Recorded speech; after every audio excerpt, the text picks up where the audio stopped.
Hello everyone, this is Fantasy Audiobook. Here you find original fan made audio stories. American comic book. Wife is invisible woman, son is superpowered. Part 1. Clang, clang, clang. In a dim cave, a disheveled man swung a hammer, striking the iron block before him over and over, each blow sending sparks flying. The confined space and the burning furnace made the man look as if he'd been doused in a bucket of lard. Strands of hair clung to his forehead, pea-sized beads of sweat dripped from his beard, and his light gray tank top had turned dark gray from being soaked in sweat. Tony Stark, that was the man's name. He had now been in this godforsaken cave for about 2 weeks.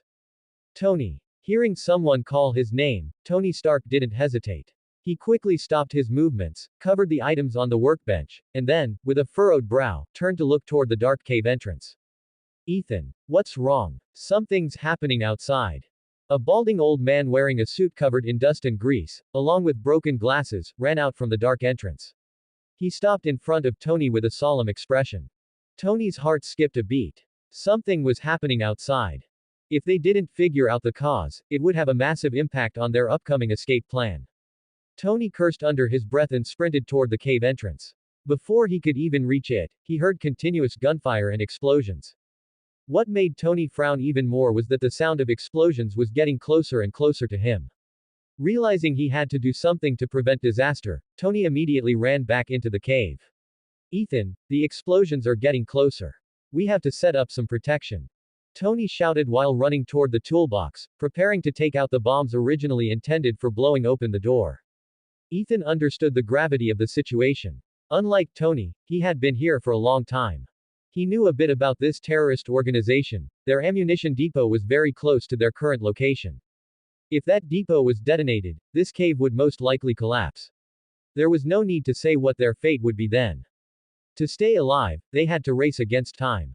Thinking of this, Ethan quickly ran to the unfinished suit, dismantling its weapons to use as self-defense tools.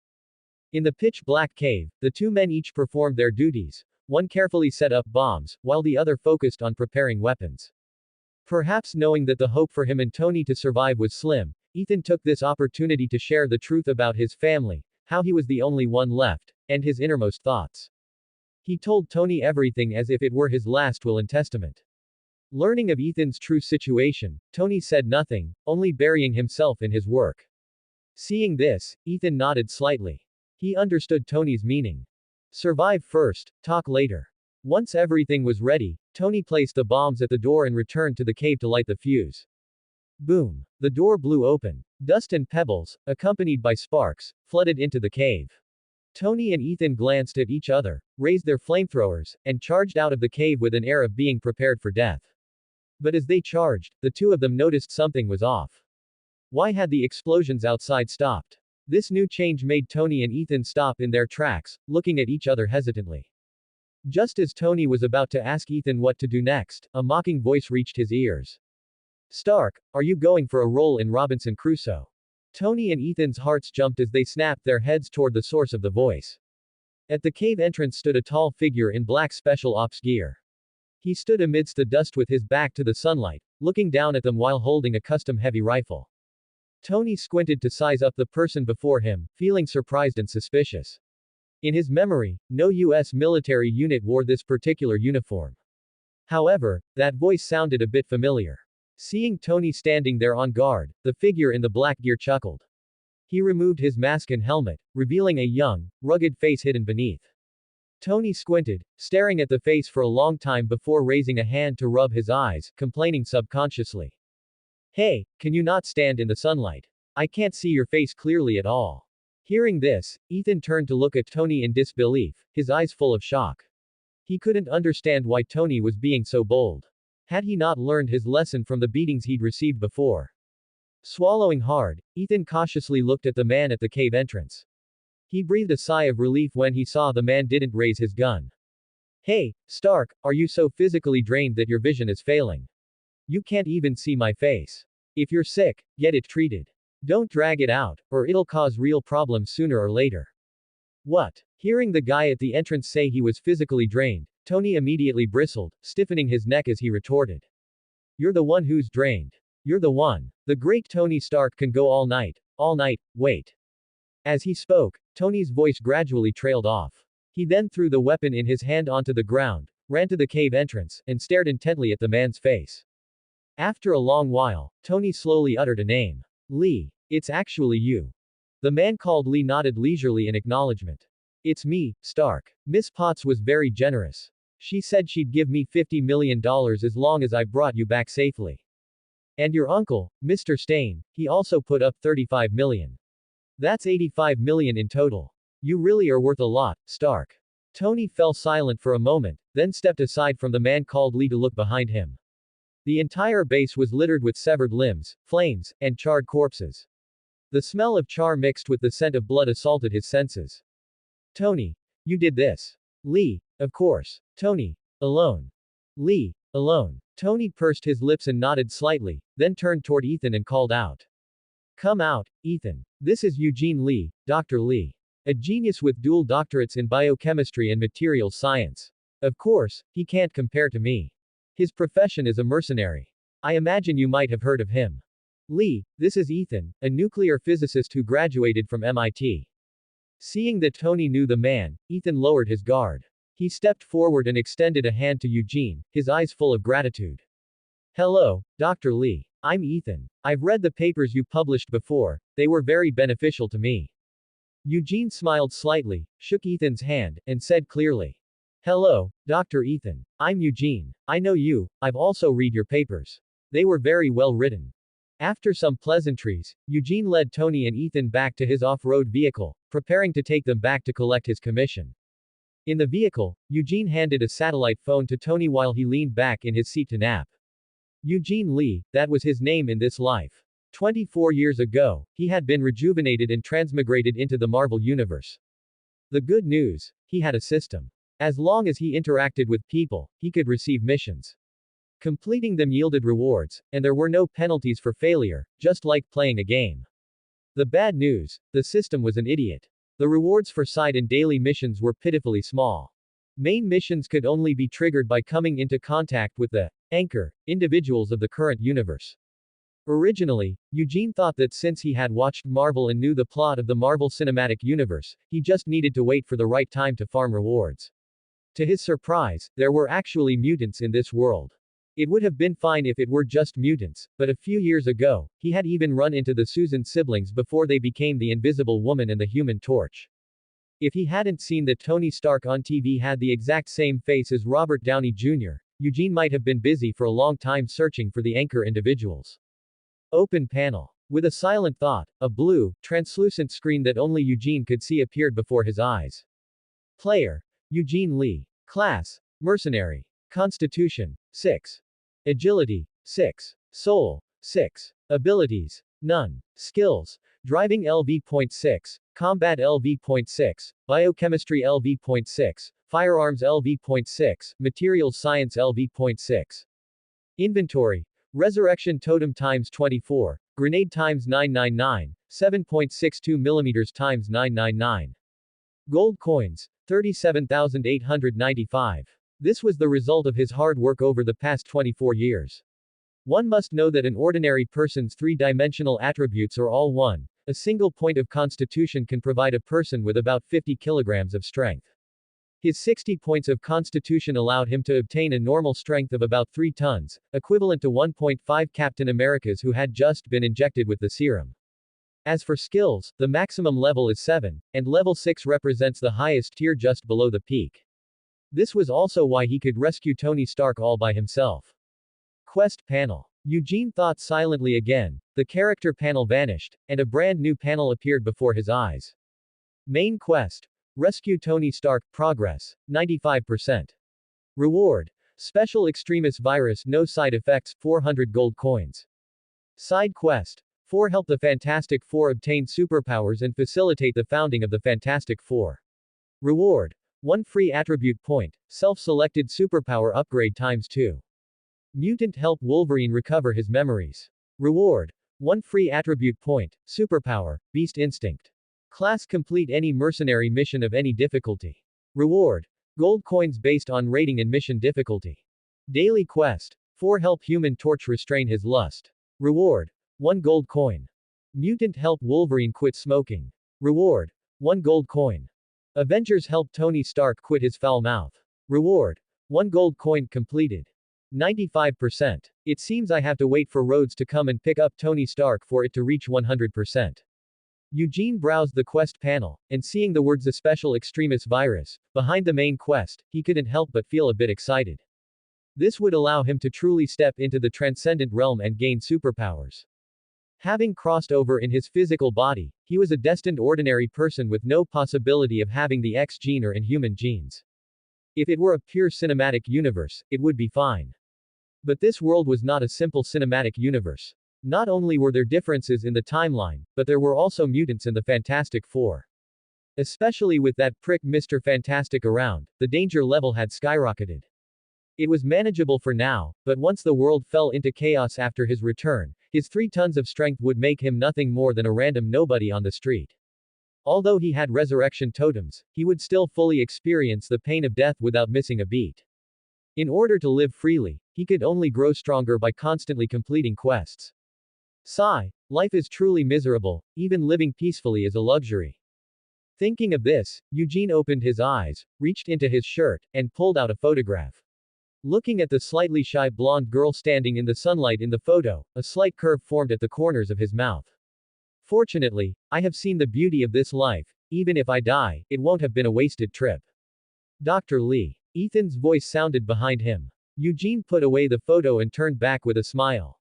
What's wrong, Dr. Ethan? Ethan squinted and gave a kind-looking smile, nodding to Eugene. Just call me Ethan, Dr. Lee. You are my savior. If possible, I would like to be closer to you. Eugene agreed upon hearing this, of course. In that case, let's not use honorifics. You can just call me Eugene. Looking at Eugene's bright smile, Ethan was stunned. It was truly hard for him to associate the gentle young man before him with the super mercenary who had slaughtered over 100 people. Perhaps Captain America back then was just like this. Ethan thought secretly to himself. Yo, how rare. You, the guy who's always fooling around and has a foul mouth, can actually speak properly. The familiar mocking voice reached Eugene and Ethan's ears. Who else could it be but Tony? Eugene cracked his neck. If bickering with Tony was a daily quest before, now it was a personal grudge. Son of a fool Stark, when it comes to fooling around and having a foul mouth, who can beat a kidney-deficient playboy like you? Chinese. Shenshu kidney deficiency. A very magical term. Ever since Tony Stark met Eugene Lee, this word had become his taboo. You're the one with kidney deficiency. You're the one with kidney deficiency. I, Tony Stark, do not have kidney deficiency. Tony had been lying tiredly against the back of the passenger seat, looking like a wilted eggplant.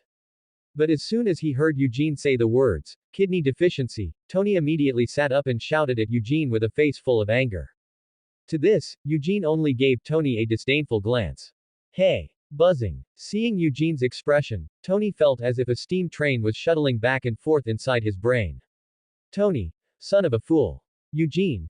Dumbass tilde. Tony. Beneficial. Gentlemen, we are all friends, there's no need. Seeing the atmosphere between the two was wrong, Ethan hurriedly put his hands between them to try and break up the fight, but before he could finish his sentence, he was interrupted by both of them at the same time. Ha! Who's friends with him? ×2. The two looked at each other. Huh. ×2. They turned their heads at the same time. Humph. ×2. Neither of them looked at the other. As if that wasn't enough, they both leaned away toward their respective car doors in disgust. This left Ethan with his mouth open, not knowing what to say for a moment. Fortunately, at this time, the roar of propellers sounded in the sky. Eugene rolled down the window and leaned his head out. After confirming it was Rhodes's plane, he signaled Tony and Ethan to get out of the car. Ethan, kidney-deficient old man, the rescue plane is here. Lee, you're the one with kidney deficiency. Your whole family has kidney deficiency. Ignoring Tony's barking, Eugene got out of the car and walked toward the rescue plane that had already landed, bumping into a worried Rhodes in military uniform. Lee, how is Tony? Rhodes wanted to grab Eugene's arm to ask about Tony's condition, but before Eugene could answer, Rhodes saw Tony staggering out of the car behind Eugene as he ran. Without any hesitation, Rhodes ditched Eugene and sprinted past him at a 100-meter dash speed toward Tony. Tony. This touching friendship, and the sight of Rhodes' back as he sprinted through the desert toward Tony, made a phrase pop into Eugene's mind. To see you, I must run. Rhodes stepped forward and pulled Tony into a hug. After carefully checking Tony's condition, he stared at Tony with a serious expression and said in a tone filled with lingering fear and brook no argument. Next time, you're in the car with me, okay? Watching this classic scene, the sound of the main quest being completed rang in Eugene's mind at the same time. Main quest. Rescue Tony Stark, completed. Side quest. Complete any mercenary mission of any difficulty. Difficulty C, rating 9, settlement reward 2000 gold coins. Final reward, Special Extremis Virus, 600 gold coins. Do you wish to use the Special Extremis Virus? Will using it on the spot cause skin mutations, pain, or other abnormalities? No pain, no abnormalities. Then use it. Using Special Extremis Virus for the host. Estimated time 3, 2, 1. Usage complete. Eugene stood in place and waited for 3 seconds. He only felt a warm sensation in his body, and his whole being felt filled with inexhaustible strength. Special Extremis Virus, I feel great right now. Pondering in his heart, Eugene raised his hands, took off one glove, and followed his body's instinct to use the newly acquired ability. His entire hand began to heat up. At the moment his palm became slightly transparent, Eugene stopped using the ability and put the glove back on, the corners of his mouth curling up unconsciously. The first step into the transcendent. Open character panel.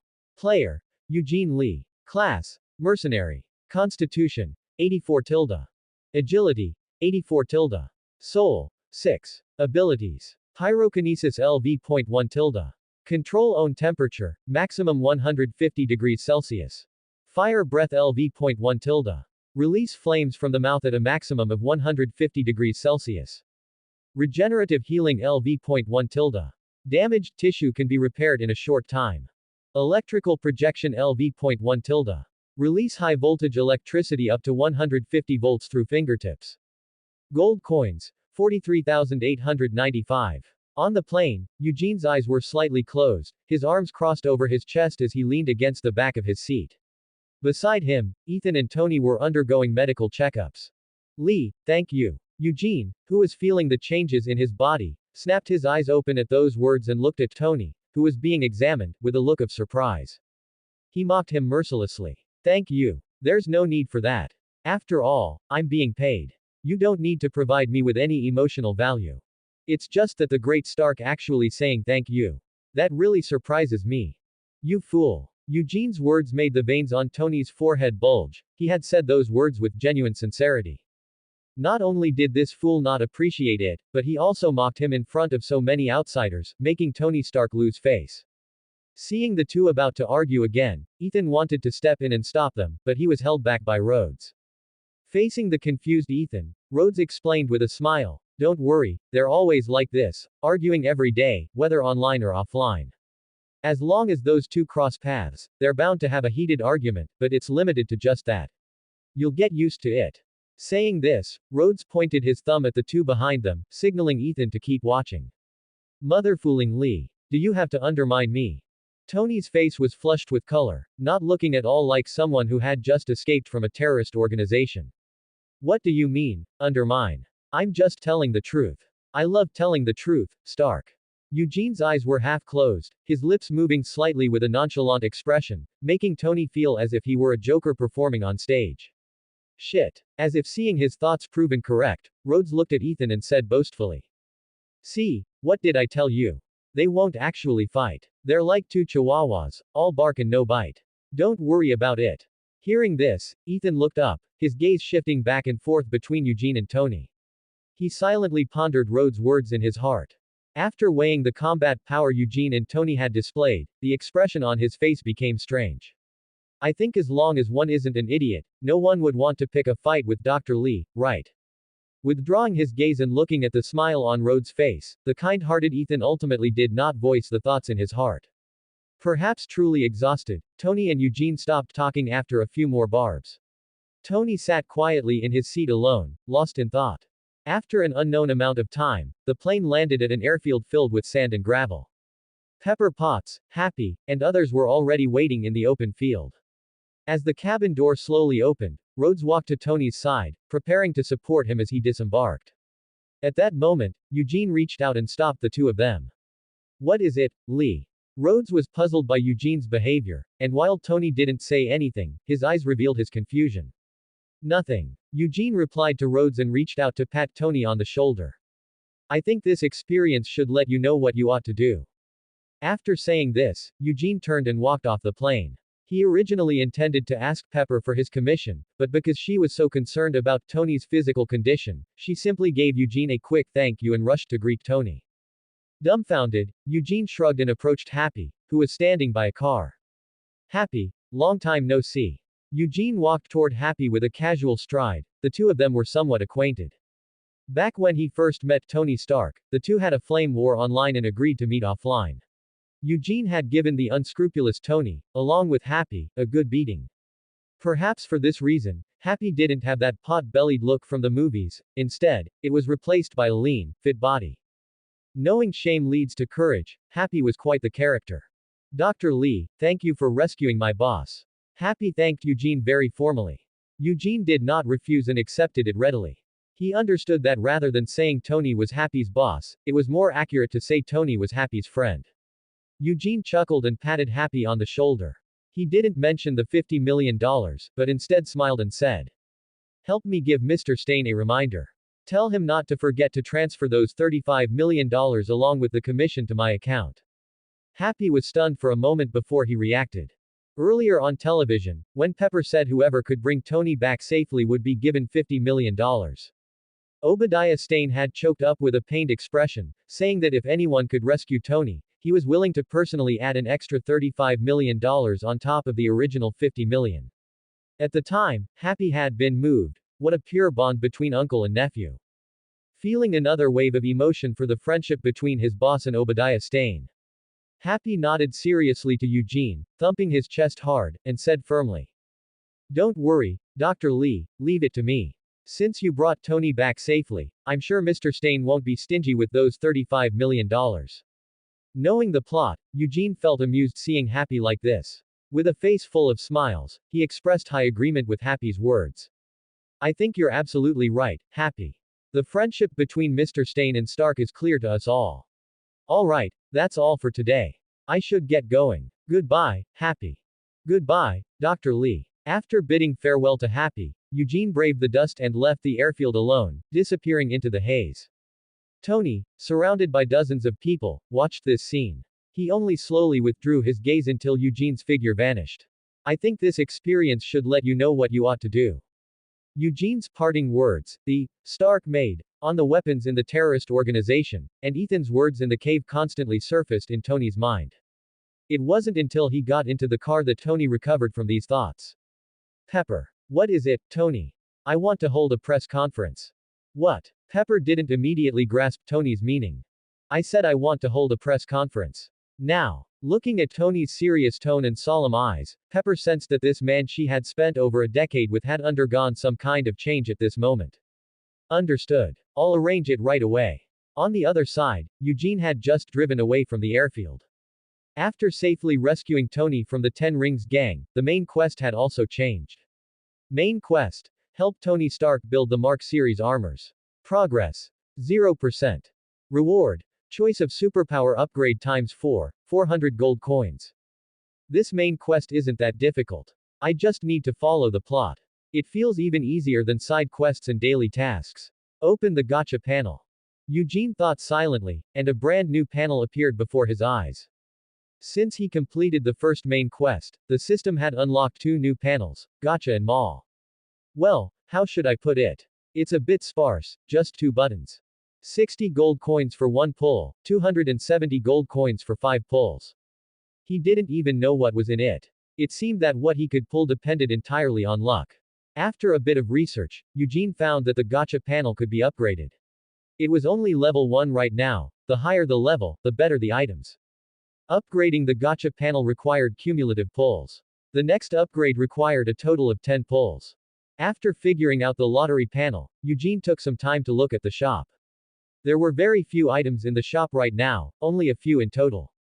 1 physique attribute point, 10 gold coins. 1 agility attribute point, 10 gold coins. 1 soul attribute point, 10 gold coins.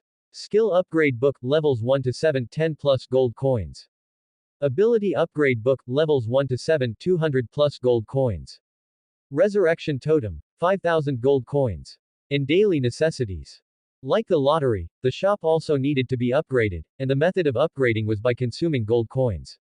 The next level required 10,000 gold coins. Over 15,000 gold coins gone just like that. This result made Eugene frown involuntarily. One had to know that he had spent 24 years accumulating the current 40,000 plus gold coins. Losing over 15,000 all at once gave Eugene the feeling that his assets were being slashed. Since leaving the orphanage, this was the first time Eugene felt so poor. A single penny can stump even a hero. Ding-ling. The phone rang suddenly. Eugene closed the panel, calmly took out his phone, and seeing an unread message, the corners of his mouth curled up slightly. One hand held the steering wheel while the other swiped the screen to dial a number. In less than 5 seconds, a soft, gentle female voice came from the phone. Eugene. Eugene smiled faintly. I'm here. What's wrong? Did that kid Johnny get into trouble again? In a luxury apartment in Long Island, New York, a blonde girl about 20 years old stroked her bulging belly and smiled with happiness in her eyes. No, not really. I just wanted to call you. Are you busy right now? Eugene checked the current time and said. Not busy at all. I've already finished the mission and rescued that arrogant, kidney-deficient old man from a bunch of bearded thugs. I'm on my way home now, and I'll be there in about 3 hours. 85 million US dollars easily earned. I'll stay with you properly until our child is born safely. The girl on the other end of the line seemed emotionally unstable. Her voice suddenly began to tremble, carrying a slight sob. Oh, thank God. Thank goodness you're all right. Eugene understood that girls have large mood swings during pregnancy and quickly changed the subject. Don't you know my strength? I'm the world's #1 mercenary. A mission of this level is like a game to me. By the way, where did that fool Johnny go? Why isn't he there with you? Did he go out to mess around again? Just wait, I'll give him a good lecture when I get back. The girl's giggles came from the other side of the phone. You only know how to bully Johnny. He's only in high school. It's the age to have fun. How can he stay with me every day? Alright, I'll stop talking to you now. I'm a bit sleepy and want to sleep. Bye bye, good night Eugene. With that, there was a beep, and the girl hung up the phone. Eugene glanced at the phone, looking at the disconnected call on the screen. The girl's soft and beautiful appearance couldn't help but float into his mind. He grinned and said softly. Good night, Susan. Susan Storm, the future invisible woman, was now his wife. Actually, it was quite magical. No version of the invisible woman had ever fit Eugene's aesthetic, whether in comics, movies, or anime. But he just happened to meet a Susan Storm who hit every single one of his preferences perfectly, the current Susan Stone Lee. He remembered that year he was sitting on a bench under a willow tree by a small river, thinking about how to unlock more daily and side missions. Suddenly, a mellow and elegant voice sounded from beside him, interrupting his thoughts. Hello, are you Eugene Lee, Dr. Lee? He frowned and subconsciously looked up. Perhaps it was a gift from the heavens, but at that moment, a ray of sunlight happened to pass through the gaps in the leaves, shining on her golden, slightly curly long hair. A breeze blew, the branches swayed, and the dazzling sunlight slid down, just happening to illuminate a pair of lively and clear eyes. At that moment, he had to admit he was smitten by her beauty. If there isn't another Chinese person in this school with that name, then I suppose it's me. The innocent girl, seeing that she had met a big shot on her first day of school, became visibly excited. That's wonderful. Dr. Lee, I've read the papers you published. They're written so well, truly imaginative. Is that so? I'm glad you like them. That day was sunny, a spring breeze blew, and by the river, under the willow tree, on that bench, was their first meeting. The two dated for about 2 years and got married a year ago. A few months ago, Susan suddenly told him she wanted a child and explained the reason to him. She had been chosen to participate in a space project led by Reed Richards. At this stage, humanity already had some understanding of space. To prevent accidents like cosmic radiation, Susan proposed the idea of having a child to him. He didn't refuse. First, one cannot stop living their current life just because they know they will die in the future. Second, he remembered a Marvel rumor that Susan the Invisible Woman's first child would definitely be the reality warping, Franklin. Although it wouldn't be a problem if the latter wasn't true, if it were, he wouldn't have to worry about his future child's strength. Returning to reality from his thoughts, Eugene reflected on his current life and realized that if he didn't look further ahead, this life was simply perfect. A free profession and wealth, a beautiful and moving wife, and a healthy body. Phew tilde if I ever go back to my original world, I must write a novel called, in Marvel, Wife is Invisible Woman, Son is Franklin. Shit. Obadiah Stane slammed the documents off his desk. He had just received a call from that fool next to Tony Stark. That little fool Tony Stark actually came back alive. Now that little fool wanted to hold a press conference and told him to get over there quickly. What does this little fool take him for? A slave on call. What was even more frustrating was that the little fool was rescued by a mercenary. Just now, that fool by Tony's side actually told him to quickly prepare $35 million for the commission fee. The worst part was that he couldn't refuse to give it, because it was a promise he had made in front of all the media. Obadiah Stane couldn't stop shaking all over. Paying for an assassin, and then paying again to save the person he paid to kill. He felt like a donkey right now, a big stupid donkey, a circus donkey wearing a red nose. $35 million. That's $35 million. $35 million, although not a problem for Obadiah Stane's net worth. But don't forget that Obadiah Stane had also given money to the 10 Rings gang to have them take out Tony. After all that effort, it was all for nothing, and he had wasted tens of millions of dollars, not to mention the emotional roller coaster. Furious, Obadiah Stane paced back and forth in his office, only stopping when his secretary came to urge him downstairs 5 minutes later. You forced me to do this, Tony Stark. Obadiah Stane's gaze gradually turned ruthless. He strode to his desk, opened a drawer, took out a phone, and dialed a string of numbers with a grim expression.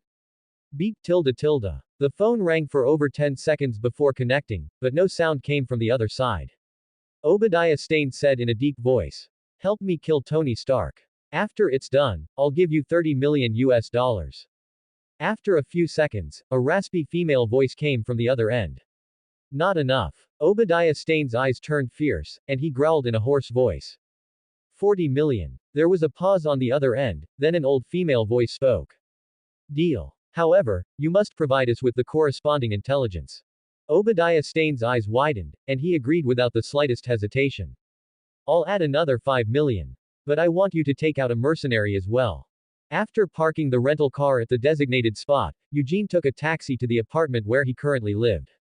He originally owned a house located in the Clinton District area on the west coast of Manhattan Island, also known as Midtown West. People living in New York like to call it Hell's Kitchen. He had been forced to move out due to marriage, having a child, the educational environment, and other reasons. Getting out of the taxi, Eugene habitually observed his surroundings and saw a buzz-cut youth who looked exactly like Chris Evans, walking toward him with his hands in his pockets, swaying his head nonchalantly.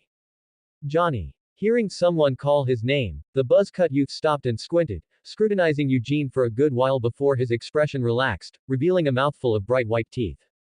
Eugene. Watching Johnny run toward him, Eugene felt a surge of emotion. When he first met Johnny, he had pondered for a long time. Although his suspicion had been repeatedly denied by the person involved, as time passed, he felt more and more that his guess was correct. The siblings Susan and Johnny in this universe must have some connection to Steve Rogers. Looking at Johnny's face, which was identical to Steve Rogers, even Logan wouldn't believe there was no connection. Of course, just looking alike wouldn't have made Eugene so certain. As Eugene spent more time with the siblings, their unique traits were gradually unearthed by him one by one. First were their physical functions, recovery, endurance, and so on. Both siblings surpassed ordinary people. Next was the body odor typical of Caucasians, the siblings had none at all. Then there were their physical proportions and skin, not to mention their skin was as smooth as jade. The siblings' physical proportions were simply indescribable. If one had to say, they were synonymous with romantic and perfect. Their pores were so small that they were difficult to see even with Eugene's eyesight. It was as if they had been optimized from head to toe, like new humans perfected through genetics. Standing in place waiting for Johnny to run over, Eugene reached out and patted Johnny's shoulder, teasingly saying, What? It's only been a week and you don't recognize me. Grinning, Johnny reached for Eugene's backpack, making a move to take it. Eugene didn't refuse. Free labor was meant to be used, so he handed the backpack to Johnny. Johnny took the backpack, and the two of them stepped into the apartment. I just didn't look closely. By the way, you aren't hurt, are you?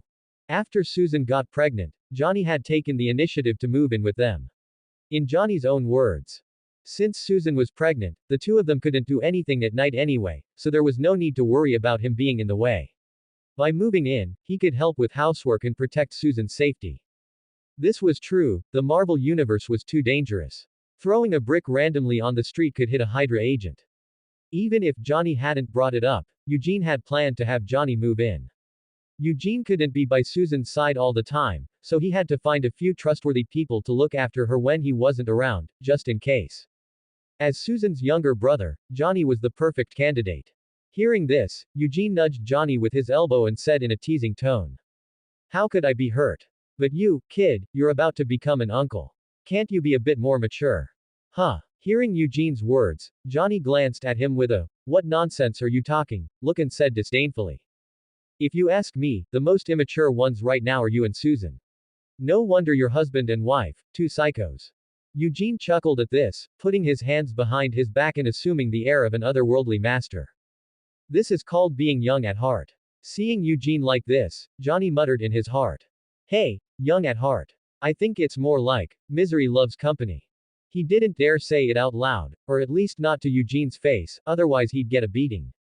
Ding! The elevator doors opened, and Eugene and Johnny walked side by side to a room door. Once Johnny pulled out his keys and opened the door, Eugene pushed him aside and strode into the room. Susan, Eugene, Johnny, standing outside the door and seeing the two hugging, unconsciously showed a look of disgust and said fiercely in his heart, "Shit. These two fools don't care about my well-being at all. They're all lovey-dovey every day, yet they won't let me get a girlfriend.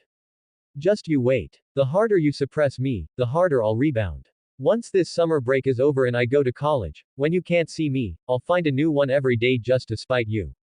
What are you doing standing at the door, Johnny? Why haven't you come in yet?"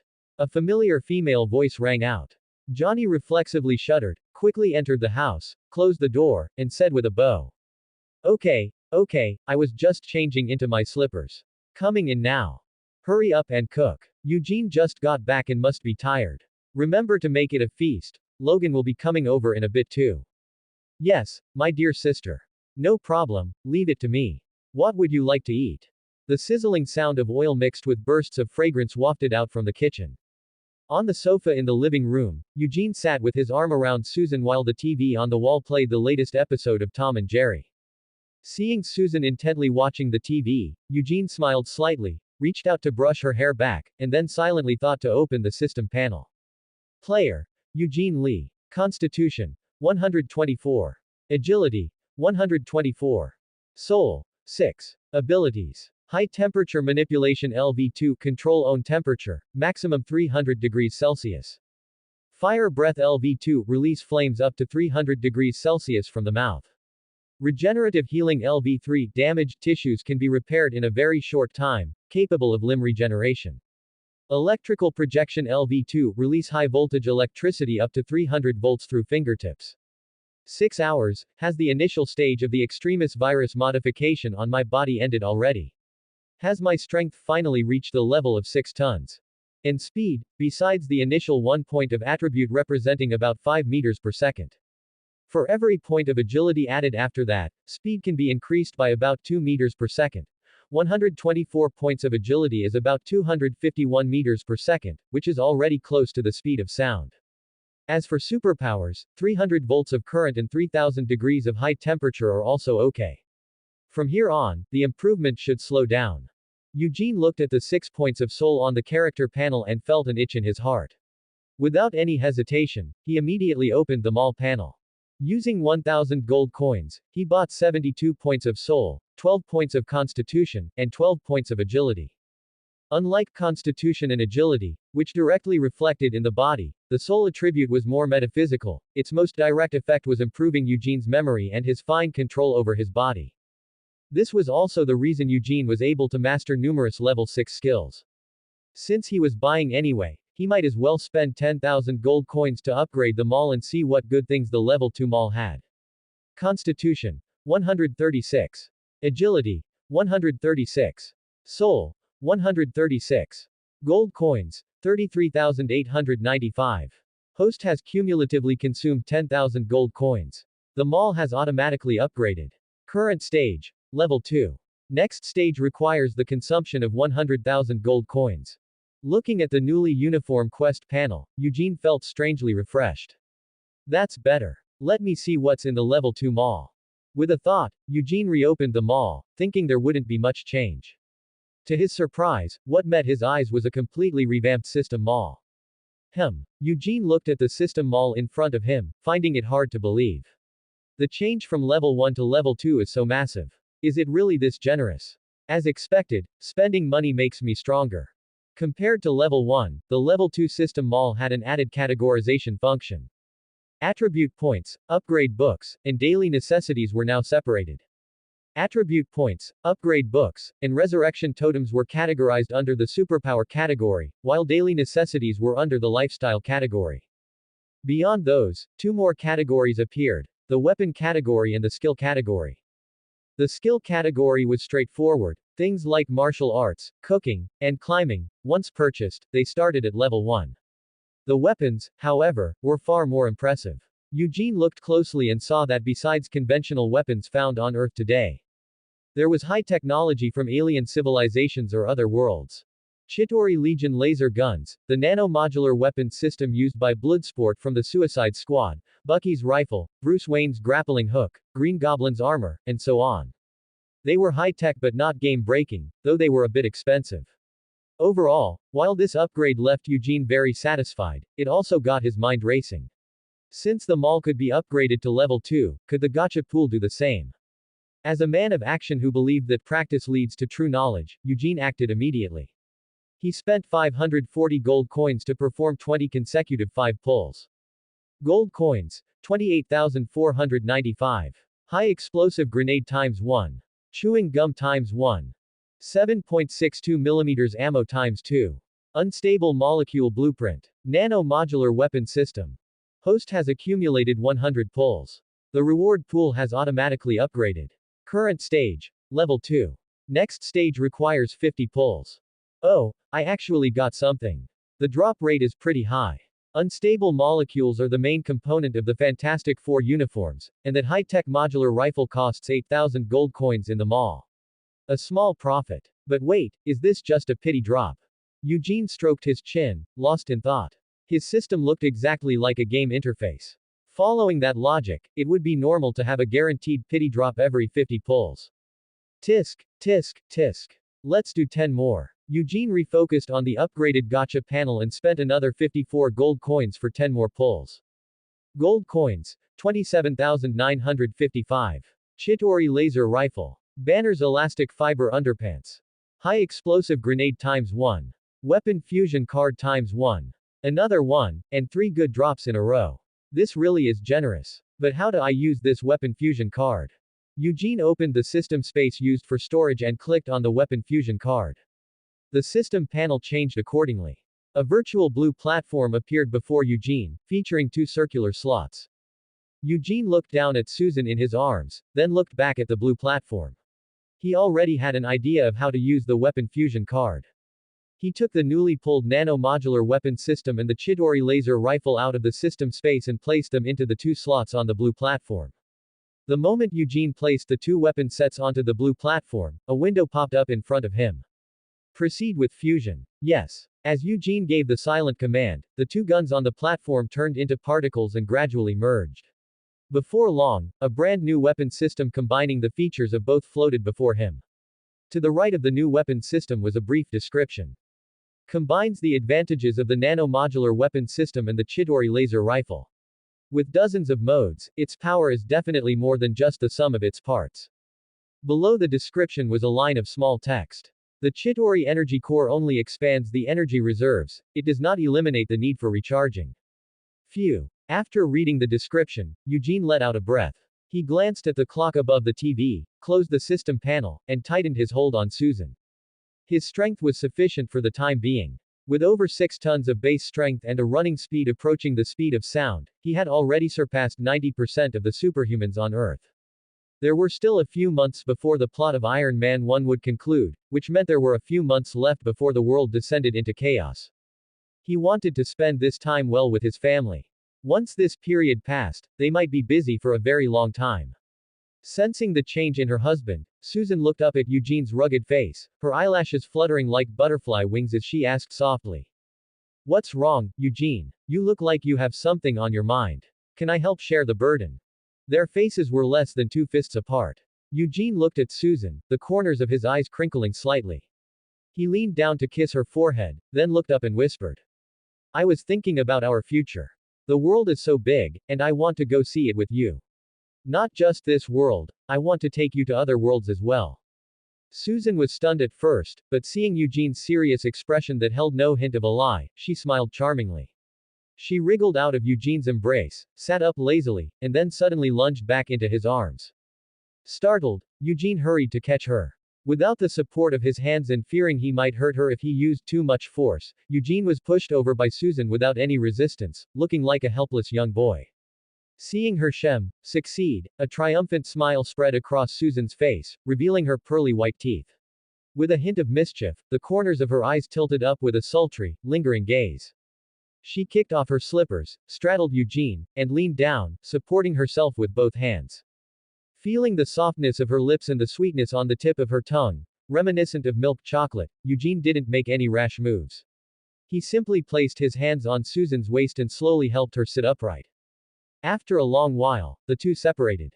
Eugene reached up to break the silvery thread of saliva connecting them, then looked at Susan with a serious gaze. He was about to scold her for being so careless when she was nearly 8 months pregnant. Unexpectedly, Susan reached out to caress his face. Tilting her head slightly with a smile as bright as a summer evening breeze, she said softly. This is a promise made with my darling. Remember it well. If you go to other worlds in the future, you mustn't forget me.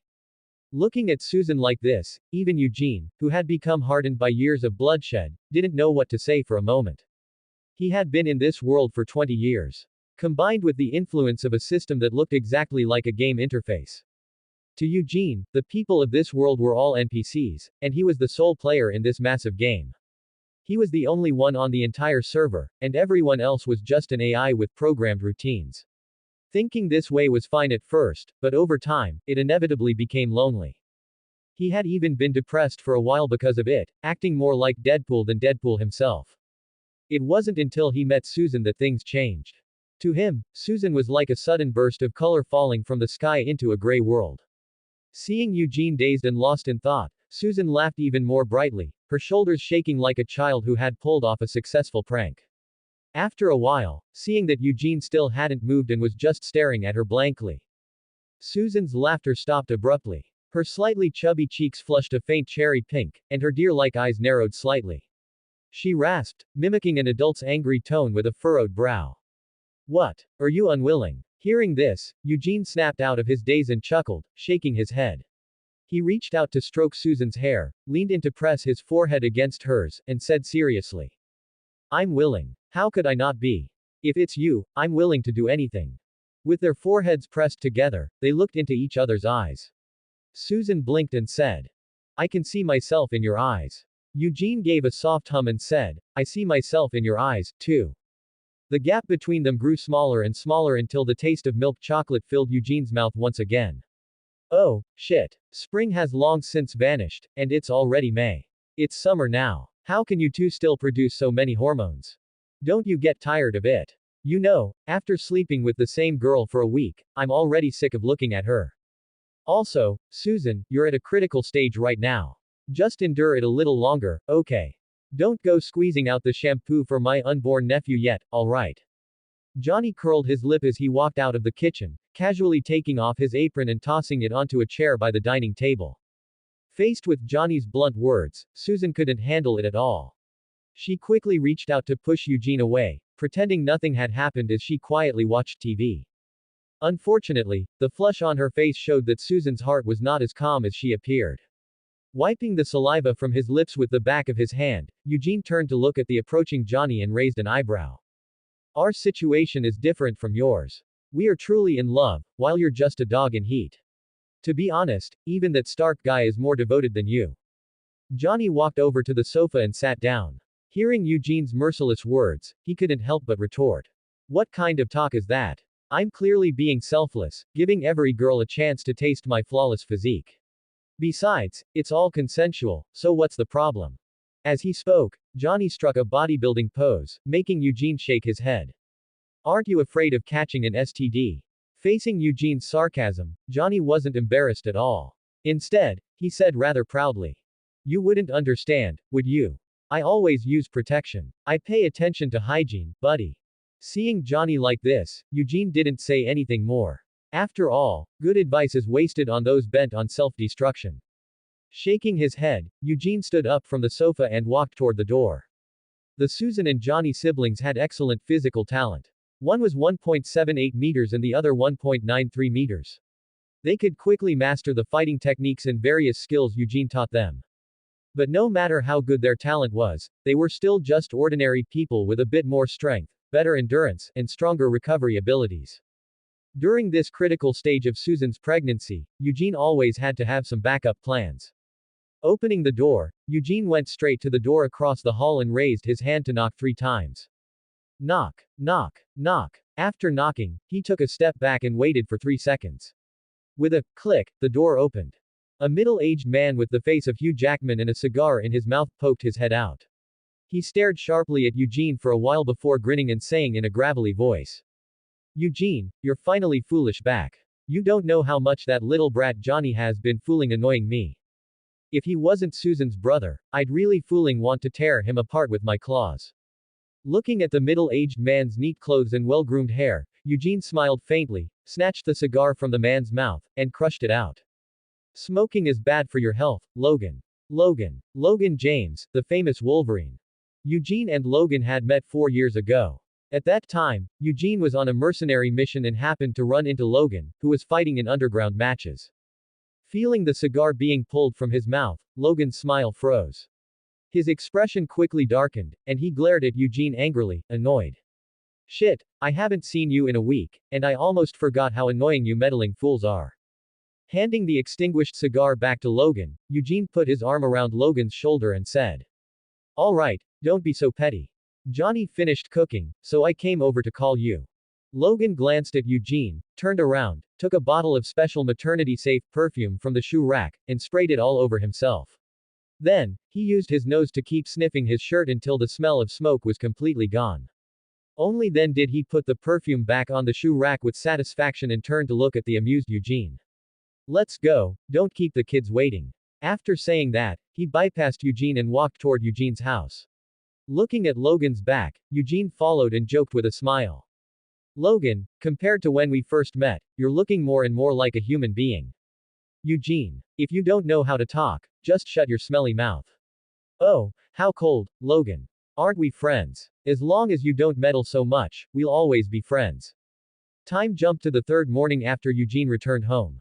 While Eugene was looking after Susan as she did some moderate exercise, he received a call from Pepper. "What's up, Pepper?" "Pepper, sorry, Lee. I was so worried about Tony that day that I overlooked you. I'm calling to apologize. Your 85 million commission has been deposited into your account. But that doesn't fully express Tony's and my gratitude to you. Tony is hosting a party tonight and wants to thank you in person. Please, you must come." Eugene raised an eyebrow upon hearing this and said, "There's no need for that, Pepper. I appreciate the sentiment, but I won't be going to the party. You know, Susan is pregnant now, and Tony's parties are too noisy for her." Just as Eugene was about to hang up, Pepper's voice continued from the other end. "I understand, Lee. Don't worry, I get it. That's why the party will only have Tony, me, Rhodes, Happy, Dr. Ethan, plus you and Susan. Just a few people. It's just a dinner. Tony wants to use this opportunity to express his thanks to you and Ethan. That's all."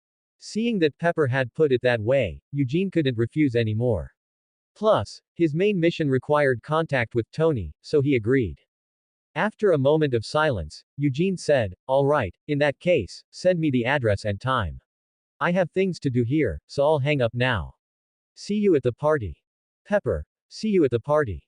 Ending the call, Eugene tossed his phone onto a nearby table and turned to look at Susan, who was watching him expectantly.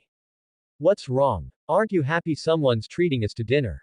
Susan shrugged and stopped the treadmill. Leaning her upper body on the handrails, she pouted and said, I'm happy. But when Stark treats people to dinner, it's either pizza or burgers. Even if there's something else, I'm pregnant now and can't eat it. I'll just have to watch. Eugene nodded in agreement with Susan's words but still comforted her. Don't worry. Stark is a thoughtful guy, that won't happen. How about a bet? I guarantee the dishes then will be things you can eat. If not, I'll beat Stark up right there for you. Susan looked up and saw Eugene waving his fist. She laughed. Okay, it's a bet. If the food at the party isn't all things I can eat, you beat up Stark. Come on, pinky swear. As Susan spoke, she raised her right hand and extended her pinky. Eugene looked at the childish girl before him with a smile and happily raised his right hand. All right, pinky swear. Just as their hands were about to link, a sudden change occurred. Boom. The sound of glass shattering boomed, and Eugene reacted instantly, raising his hand to catch the incoming object at a speed incomprehensible to ordinary people. Eugene only had 3 attributes, but they were all around enhancements. The agility attribute enhanced his speed while also strengthening his reaction time and motor nerves. With 136 points in agility, Eugene's reaction speed was 136 times that of a normal person, and that was only part of the effect. A steel needle. Eugene narrowed his eyes, stored the steel needle into his system space, and then took out a specially made bulletproof coat and a pistol from the system space. Draping the coat over Susan Storm, Eugene shot and destroyed the apartment's alarm system, then shielded Susan Storm beneath him as they evacuated to another room. Eugene. Susan. The front door was kicked open, and Logan, hearing the commotion, immediately charged into Eugene's home with 6 claws shimmering with a cold light extended. The 3 met in the living room, but before they could even greet each other, a barrage of attacks followed like raindrops. A dense hail of bullets shattered the glass and pierced through the walls, heading toward the 3 of them. Eugene acted quickly, lifting Logan up to shield Susan Storm. Arg. Eugene. Ignoring Logan's wailing, Eugene protected Susan Storm with one hand and held up Logan with the other, quickly moving out of the house. As the 3 were about to exit Eugene's home, a cold glint flashed in his eyes, and he took 3 flashbangs from his system space and threw them outside. Buzz. Ah. Accompanied by a shrill female scream, Eugene quickly evacuated Susan Storm and Logan to Logan's home. Quick, Logan. There's a female assassin outside. Got it. Logan let out an angry battle cry, dropping to all 4s and charging outside. Seeing that they were temporarily safe, Eugene lifted a corner of the coat to check on Susan Storm's condition. Susan, how are you? Are you okay? Hearing Eugene's voice, Susan Storm looked up, her eyes showing a hint of excitement. I'm fine, Eugene. That's good. Seeing that Susan Storm wasn't frightened, Eugene breathed a sigh of relief. But the crisis was not yet over. Not daring to leave Susan Storm alone, Eugene took out the nano-modular weapon system from his system space and stood guard by her side. Less than 5 minutes later, Logan returned to Eugene and his wife in tattered clothes, bringing back bad news. That female assassin escaped. What? Looking at Logan's grim face, Eugene was very surprised. He couldn't imagine anyone at this stage being able to escape Logan's nose. But now was not the time for questions, they needed to evacuate quickly. In that case, forget the female assassin for now. Let's get out of here first. Eugene decisively abandoned the 2 apartments. Logan also understood it wasn't the time to talk. The 3 of them left Logan's home, went to the stairwell to disguise themselves slightly, and then slipped out of the apartment building amidst the chaos. After leaving the apartment, the 3 split up. Eugene took Susan Storm and left first for his safe house in Queens, while Logan went to Midtown High to safely pick up Johnny. As the saying goes, a wily hare has 3 burrows. Over the years, Eugene had spent a fifth of his commissions on purchasing real estate. The safe house in Queens was actually Eugene's secret laboratory, hidden 50 meters underground. At noon that day, the 4 met at Eugene's safe house in Queens. Johnny was furious after learning that Eugene and his sister had been attacked. Shit, who the hell was it? Quiet down, kid. Johnny paced back and forth in the room, making Logan, who was already frustrated, even more irritable. Facing Logan, Johnny wasn't afraid at all. His physical fitness, which far exceeded his peers, gave him extraordinary confidence.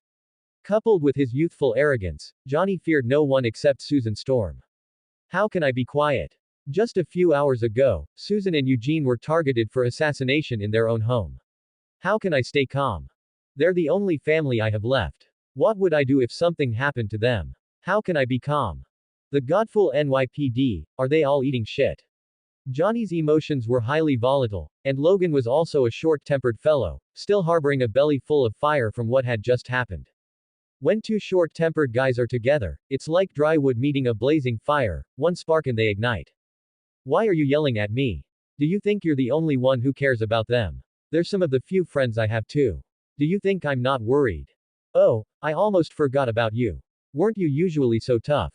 How did you let the assassin get away today? Johnny's words struck a nerve with Logan. When Eugene had asked Logan to protect Susan Storm, he had beaten his chest and declared that as long as he was there, not a single hair on Susan Storm's head would be harmed. But now, although the result was mostly the same, the execution was far from his promise. Aside from acting as a human shield, he had barely played any other role. What did you say? You little brat, do you dare say that again? I'll say it again. What are you going to do about it? Just as the two were about to come to blows, Eugene walked out of the bedroom. Hey, you two, what are you doing? This safe house is soundproof, but it can't handle you two causing such a ruckus. Susan is sleeping right now. Could you two please be quiet? After speaking, Eugene sat down on the sofa and took out the steel needle he had caught from his system space. The glass in his apartment was made of a special material he had developed himself, featuring both explosion-proof and bulletproof properties. It could easily withstand 7.62mm rifle rounds. Yet the steel needle in his hand, upon observation, was just an ordinary steel needle. To pierce special bulletproof glass with an ordinary steel needle. In his memory, at this stage, the only people with such an ability besides Gambit were Bullseye. Did you find any clues? Logan's voice came from the side. Eugene placed the steel needle on the table in front of him and turned to look at the two men standing nearby. Yeah, I have a suspicion. I plan to go verify it tonight. I'll need you two to guard the safe house tonight. Johnny and Logan nodded solemnly upon hearing this. Johnny was close to Eugene and had some understanding of his abilities. Logan, needless to say, had served as Eugene's combat sparring partner for a while. They basically knew each other's capabilities inside out. Buzz tilde kidney deficient old man calling tilde kidney deficient old man calling tilde. The phone rang. Eugene pulled it from his pocket and answered. Tony Stark's voice, a mix of arrogance and concern, came through. My dear Mr. Mercenary, I heard you were attacked today. How is Susan? She wasn't frightened, was she? Why aren't you answering? Did you lose your nerve? Or are you injured? Hello? Lee. Listening to Tony's voice on the phone, Eugene suddenly had a flash of inspiration. He had been wondering why Kingpin, who was preparing to retire and had no grudge against him, would try to assassinate him. Now, he suddenly understood. Fooling Obadiah Stane. It better not be what I think, or you definitely won't last 2 days. Suppressing the fire that had suddenly ignited within him, Eugene narrowed his eyes and said in a low voice. Stark, I've found something. What? Tony felt that Eugene might be mentally disoriented from the attack, otherwise, why would he say something so cryptic? Just as he was about to offer a few words of comfort, he heard Eugene say something on the other end that made his blood boil. The attack on you wasn't an accident. That old man Obadiah Stane sold you out. At night, Eugene drove a small black car into the Clinton district. This was a famous slum, primarily composed of Irish immigrants and the black community, notorious for its chaotic and poor living conditions, severe ethnic conflicts, and high crime rates. However, things had improved somewhat now because a major figure had risen from this place. Wilson Fisk. The Clinton district was located near Manhattan's business district. Though bustling, as a notorious slum, it still possessed the distinctive features of New York streets. The streets were filled with homeless people and the living dead. The stench of filth and decay lingering in the air disgusted Eugene. You know that scene in zombie movies where zombies swarm towards a car? That was exactly Eugene's current situation. Through the car's window and the flickering streetlights, Eugene could clearly see the greed in the eyes of these addicts or hip-hop youths with their pants halfway down. It really makes my hands itch. HMPH, I'll let you off this time. I have important business now. Dying so easily would be letting you off cheap. Eugene deftly retrieved a portable submachine gun from his system space, rolled down the window, and aimed it at the zombies blocking his car, unleashing a torrent of fire. Hey, no need to aim at all. It's the familiar feeling. Fool junkies, go to hell. I really don't know what Americans are thinking, trying to whitewash addicts.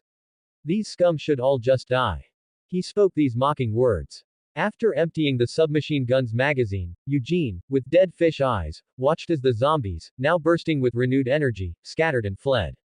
He blinked, restarted the car, and drove on. Before getting married, Eugene had always lived in Hell's Kitchen. For an outlaw like him, the ultra-high freedom of Hell's Kitchen was practically heaven. He absolutely loved it here. No wonder people say the air in America is filled with the scent of freedom. It was simply too free. Syringes and bullet casings were everywhere, along with random spawns of rotten flesh in corners and on the streets. If it weren't for the police sweeping the streets every morning, he would have forgotten the very concept of law. The thick rubber tires crushed the chocolate-covered tomatoes on the ground, making a crunch crunch sound, easily squeezing the ketchup out of the chocolate. Along the way, he took out a few more clueless hip-hop youths and addicts. Eugene drove to the base of the Fisk Tower. Pushing the car door open, Eugene stepped out casually, tossed the car keys to the capable-looking white man who had been waiting there, then entered the building. He went upstairs with familiar ease, heading towards the office of New York's famous philanthropist, Wilson. No one dared to stop him along the way. Everyone who recognized Eugene instinctively straightened their backs upon seeing him and respectfully greeted him loudly. Mr. Lee. Bang. He kicked the office door open, raised his hand, and flung a steel needle, embedding it in Fisk's solid wood desk. Striding over to the sofa, he sat down, pulled out a modified Remington 870 shotgun from his coat, tossed it onto the solid wood coffee table in front of him, and said coldly, "You talk, I'll listen. You have at least 3 things to say." Wilson, sitting in his office chair, did not reply immediately. He took a deep drag from his cigar, glanced down at the steel needle on his desk, slowly exhaled a thick cloud of smoke, and said in a muffled voice, "I'm about to retire. I wouldn't be so idle as to provoke a top-tier mercenary. Precisely because I'm retiring, all my ambitious subordinates have left me. Bullseye is one of them. A new organization called The Hand has appeared in New York, recruiting many people recently. Bullseye went there too. This is the address I know for The Hand." As he spoke, Wilson picked up a document from his desk and threw it towards Eugene. The document, leaving Wilson's hand, sliced through the air like a sturdy steel sheet, flying towards Eugene. An ordinary person wouldn't be able to catch this document, not being knocked down by it would be an achievement. But Eugene merely raised his hand slowly and caught the document with ease, as if nothing had happened. "I hope you can retire as you wish, Wilson." Eugene, having taken the document, did not open it immediately. Wilson had no reason to lie to him. There was no conflict of interest between them. Eugene going to cause trouble for The Hand would actually allow Wilson to retire peacefully. Helping Eugene was actually beneficial to him. "I appreciate the good wishes, Mr. Lee." Coming out of the Fisk Tower, Eugene's car, now spotlessly clean, was parked by the roadside. "Good wash job." Praising Wilson's underling, Eugene took back the car keys and drove away from the Fisk Tower. Watching Eugene leave, all the underlings who recognized him subconsciously breathed a sigh of relief. This peculiar scene puzzled the underlings who had joined in the past 2 years, prompting one to ask, "Jack, why are you all so scared of that Asian guy? Besides being tall and looking like a runway model, he doesn't seem special at all." As soon as the new underling finished speaking, Jack, whom he had asked, and the others around him immediately looked at him with expressions of seeing an idiot. "You've been in Hell's Kitchen for 2 years. Haven't you heard the story of the Clinton murderer?" Hearing the title, Clinton Murderer, the new underling subconsciously shivered, his pupils dilating suddenly as he looked at Jack with disbelief. It was a household name. Anyone in Hell's Kitchen had heard the legend of the Clinton murderer. Someone once made this analogy: if Hell's Kitchen was Gotham, then the Clinton murderer was the Joker. Except Hell's Kitchen didn't have a Batman to stop the Clinton murderer. "The Clinton murderer? You mean that Asian guy just now? Really?" Jack didn't reply, just gave the new underling a meaningful look. Back with Eugene, after leaving the Fisk Tower, he parked the car somewhere random, opened the document Wilson had given him. It clearly indicated that The Hand had 2 hideouts in Hell's Kitchen. Looking at the addresses on the document, Eugene had originally planned to observe first. Who would have thought that at that very moment, the system suddenly issued a task. Side quest. Revenge 1. Find out who tried to assassinate you. Reward. 3 free attribute points. Is this a continuous quest? But, even with a slow reaction, it can't be this slow, right? I was ambushed during the day, and you only post the task at night. Looking at the newly appeared side quest on the panel, Eugene complained with exasperation while retrieving a special operations suit specifically for night missions from his system space. Thinking that the Hands 2 bases were right in Hell's Kitchen, and adhering to the basic principle is since I'm already here, Eugene decided to scout out the addresses Wilson gave him tonight. He also planned to swing by the Lance group for a look. He remembered that at this stage, this assassin organization, the Hand, had deep ties with the Lance group. Although there were differences between Marvel universes and other universes, Eugene felt it was better for him to go check it out. Maybe there would be some clues. Thinking this, Eugene changed clothes, got out of the car, made a few high leaps onto the roof of a nearby building, and ran towards the addresses on the document. On the roof of a dilapidated residential building, Eugene Lee compared the photo on the file with the office building in his field of view, roughly 300 meters away. Confirming the address was correct, Eugene tossed the file into his system space. He quietly infiltrated the area, then stopped at a residential building next to the office tower. In the darkness, Eugene glanced sideways as he watched two men and a group of ninjas locked in combat in front of the office building. Wilson's intel wasn't wrong. Looks like my timing is perfect. But I never expected to run into this guy. In front of the office building, a man in black tights and a bald man in a blue uniform were locked in a fierce struggle. Not far away, a long-haired woman in a red rubber suit stood at the center of over a dozen ninjas, arms crossed, coldly watching the two men fight. Nightcrawler, Elektra, Bullseye. Quite the gathering. Eugene mentally recited the names and aliases of the three, one by one. The female assassin and the guy who could pierce bulletproof glass with steel needles perfectly matched Elektra and Bullseye. Talk about finding something without even looking for it. A cold glint flashed in Eugene's eyes.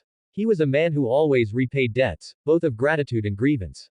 Since Bullseye had treated him to bullets, how could he not return the favor? Without a sound, he retrieved the nanotech modular weapon system from his system space, assembled a rifle, and aimed it at the figures below. Originally, he had planned to scout the situation first, but just moments ago, the system had notified him of a completed mission. Side mission. Revenge 1. Find out who assassinated you. Completed. Rewards distributed. Follow-up mission unlocked. Side mission. Revenge 2. Find out who ordered your assassination. Reward. 3 free attribute points. The mission is already complete. Looking at the completed system mission, Eugene felt he might have discovered some kind of bug. But that was secondary. Right now, Eugene just wanted to know if that fool Obadiah Stane was the one who wanted him dead. He evenly distributed the 3 free attribute points across his 3 core stats. Physique. 137 Agility. 137 Soul. 137. Without a shred of chivalry, Eugene switched the mode to explosive and pulled the trigger, aiming at Elektra standing in the crowd. A purple energy bolt sliced through the darkness like a blade. Nightcrawler, who had been monitoring the surroundings, sensed the impending danger. Without hesitation, and completely disregarding the risk of being injured by Bullseye, he threw his cane with all his might toward the energy bolt. He tried to block the sudden attack for Elektra. Unfortunately, Bullseye, fighting nearby, didn't let Nightcrawler have his way. His relentless attacks caused Nightcrawler to miss the optimal rescue window. The energy bolt flew unimpeded toward Elektra. Even though Elektra, relying on her own precognitive abilities, sensed the danger and managed a desperate, last-second dodge. The explosive shockwave from the energy bolt impacting the ground still sent her flying into the office building's wall, where she fell unconscious. Elektra. This sudden attack caught everyone present off guard. However, the assault wasn't over. Dozens more energy bolts flew out from the darkness, striking the ground and the office building, almost instantly wiping out the ninjas on the scene. Seeing his former lover's life hanging in the balance, Nightcrawler erupted with astonishing power, sending Bullseye flying. Bracing against explosions and flying debris, he rushed toward Elektra lying on the ground. Bullseye got back up, intending to stop Nightcrawler. But who knew that from within the smoke and dust, a pitch-black shoe sole appeared, kicking him hard in the lower back, sending him skidding across the ground for over 10 meters. That kick robbed Bullseye of any possibility of standing up again. Ah! Bullseye lay face down on the ground, howling in agony. Fresh blood continuously seeped from the corner of his mouth, his entire face flushed crimson. Tap, tap, tap. The sound of boots on concrete mixed with the sizzle of burning flames echoed in his ears. Closer and closer it came. Bullseye, enduring the pain, used his last ounce of strength to turn his head toward the source of the sound. He had to know who had defeated him before losing consciousness. In his blurred vision, Bullseye only saw a familiar silhouette walking toward him. Squinting for a long moment, Bullseye finally made out the newcomer's attire. The pained expression on his face suddenly twisted into a burst of laughter. Eugene Lee. It's you. It's you. Ha ha ha. Ignoring the lunatic Bullseye, Eugene walked to his side and planted a foot on his back. The dark lenses of his goggles reflected Bullseye's miserable state under the light. Who ordered you to kill me? Eugene's voice betrayed no emotion, as if he were merely asking a casual question. Bullseye didn't answer Eugene, lost in his own deranged laughter. He knew he wouldn't survive, but he didn't want Eugene to be comfortable either.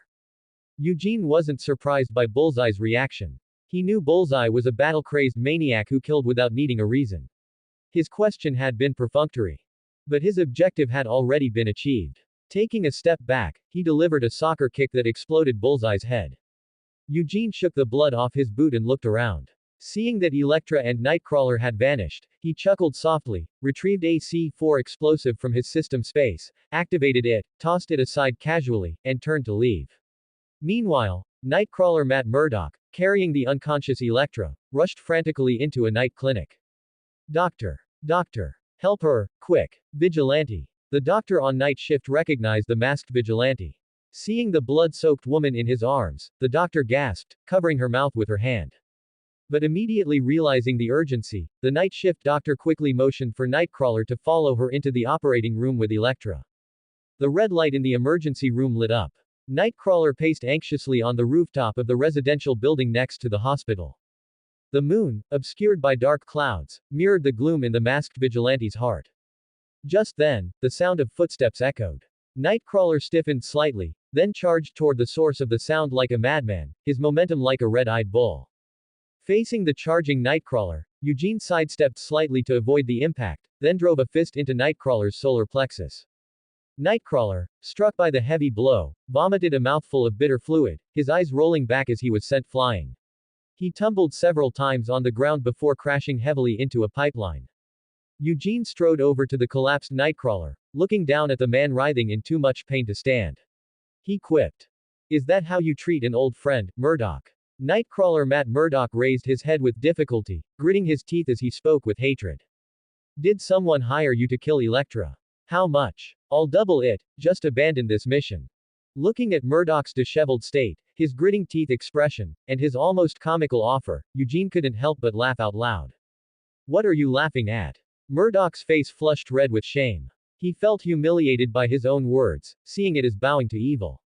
But he had no other choice. He knew Eugene, and understood that neither force nor the law could restrain this man.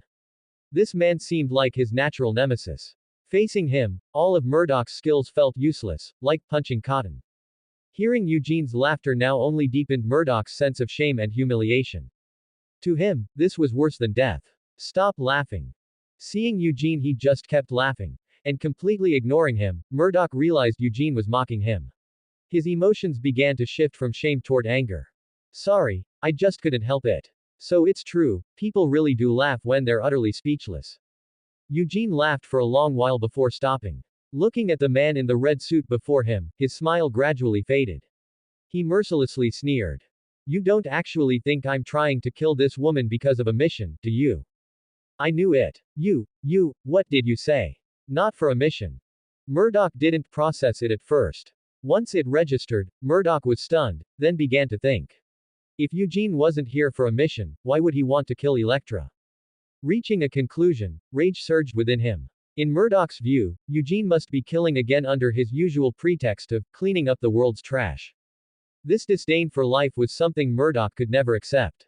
Convinced he had figured it out, Murdock's defenses shattered as he cursed. You devil. Oh, don't be angry, Murdock. Have you forgotten what that old man taught you when you were a kid? Enough reminiscing. Bye. Daily task. Defender, have a friendly exchange with Nightcrawler. Completed. Reward distributed. Gold coins, 27,968. Glancing at the mission panel showing the task is completed, Eugene ignored Murdock's howls and vanished into the night. When words don't align, even half a sentence is too much. He had only chased after him to ensure Elektra's death and incidentally complete a daily task. Sensing through his own radar perception that Eugene had left, Murdoch immediately grew frantic. He knew Eugene was someone who wouldn't act without a clear target. Electra. Using his cane for support, Murdoch endured the excruciating pain, walked downstairs, and headed towards the hospital. Faster. Concern for his girlfriend made Murdoch gradually forget his own pain. Unfortunately, even so, Murdoch was still a step too late. By the time he reached the operating room door, Electra's surgery was already over. Murdoch's proud radar perception allowed him to easily see through the white sheet, making out Electra's peaceful face beneath it. In his perception, the warmth of his former lover was slowly fading away. For the first time, Murdoch felt such powerlessness. Murdoch slid down the wall and slumped to the floor. He had intended to take one last look at Electra and leave. Unexpectedly, the surgeon in charge of the operation walked over at that moment, wearing an apologetic expression, and said to Murdoch, "I'm sorry, Mr. Vigilante. We did everything we could, but no matter what method we used, we couldn't stop this lady's bleeding. The surgery was too rushed. We didn't have enough blood bags. Please don't be too sad. It's our lack of medical skill. Please forgive. Hey, Mr. Vigilante. Mr. Vigilante. Quick, prepare for surgery again." PFF'd. The words, "Electra died from excessive blood loss" became the final straw that broke Murdoch.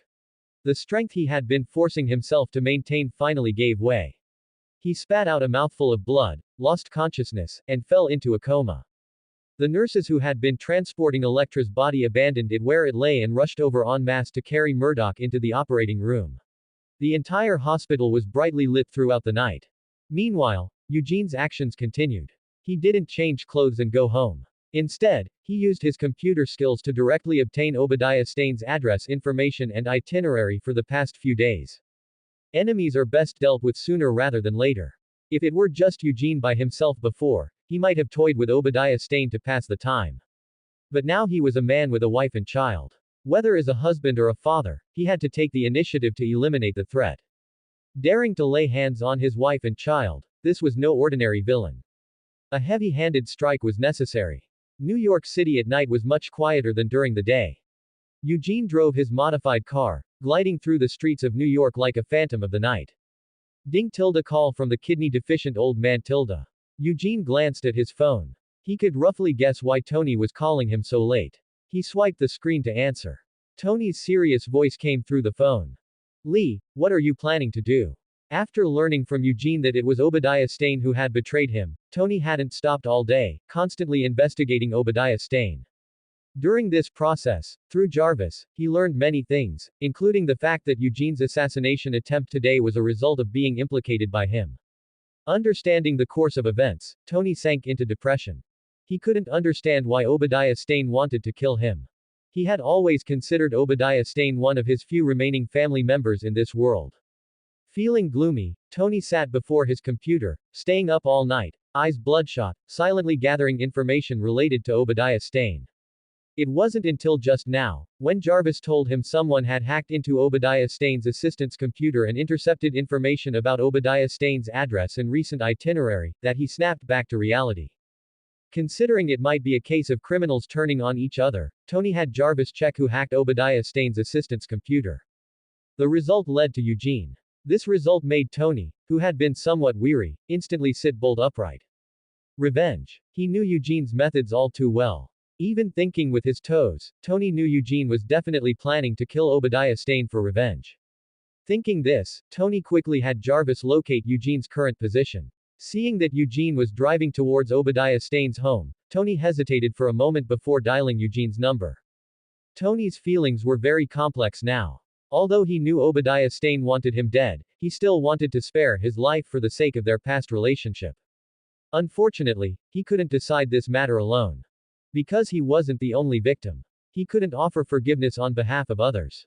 Eugene kept his eyes on the road ahead, a cold glint in his eyes, and said, "You know, Stark, we're both smart people." Tony fell silent for a moment. His voice sounded slightly hoarse, but more than anything, tired. "Right, we're both smart people. All right, I have nothing else. Hang up." Beep tilde. Eugene glanced at his phone, saw the screen display the call had ended, stomped on the accelerator, and chuckled. Obadiah Stane, sleep well tonight. Side quest. Revenge 2, find out who tried to assassinate you. Completed. Reward distributed. Follow-up quest unlocked. Side quest. Revenge 3 Kill the mastermind behind the plot. Reward. 3 free attribute points, random ability level up by 1. Add 1 point to each of the 3 attributes. Constitution. 138 Agility. 138 Soul. 138. In an upscale villa in Manhattan, Obadiah Stane, wearing black pajamas, sat in his office chair making a phone call. You're saying you've brought me Tony Stark's unfinished work? Yes. I wonder how much Mr. Stane thinks these items are worth. Obadiah Stane didn't answer immediately. He pondered carefully, lost in thought. In this universe, Tony was rescued by Eugene. The power of the Mark I was never demonstrated. But even though Obadiah Stane disliked Tony, he still acknowledged Tony's talent. That fool Tony, though arrogant, was truly capable. He would never painstakingly create a pile of scrap metal. Thinking this, Obadiah Stane's eyes grew gloomy. Unfinished product, plus the undamaged blueprints, $10 million US. 10 million. That's a bit low, isn't it? This is an invention Tony Stark created in a desperate situation. Let's make it 15 million, flat. Hearing this, Obadiah Stane narrowed his eyes slightly. After a long while, he agreed. Fine. 15 million it is. Good. Pleasure doing business, Mr. Stane. Pleasure doing business. Hanging up the phone, Obadiah Stane stood up, walked to the window, stopped, and gazed at the night outside and his own reflection in the glass. Obadiah Stane's eyes burned intensely as he murmured. Soon, soon. What rightfully belongs to me, I'll soon take it back. Stark. In a luxurious villa, Obadiah Stane was fantasizing about the future where he would eliminate Tony Stark and take his place.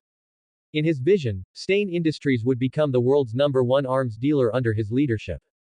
Everyone would bow at the feet of the great Obadiah Stane. Don't worry, Tony, your uncle, will take good care of the company and that little fool by your side. The beautiful future was within reach, causing Obadiah Stane, lost in his fantasy, to unconsciously emit strange, eerie laughter, completely unaware that danger had already arrived. Bang! A hole less than 1 centimeter in diameter suddenly melted open in the glass window before him. A small hole, less than 1 centimeter in diameter, appeared in the center of Obadiah Stane's forehead as he stood before the window. Under the light, 2 holes in Stane's head and the small hole in the glass were both emitting a wisp of blue smoke. Without even a chance to react, Obadiah Stane, still immersed in his fantasy, lost consciousness and fell to the ground with a thud. On the snow-white marble floor, a mixture resembling fermented bean curd and tomato juice flowed from the holes in Obadiah Stane's head, forming a dark red stain. At the same moment Obadiah Stane lost consciousness, Eugene, located 500 meters away, received a task completion notification from the system. Side mission. Revenge 3 Kill the mastermind behind the scenes. Completed. Rewards have been distributed. Random ability upgrade in progress. Ability drawn. Electric projection. Electric projection LV2 right pointing arrow. Electric projection LV3 release up to 600 volts of high voltage current through fingertips. Add 1 point to each of the 3 attributes. Physique. 139 Agility. 139 Soul. 139. Mission accomplished. Time to pack up. After finishing off Obadiah Stane, Eugene in the woods tossed the laser sniper rifle in his hand into the system space, cleaned up the scene, and drove away. Obadiah Stane was dead, and Tony Stark hadn't yet created the Mark series. Things should be relatively quiet for a while now. The hand just needs a bit of attention, no need to focus on them too much. Now he just needs to wait for Tony Stark to utter that classic line.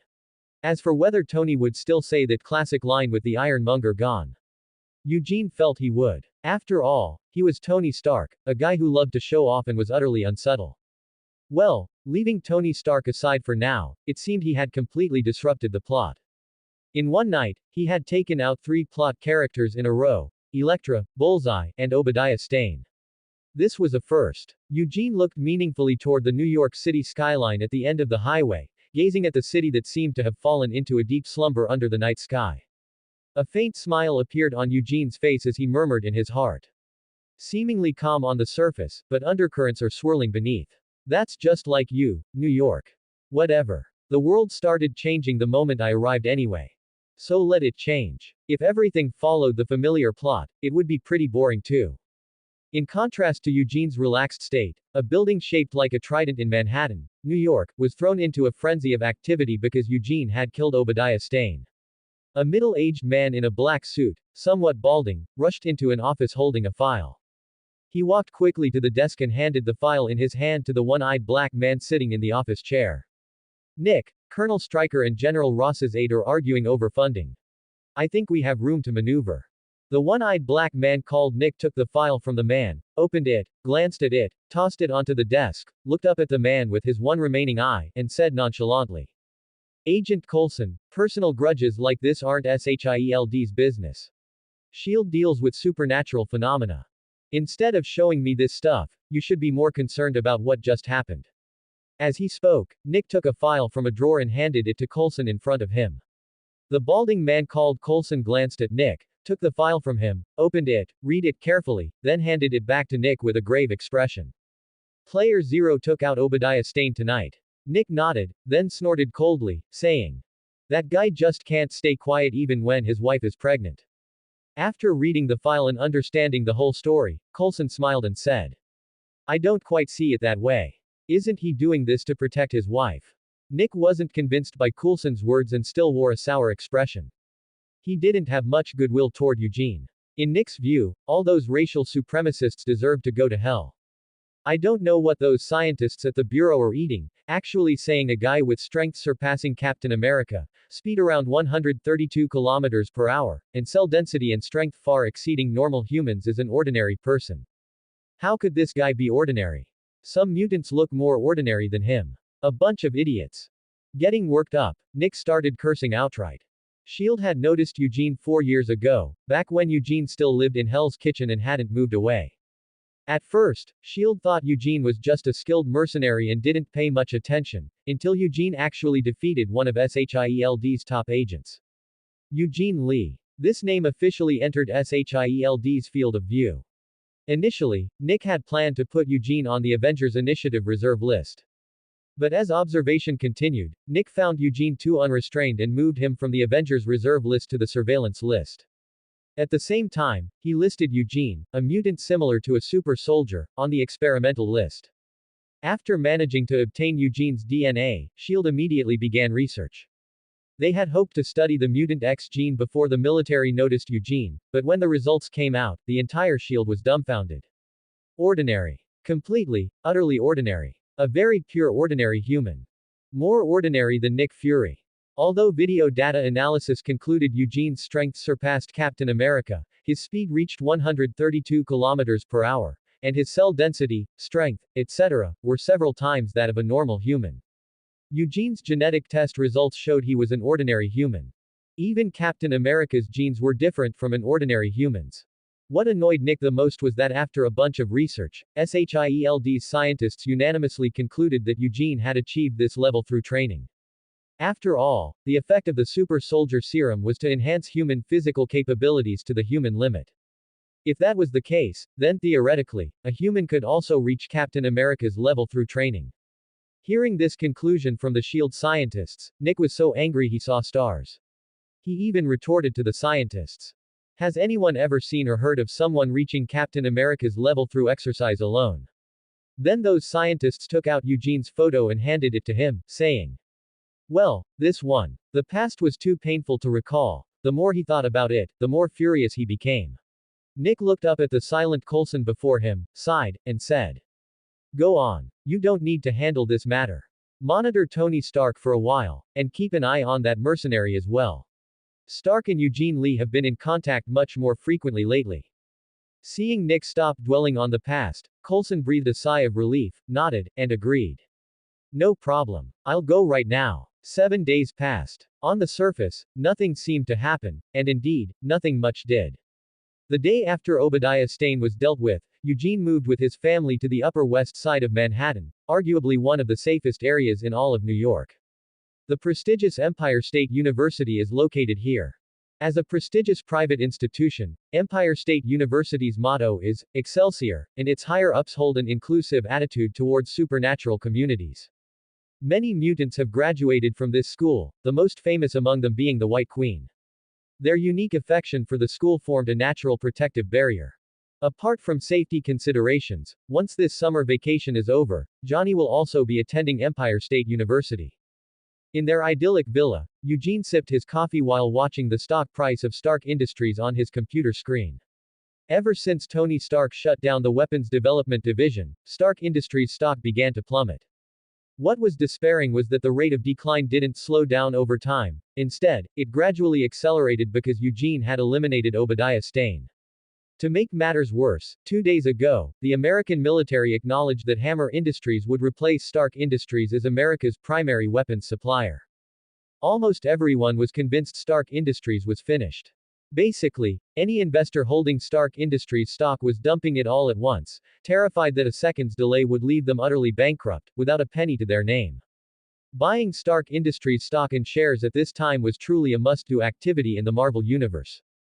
But, let's be honest, who wants to run around busting their chops when they can make money lying down? Right. Eugene, which of these outfits looks better on me?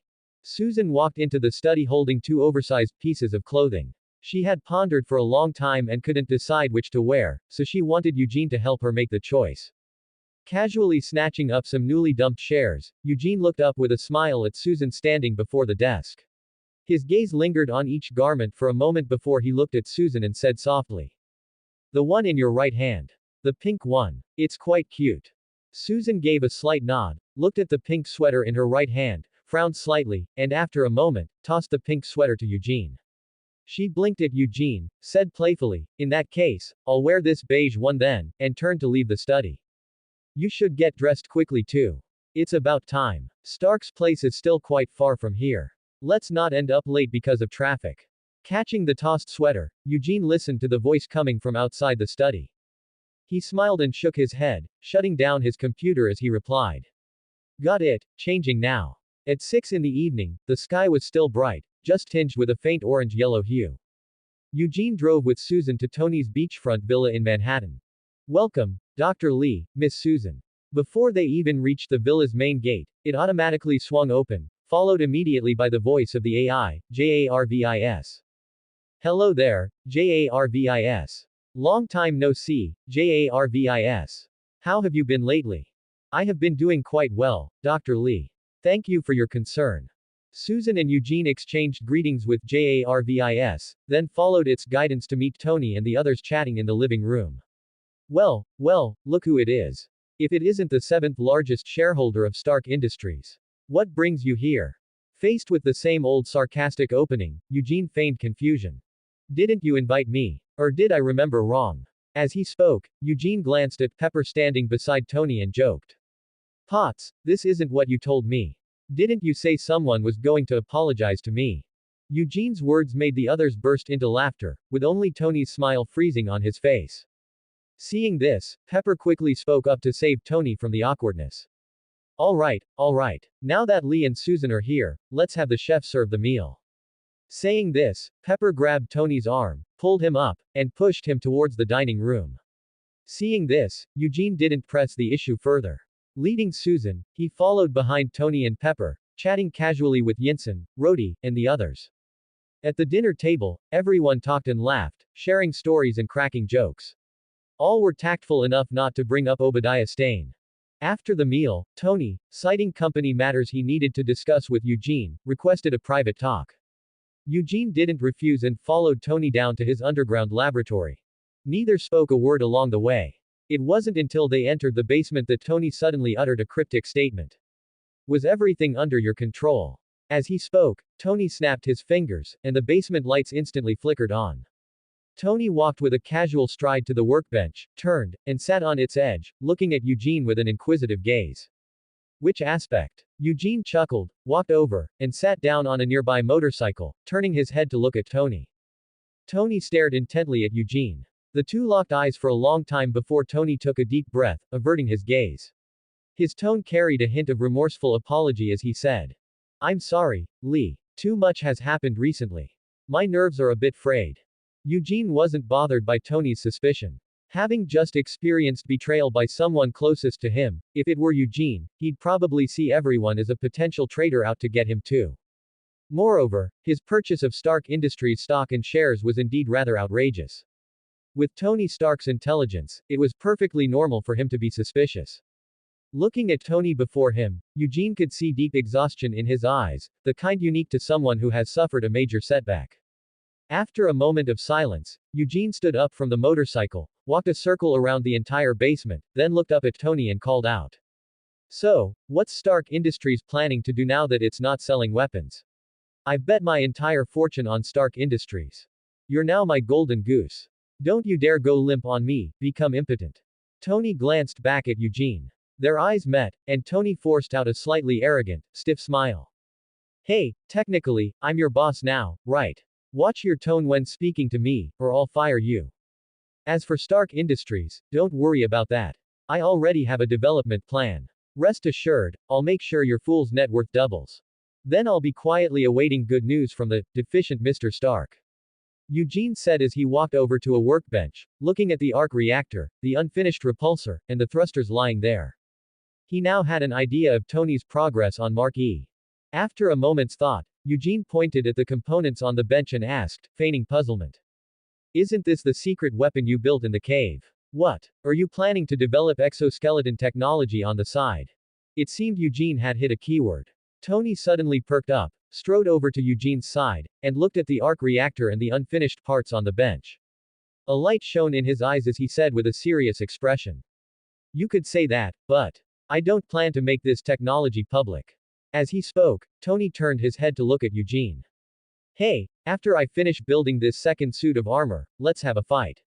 Originally, Eugene just wanted to offer Tony some pointers, to help him avoid some problems he would have otherwise encountered. But Tony's words instantly piqued Eugene's interest, for no other reason than the fact that the moment Tony challenged him, the system simultaneously issued a new mission. And it was a main mission with the highest rewards. Mainline derived mission. A hero's beginning, defeat the Marquee armor. Reward. 200 gold coins. Mainline derived mission. Progress together, because of your arrival, the world has changed. For every suit of armor Tony Stark creates that did not appear in Marvel, you will receive a certain reward. The specific reward will be determined by a rating, with a base reward of 200 gold coins. As these two brand new main missions appeared, Eugene's gaze toward Tony abruptly changed. Excellent. As expected of an anchor point. The words of refusal that had been stuck in his throat were swallowed back down by Eugene. Although he said he didn't care, Eugene was actually somewhat anxious about the progress of his own strength. After all, mutants and the Fantastic Four have already appeared. Without power measured in hundreds or thousands of tons, he truly felt insecure. But now it seemed he didn't need to worry too much, because Tony Stark really could lay golden eggs. 100 gold coins for 1 attribute point, 2000 gold coins would be 20 attribute points. If all converted into strength, that's roughly a whole ton of power. His mood suddenly becoming cheerful, Eugene's gaze toward Tony softened considerably. Of course, no problem. But if I break it, I don't have to pay for it, right? Night. South Street Seaport, New York. A middle-aged white man in a suit, surrounded by several tall, burly men, walked up to a white shipping container. Looking at the container before him, the middle-aged white man sized it up for a few moments and said coldly. This one. Yes, boss. Receiving an affirmative reply, the middle-aged white man nodded slightly, took 2 steps back, and raised his finger to point at the container. Several bodyguards immediately bypassed the middle-aged white man, used tools from who knows where to remove the lock, threw it on the ground, and then 2 others stepped forward to open the container. As the container doors opened, the contents inside were gradually revealed under the faint lights of the harbor. Inside the container was a large wooden crate that took up nearly a third of the space, its exterior coated in green paint. Several bodyguards holding tools were about to step forward and open the crate, but they were stopped by the middle-aged white man. Leave the rest to me. Keep watch outside and don't let anyone disturb me. As he spoke, the middle-aged white man snatched the tools from a nearby bodyguard's hand, walked into the container alone, and signaled for the bodyguards outside to close it. The bodyguards didn't dare disobey. Following his orders, they closed the container and stood straight outside, scanning the surroundings alertly. Inside the dim container, the middle-aged white man took out a pre-prepared lighting tool from his coat, turned it on, and set it aside. The bright light immediately illuminated the entire container. Under the bright light, the middle-aged white man's expression turned grim as he picked up the tools and smashed them violently against the chains locking the wooden crate. The swaying shadow cast upon the container's metal walls synchronized with the thump-thump of the smashing. Wood chips flew onto the middle-aged white man's face, and dust settled on his suit. Yet he didn't care at all. His eyes were fixed solely on the massive wooden crate before him.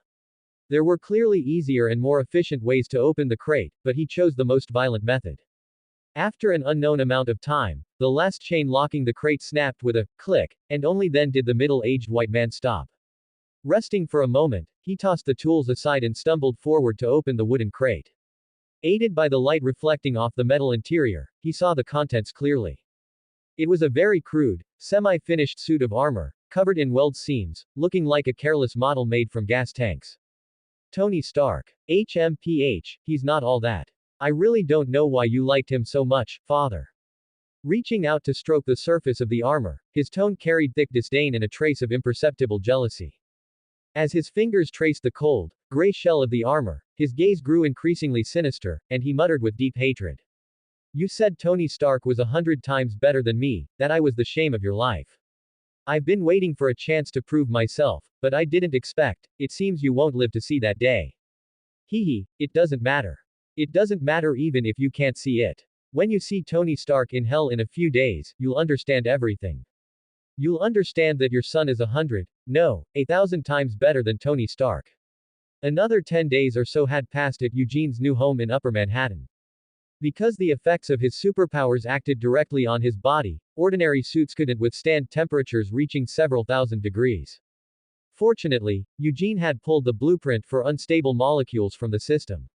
Susan was also nearing her due date. So, Eugene had been staying at home these past few days, accompanying Susan while also researching the suit. The agility attribute strengthened the nervous system, including the brain's neural tissues, which inherently boosted Eugene's intelligence. The interaction between the soul attribute and agility attribute gave Eugene a photographic memory. On this basis, Eugene had injected the special extremis, which significantly raised his intelligence. He was able to synthesize unstable molecules from the blueprint and use them to create a combat suit within 10 days. In the villa's underground room, Eugene looked at the pure black combat suit on the rack and nodded in satisfaction. The suit's design was modeled after the New Goblin suit from the System Mall, specifically, Toby Spidey's New Goblin. For no other reason than the upper body of the New Goblin suit looked comfortable. As for the pants, Eugene made them into a tactical style. Having been transmigrated for 24 years, Eugene still couldn't understand why the vigilantes in America wore one-piece spandex. Did they really think putting on a mask meant they weren't themselves? Thinking about Captain America's bulging image in the documentaries, Eugene couldn't help but shake his head. Just thinking about it was embarrassing. Ding tilde kidney deficiency old man calling tilde. The ringtone pulled Eugene out of his strange fantasies. What does this Stark guy want with me? Is the armor finished? Eugene unhurriedly answered the phone, and Tony's annoying voice immediately came through. Lee, my suit is finished. Come over to my place. Eugene raised an eyebrow and said, sure, but you'll need to reimburse me for labor and gas. On the other end, Tony's snickering could originally be heard faintly, but after Eugene finished speaking, the sound suddenly vanished for some reason. Seeing that Tony was no longer snickering, a refreshed smile appeared on Eugene's face.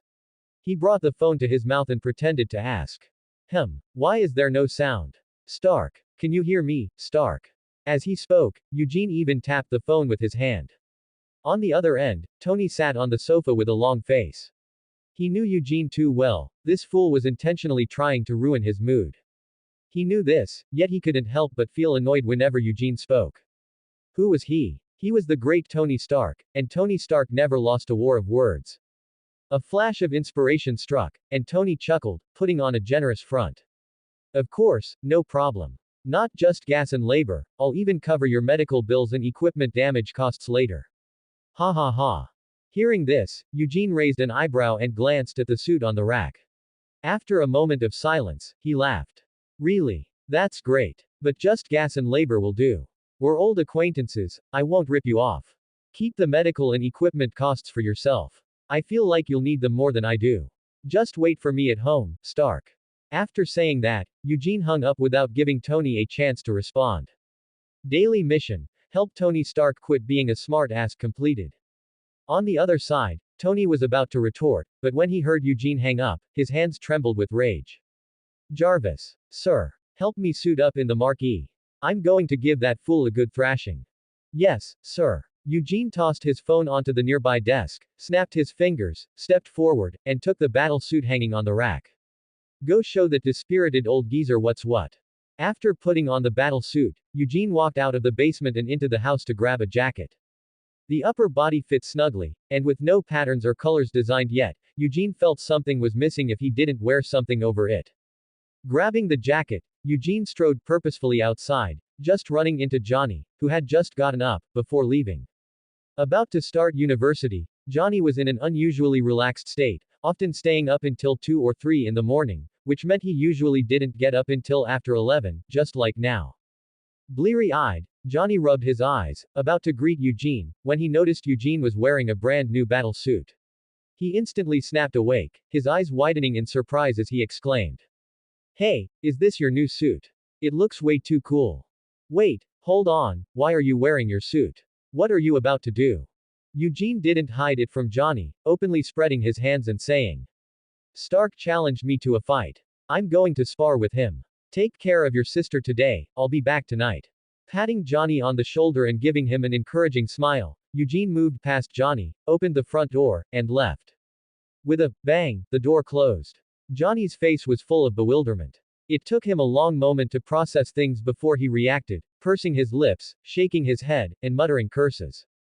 That Counter-Strike playing carrot chomper, all he knows is ordering me around all day, making me feel like a 19th century NR, with no time to even pick up chicks. Parking the car in the Stark family's new garage, Eugene took off his jacket and got out. How's it been going, Jarvis? Haven't seen you in a few days. The familiar electronic voice promptly responded. Quite well, thank you, Mr. Lee. Is that so? Good. And that old man Stark? Sir is inside waiting for you, Mr. Lee. Please follow my directions. No problem. Following Jarvis's guidance, Eugene arrived at an open, rectangular area. The area wasn't large, a pit-like open-air space. Eugene estimated it to be roughly 20 by 100 by 4 units. There was a machine at each of the 4 corners, seemingly to prevent satellite imaging. The ground was filled with sand and soil. Overall, it was both rudimentary and well-equipped. What are you doing standing up there? Hurry up and come down. What? It's no good if you're already shriveling up at such a young age. An arrogant voice tinged with a hint of mockery reached his ears. Eugene didn't need to guess to know it was that asshole, Tony Stark. Following the sound to the center of the area, Eugene saw a bright silver Iron Man with blue glowing eyes looking at him. With his excellent vision, Eugene clearly saw the rivets on the Iron Man's body. Mark E. Running through the information about the Mark E from his memory, Eugene stayed put and began warming up, preparing to properly electrocute that asshole Tony Stark later. Just moments ago, the moment he saw Tony, Eugene received a prompt from the system. Main storyline derivative mission, common progress, due to your arrival, the world has changed. For every suit of armor Tony Stark creates that did not appear in Marvel, you will receive a certain reward. Completion count. 1. Review. Mark II variant. A Mark E constructed from a new gold titanium alloy. Unlike other Mark IIs, it has superior defensive capabilities and higher mobility. Final reward. 400 gold coins. Gold coins. 31,955. This suddenly completed system task gave Eugene a huge idea. In the movies, Tony learned about the weakness of the Iron Man armor against electricity from Whiplash's plasma whips, leading to the development of the Mark VI. So, if he electrocutes Tony in advance now, making Tony install the capabilities originally developed for the Mark VI onto the Mark E, creating something like a Mark III variant, similar to the Mark II variant. Wouldn't that let him freeload another main storyline derivative mission? Thinking of this, Eugene grew increasingly eager. He quickly finished his warm-up and, without even using the stairs, leapt down directly from the spectator stand over 4 meters high. It made Tony's heart skip a beat, his normally playful expression behind the mask tightening slightly. Jumping down from over 4 meters high, and his knees were completely fine. Although Tony knew Eugene's physical prowess far exceeded normal humans, seeing it firsthand always shocked him. He had suspected Eugene might be a mutant with physical enhancement abilities, but the fact was, Eugene was just an ordinary person. His genes were no different from an ordinary person's, there were no mutations or variants. Seeing Eugene walking towards him with relaxed steps, Tony instinctively recalled the shadow of their first meeting. His slightly tense nerves automatically interpreted Eugene's earlier action as a show of force. This annoyed Tony, who had intended to wash away the shame of defeat today. Fool Lee. It's one thing that I couldn't beat you without the suit, but if I can't beat you with the suit, then what was the point of building this fool thing? You might lose the fight, but not your presence. No matter what, Tony Stark could not lose in terms of momentum. Tilting his head slightly, his eyelights pretentiously scanning Eugene's suit up and down, Tony laughed and said, HMPH, finally changed out of that cosplay outfit, huh? Ready to get your ass kicked. Eugene walked straight towards Tony, stopping about 5 meters away. Shall we start now? Tony gestured with an open hand. Of course. Ladies first. Eugene nodded, smiling. Okay, excellent. The two stared at each other. Tony slowly retracted his gesturing hand. The air seemed to congeal, no longer flowing. Time ticked by. The two just looked at each other, neither making the first move. After what felt like an eternity, Tony's voice came from the suit again. What? Are we playing red light, green light? Fine, since the lady is unwilling, then the gentleman will go first. As he spoke, Tony raised his right hand. The repulsor in his palm lit up simultaneously. It all happened in under a second. Tony had intended to distract Eugene with his words and catch him off guard. But before his right hand was even halfway up, Eugene transformed into a blur and crashed into him, knocking him to the ground. Then, mounting him, Eugene unleashed a barrage of punches with both hands, each blow leaving a fist-sized dent in the surface of the marquee. Realizing something was wrong, Tony struggled to break free from Eugene's hold, only to be shocked to find that Eugene's strength was greater than his. He was wearing the marquee, whose strength should be around 3 tons. Is this fooling ordinary? Seeing he couldn't break free, Tony immediately activated his thrusters, planning to use their force to throw Eugene off. However, Eugene was prepared. He clung tightly to Tony, using his own weight and strength to prevent the thruster force from dislodging him. Tony was forced to lift Eugene off the ground. While Tony was still figuring out how to shake him off, Eugene grabbed one of Tony's arms and, using his immense strength, began swinging it wildly, pulling Tony into a spinning circle in the air. Losing balance and the power of the thrusters, Eugene and Tony spun together in circles as they plummeted towards the ground. With a thunderous crash, boom, the entire area was engulfed in a cloud of swirling sand and billowing dust. Lee. Staggering to his feet amidst the dust, Tony looked around, trying to ascertain Eugene's condition.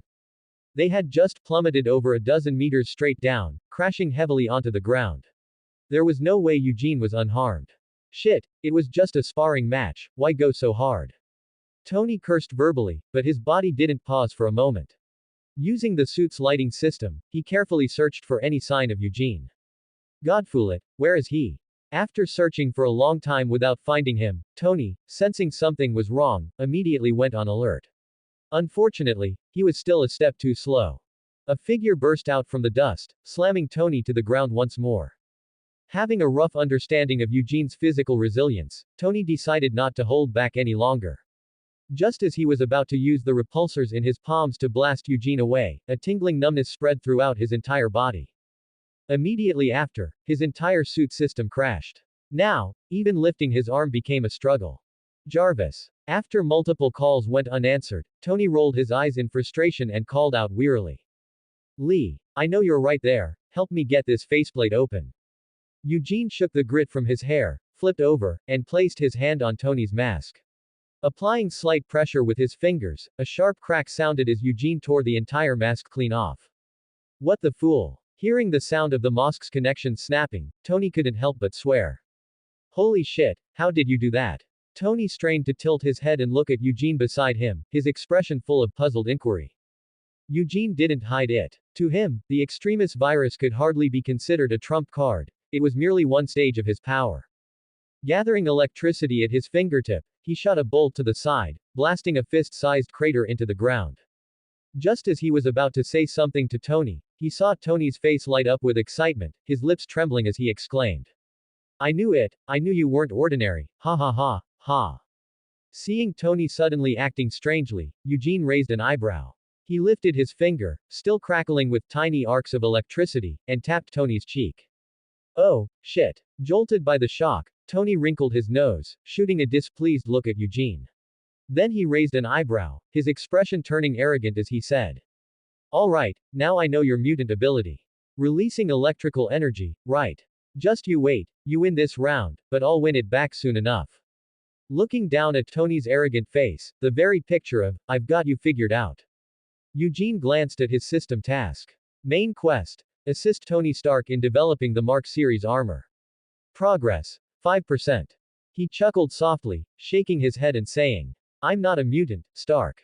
Eugene's words made Tony freeze. His gaze shifted rapidly between Eugene's hand and his face, his expression seeming to say, don't kid around, man. If you're not a mutant, what are you? Understanding Tony's meaning, Eugene smiled and said, are you familiar with the Super Soldier Serum?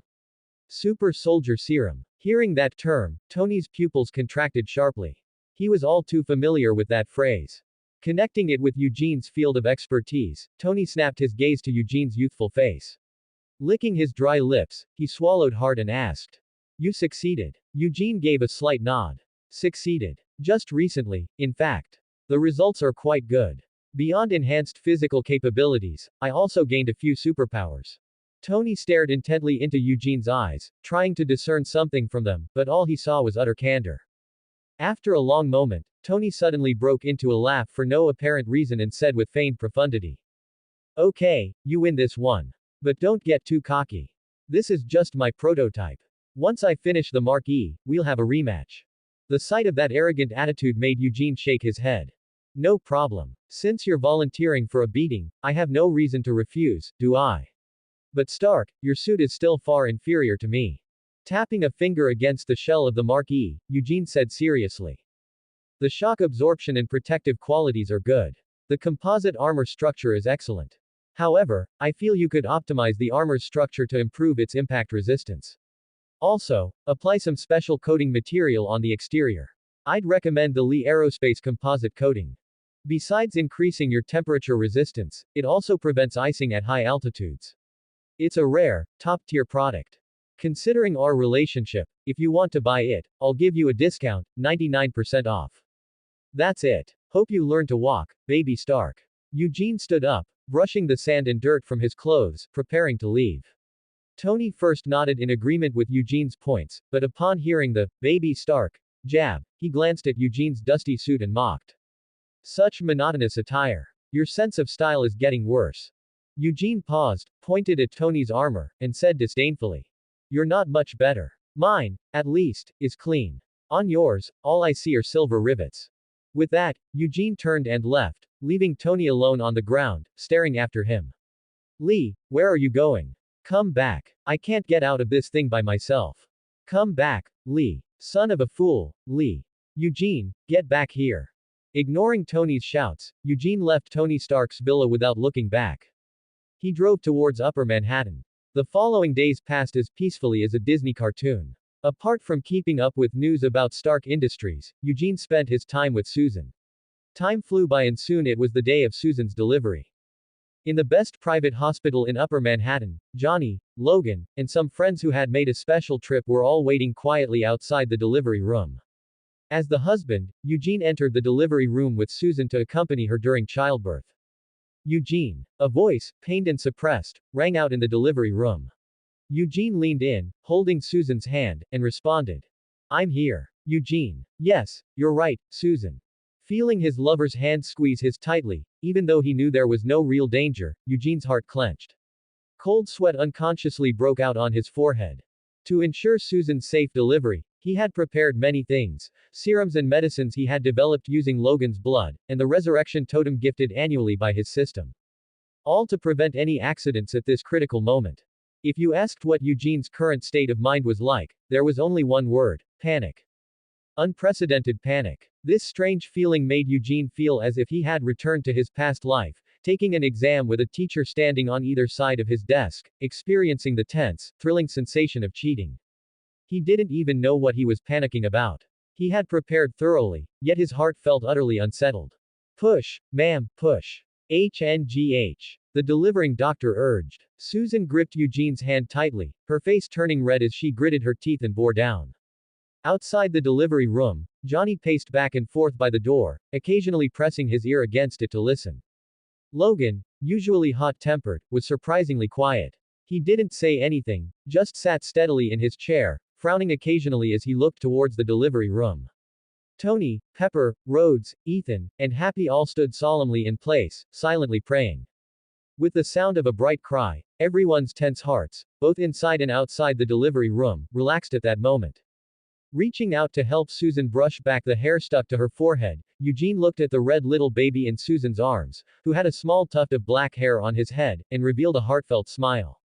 Turning his head to look at Susan, whose complexion had recovered somewhat, he said softly, 4.2 kilograms. According to our previous agreement, if it was over 3.7 kilograms, we'd use the name you chose. From today on, our child will be called Franklin, Susan. Having just finished giving birth, Susan nodded slightly and then closed her eyes, slowly falling asleep. Seeing this, Eugene leaned over to kiss Susan's forehead, then together with the doctor, wheeled Susan and the child out of the delivery room. When the people outside the delivery room saw the doors open, they originally wanted to step forward and ask about the situation, but upon seeing Susan asleep, they went silent and kept each other quiet. After transferring Susan to a private ward, Eugene walked to the waiting area to share the good news with everyone. It's a boy, his English name is Franklin, Franklin Lee. Everyone smiled and congratulated Eugene, but they didn't stay long. They just quietly looked at the child and left, as they had all squeezed time out of their busy schedules to come. In the end, only Johnny and Logan remained. Eugene sat by Susan's side, looking at the little baby fast asleep in the crib, feeling a bit strange in his heart. He remembered that in both the comics and the anime, Franklin was blonde, right? But now this kid in the crib didn't have a single strand of blonde hair. So was he really that Omega mutant Franklin? Or was it due to individual differences? After a brief moment of thought, Eugene decided to stop thinking about it. Regardless, the Franklin of this universe was his biological son. There was no point in overthinking it, time would tell everything. Shaking his head, Eugene took out a resurrection totem from the system and sent it into Franklin's body. He then stayed by the mother and son's side the whole time. As the days passed, Susan was discharged from the hospital a week after giving birth. Eugene spent a large sum of money to hire a professional team from the East for Susan's postpartum recovery. The past few days had been unexpectedly peaceful, but Eugene didn't dare to be the least bit lax. Because Eugene knew that an unknown enemy was lurking in the shadows. Just a few days ago, Eugene received news that Tony had completed the Marquee. The system immediately reminded Eugene that the main quest was completed, but the subsequent update of the main quest put him on high alert. Main quest. Help Tony Stark build the Mark series armors. Completed. Main derivative quest. Progressing together, completions. 2. Evaluation. Marquee variant possesses the ability to absorb and utilize electricity. Total reward. Selectable superpower upgrade times 4, 700 gold coins. Gold coins, 3,925. Main quest. Together with Tony Stark, defeat the Ironmonger. Reward. 1 autonomous ability advancement, 1 random dungeon entry ticket, 300 gold coins. Having possessed the system for 24 years, Eugene understood that this was definitely not a system bug, but rather that an unknown enemy was indeed hiding in the shadows. Understanding this, Eugene immediately informed Tony of the news regarding Obadiah Stane and the existence of his remnants. Unfortunately, Tony didn't take it seriously. He believed that since Obadiah Stane was finished, what could his remnants possibly do? Let them come. Tony Stark would teach them a lesson. Eugene had no choice but to notify Rhodes, telling him to keep an eye on the safety of those around Tony lately. He himself focused all his energy on Susan and their son. Regardless, he was the one who killed Obadiah Stane. Although he didn't know exactly who this new Ironmonger was or if they were related to Obadiah Stane, he couldn't lack the necessary precautions.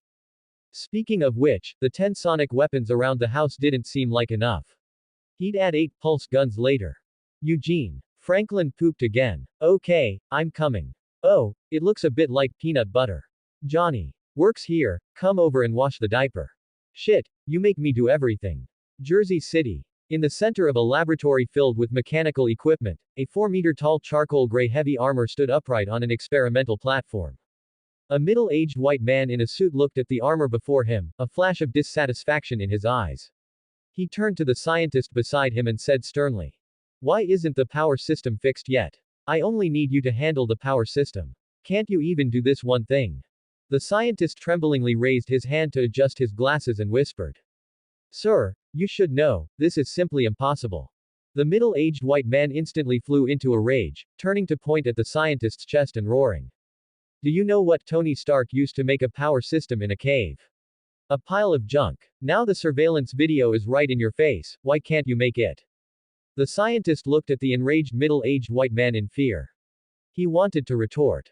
Why don't you go make the power system yourself? But the cowardice in his heart made him unable to say it out loud, so he could only find excuses for himself internally. If it weren't for the fact that you pay so much, I wouldn't put up with you. After repeating the same words in his heart a few times, the scientist's internal anger gradually subsided, and he replied cautiously. I'm truly sorry, but I'm not Tony Stark. I simply can't make it by looking at such a blurry video. Looking at the trembling scientist before him, the middle-aged white man was still furious. He understood the difficulty because he was a scientist himself. He understood Tony's prowess better than anyone. From the first moment he saw the video, the middle-aged white man realized he was inferior to Tony. He simply couldn't manufacture a miniature reactor. He couldn't accept such a result. So he left the power component to his team while he went to build the armor. Originally, he was feeling smug that his armor was more powerful than Tony's Mark I. But when he snapped out of it and realized that without power, his armor was just a pile of scrap metal. This made him realize he was like an ostrich. This conscious self-deception filled the middle-aged white man with immense shame and rage. Just when he didn't know how to vent his anger, the scientist told him he simply couldn't make the miniature reactor. The middle-aged white man immediately found an outlet. I've built an armor stronger than Tony Stark's, and you can't even make a miniature reactor identical to Tony Stark's. You useless piece of trash. The middle-aged white man roared, swinging his left hand which gleamed with a metallic luster, and slapped the scientist's face. He didn't hold back at all with this slap. The already frail scientist's neck snapped, and he died on the spot. Everyone present was terrified, standing frozen in place. The middle-aged white man kicked the scientist's body aside, looked up, scanned everyone present with a sharp gaze, and said coolly. I'll handle the power. You lot, reinforce the armor once more. If the armor's reinforcement hasn't progressed by the time I return, just like the power system, he will be your example. With that, the middle-aged white man snorted coldly and turned to leave. Slurp tilde. Tony reclined on the sofa, sipping red wine while staring intently at the television before him, his expression cold and stern. After being rescued by Eugene Lee, he had assumed that Eugene had wiped out the entire Ten Rings gang. It wasn't until a while ago, when Eugene reminded him, that Tony began an investigation with a degree of skepticism. Through this investigation, Tony discovered that the Ten Rings gang still existed. The group that kidnapped him and was killed by Eugene was merely a small branch. Seeing this news and recalling Eugene's previous warning, Tony immediately connected the two. Now, Tony was watching video footage regarding the Ten Rings gang. Jarvis, hack into the military systems. The moment there's any news about the Ten Rings gang, tell me immediately. Very well, sir. Tossing back the rest of his wine, Tony set the glass on the table. Looking at the outdated equipment of the Ten Rings gang in the video, he let out a chuckle. Lee is still too timid. A mere Ten Rings gang has him so on edge. Once I've completely dealt with them in a while, I'll definitely have a good laugh at his expense. As Tony spoke, the video suddenly showed members of the Ten Rings gang shooting civilians. Watching the gang members commit carnage against civilians using Stark-made weapons, Tony thought of Ethan. His expression gradually darkened, and even his smile became distorted. This was never his intention. Why did things turn out like this? The gap between reality and his ideals left Tony's heart exceptionally heavy. However, this mood didn't last long, as he received a call from an unknown number. Sir, there is an incoming call from a New York address.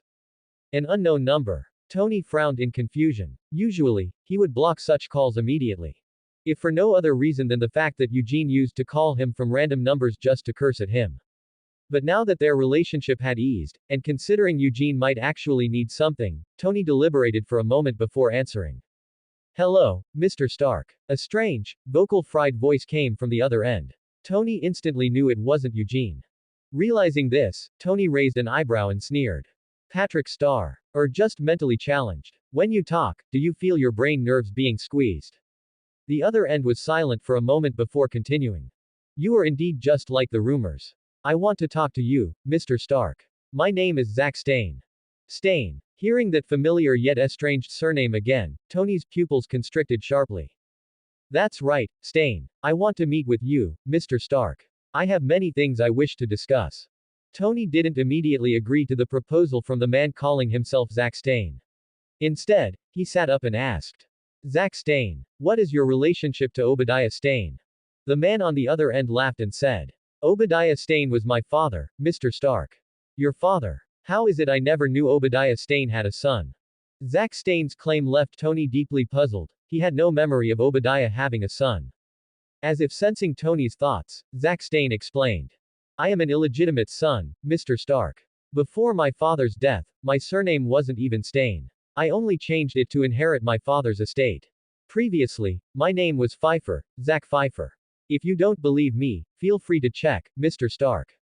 Hearing this, Tony remained silent for a moment. Looking at the data on Zack Pfeiffer appearing on the screen before him, he narrowed his eyes and said in a low voice. No need. Tell me, where and when. Ha ha ha, how straightforward. Truly worthy of the name Tony Stark. In that case, I will come to Stark Tower to find you tomorrow at 3 in the afternoon. We can talk then. I really look forward to meeting you, Mr. Stark. With that, the man calling himself Zack Stane hung up. Zack Stane, 36 years old. Looking at the middle-aged white man in the files whose face bore a striking resemblance to Obadiah Stane, Tony's expression slowly turned grim. Though he didn't know what this Zack Stane's goal was, Tony's emotional connection to the name, Stane, was currently very complicated.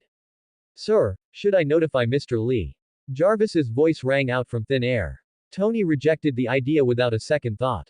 Why notify that guy? I can handle this myself. Jarvis, don't do anything unnecessary. Tony paused, then added proudly. I can solve everything on my own without that fool. Jarvis, I am Tony Stark, the smartest guy in the world. Hearing this, Jarvis uncharacteristically failed to respond. Noticing this, Tony frowned and asked, What's wrong, Jarvis? ZZT, ZZT, ZZT. A burst of electronic static sounded before Jarvis replied, Nothing, sir. I feel that what you said is quite correct. What was that noise just now? It was just dust on the speakers, sir. Is that so? Looks like I need to add an auto-cleaning function. Come on, Jarvis, pull up the distribution map for the villa's speakers. Certainly, sir. In Upper Manhattan, inside Eugene's villa, Eugene was having a silent, eye contact, conversation with Franklin.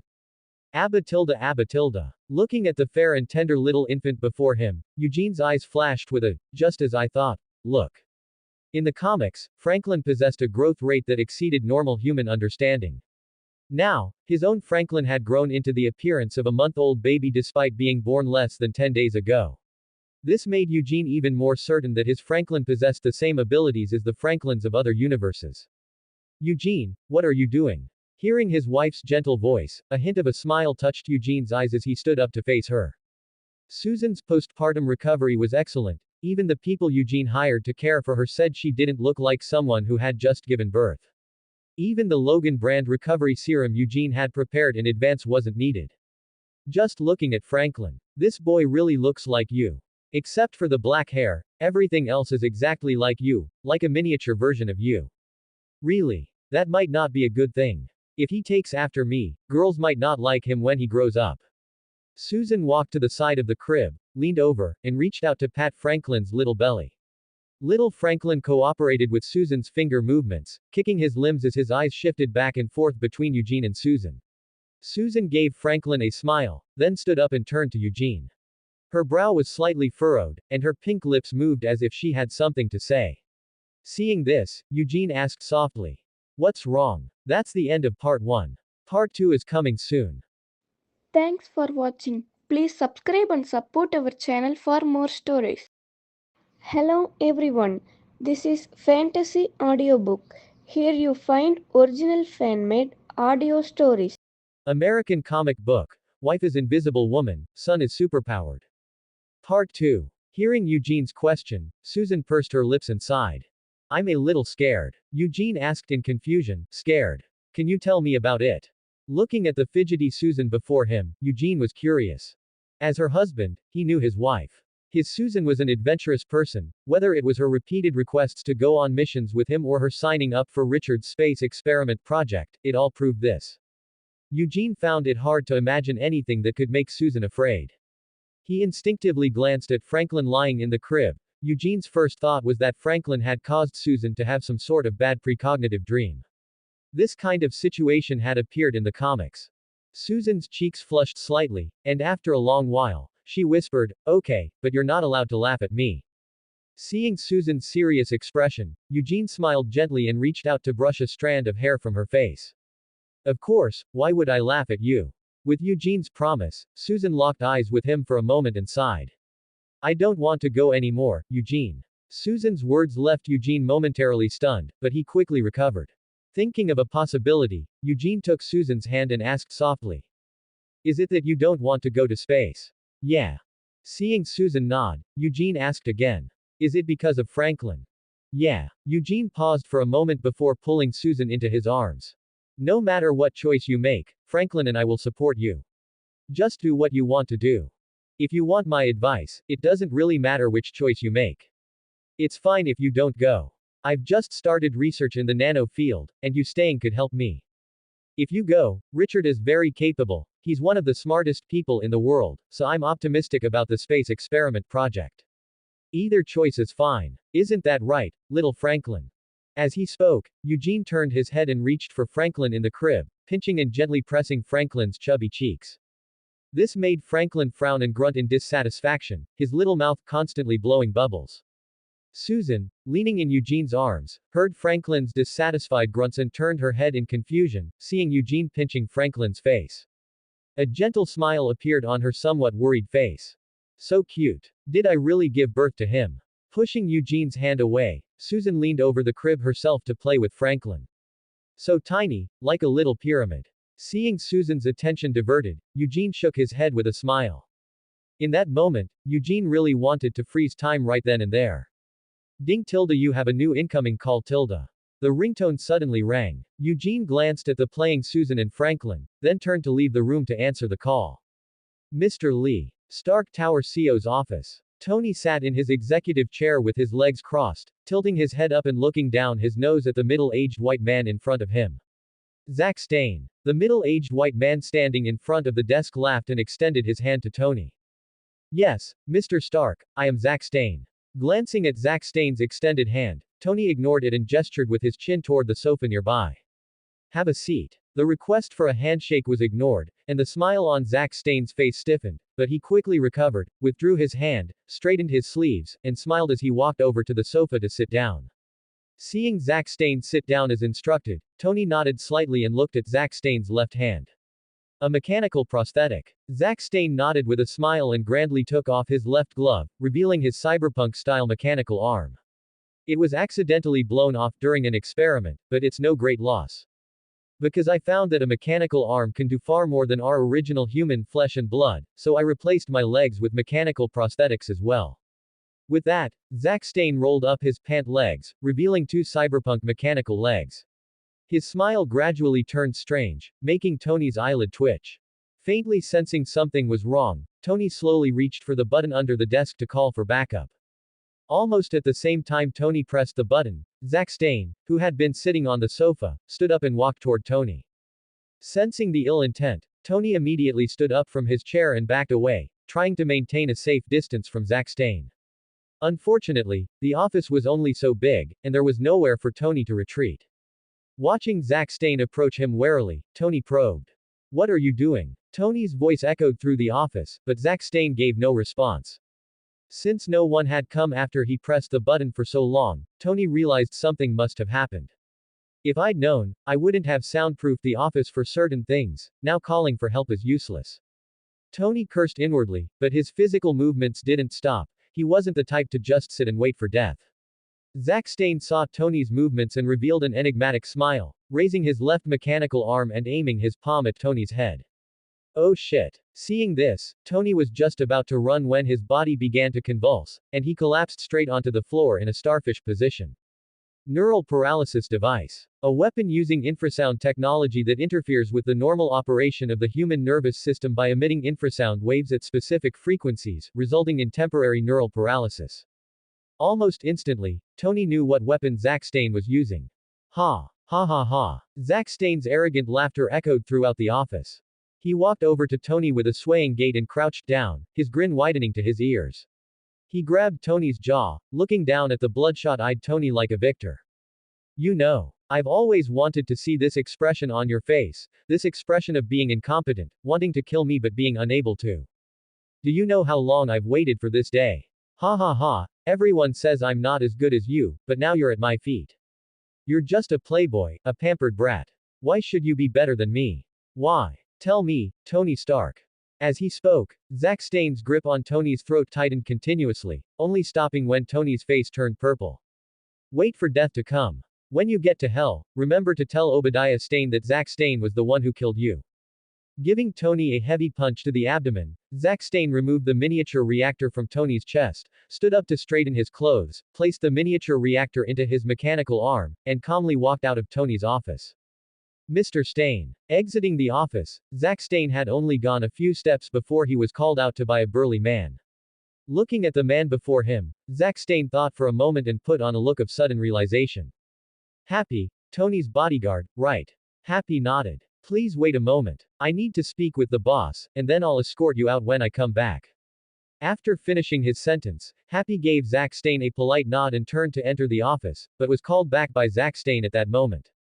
Wait a moment. What is it, Mr. Stane? Happy turned around curiously, only to see Zack Stane's left hand resting on his shoulder. Before he could say anything, a wave of paralysis swept through his entire body. Thump. He couldn't move. Happy was struck with alarm. Oh no, Tony. Looking at Happy twitching on the ground before him, Zack Stane gave a cold laugh. He crouched down and placed his left hand on Happy's neck with a ferocious expression. I didn't originally want to kill you. As the mechanical arm slowly tightened, Happy's face gradually flushed red. Under the influence of the infrasound, the blood vessels on Happy's face began to bulge one by one. Just as Happy's consciousness was about to sink into darkness, at this critical moment, the elevator numbers began to jump. Realizing time was running out, Zack Stane gave a cold snort, abandoned his plan to strangle Happy, and instead clenched his fist to strike Happy's face.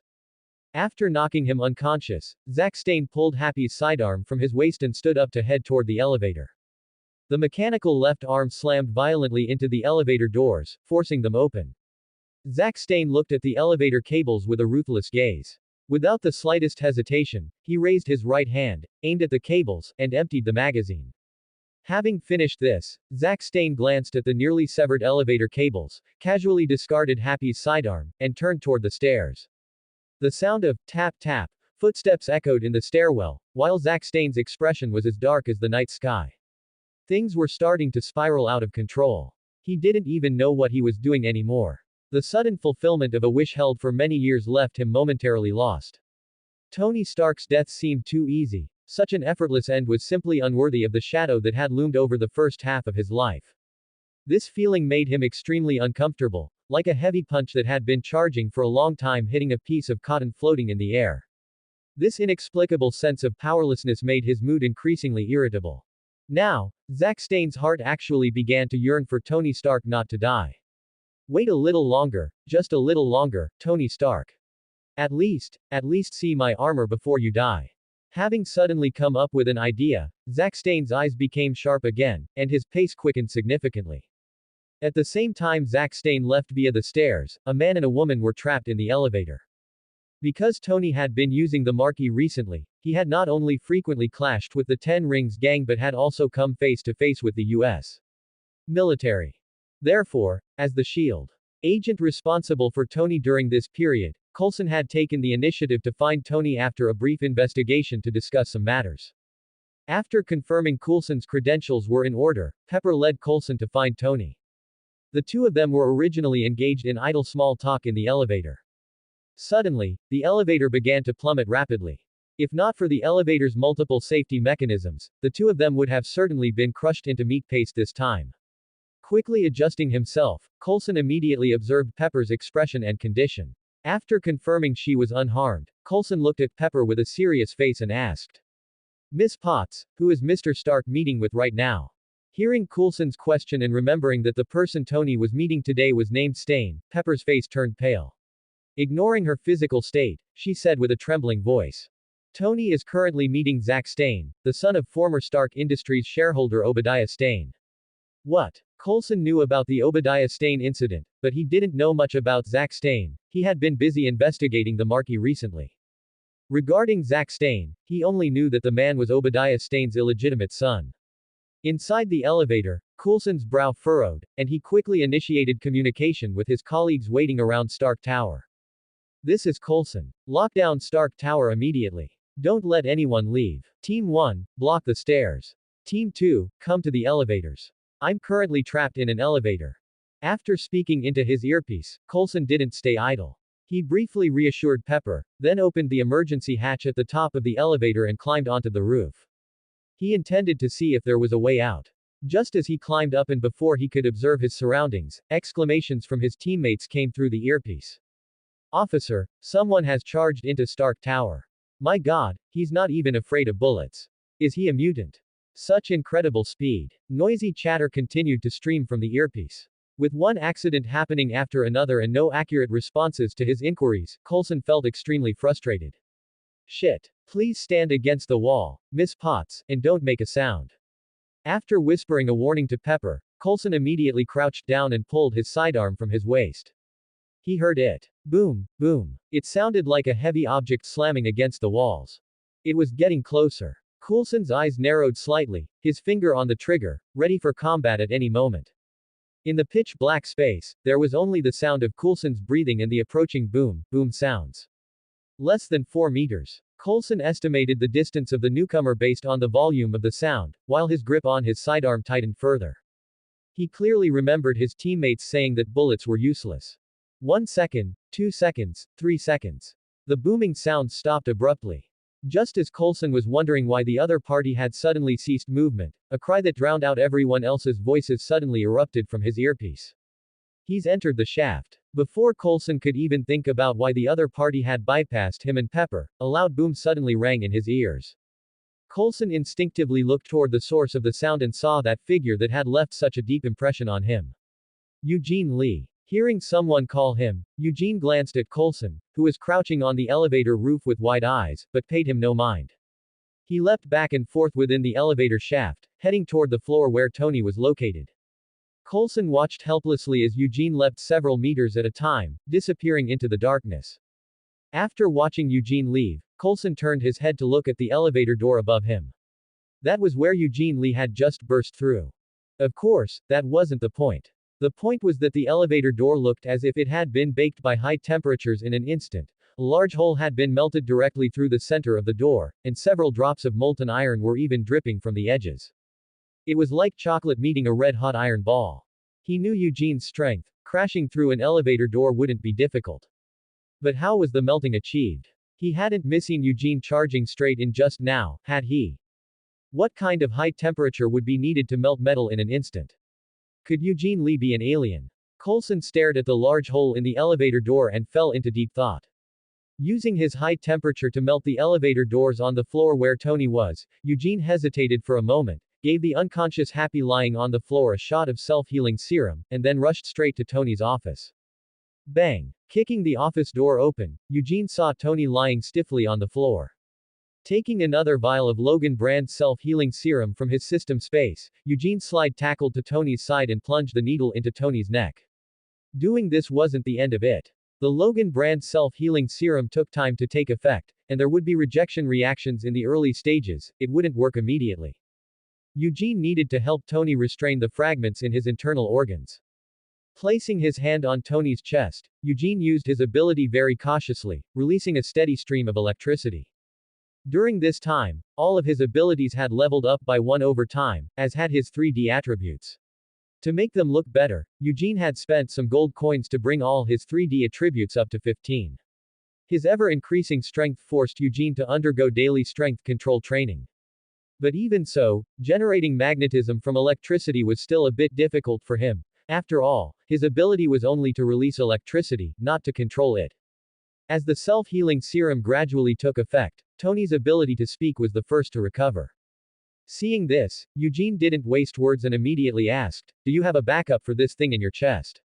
He knew, of course, that Tony had the keepsake reactor Pepper had given him, but it was better to be cautious. Tony stared wide-eyed at Eugene and opened his mouth, wanting to say something, but feeling that his life was more important, he said tremulously and with a hint of resentment.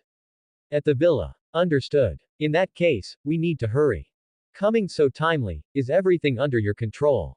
Eugene shook his head. No, Jarvis called me last night and told me a childish old-timer was trying to be a hero again. Oh shit, he's got a big mouth. Looks like I should reset his system when I get back. You're all talk. Eugene glanced around, took a grappling hook from his system space, secured it in a firm spot, and then turned to pick Tony up from the floor. Ready for some high-altitude bungee jumping. What? Wait, what are you doing? Tony, who had seen all of Eugene's actions, suddenly had a bad feeling in his heart.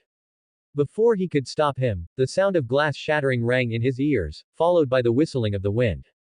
What the fool? Lee. Tony couldn't believe it. This fool Eugene actually dared to free fall with him at a speed of 38.31 meters per second.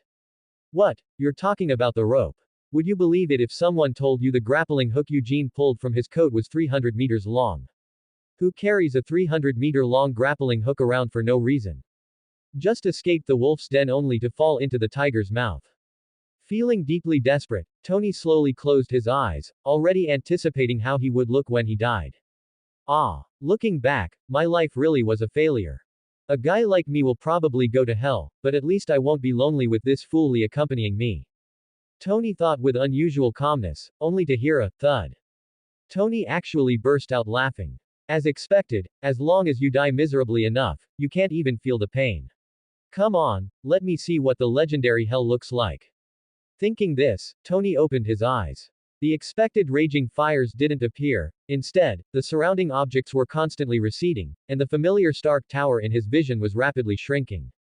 Realizing something was wrong, Tony immediately checked his own condition and suddenly found that Eugene was running wildly on the street while holding him.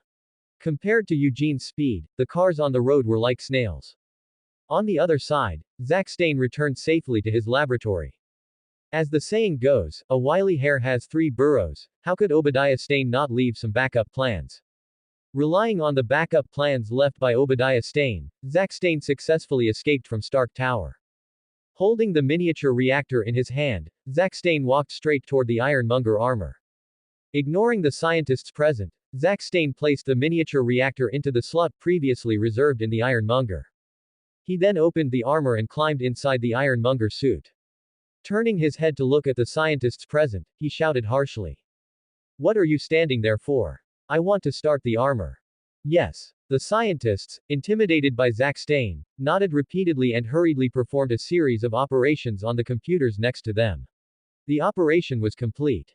The scientists were about to tell Zack Stane that it was ready, but as soon as they turned around, they saw Zack Stane start the propulsion engines and fly into the sky, piloting the Ironmonger.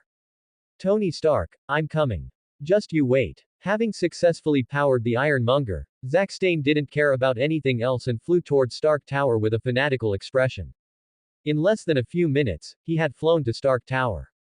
Unfortunately, Tony had already been taken away by Eugene, so Zack Stane naturally couldn't find him. Unable to find Tony, Zack Stane immediately fell into a state of fury. The people gathered at the base of Stark Tower to watch the excitement and the shield. Agents conducting investigations inside the building naturally became Zack Stane's tools for venting his anger. At the same time, Pepper and Coulson had just come out of the elevator, and Happy had just been carried into an ambulance.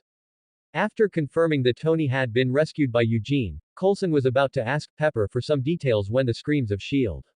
agents inside Stark Tower came through his headset. Realizing something was wrong, Coulson looked up and saw the Ironmonger flying toward them, immediately shouting. Everyone, scatter. Hand over Tony Stark. Coulson noticed Zack Stane, and Zack Stane naturally noticed Pepper next to Coulson. Zack Stane, who viewed Tony Stark as his lifelong enemy, could be said to be extremely dedicated to him. He was well aware of Tony's interpersonal relationships. Pepper Potts, one of the people Tony Stark cherished most, as long as he caught her, he wouldn't have to worry about that fool Tony Stark not showing himself. Thinking of this, Zack Stane's gaze toward Pepper suddenly became fierce. Pepper Potts, don't run. Seeing Zack Stane piloting the Ironmonger toward her, Pepper naturally wouldn't just sit there and wait. But Pepper was a normal human female. After all, how could she compete with Zack Stane's enhanced version of the Ironmonger? Although the Ironmonger was 4 meters tall and weighed 3 tons, its flexibility and speed far exceeded the original version. In almost the blink of an eye, it rushed in front of Pepper. Coulson wanted to step forward to stop it, but Zack Stane was now a madman with confused thoughts. He raised his left arm and slapped Coulson, who was blocking Pepper, away, while simultaneously reaching for Pepper with his other hand.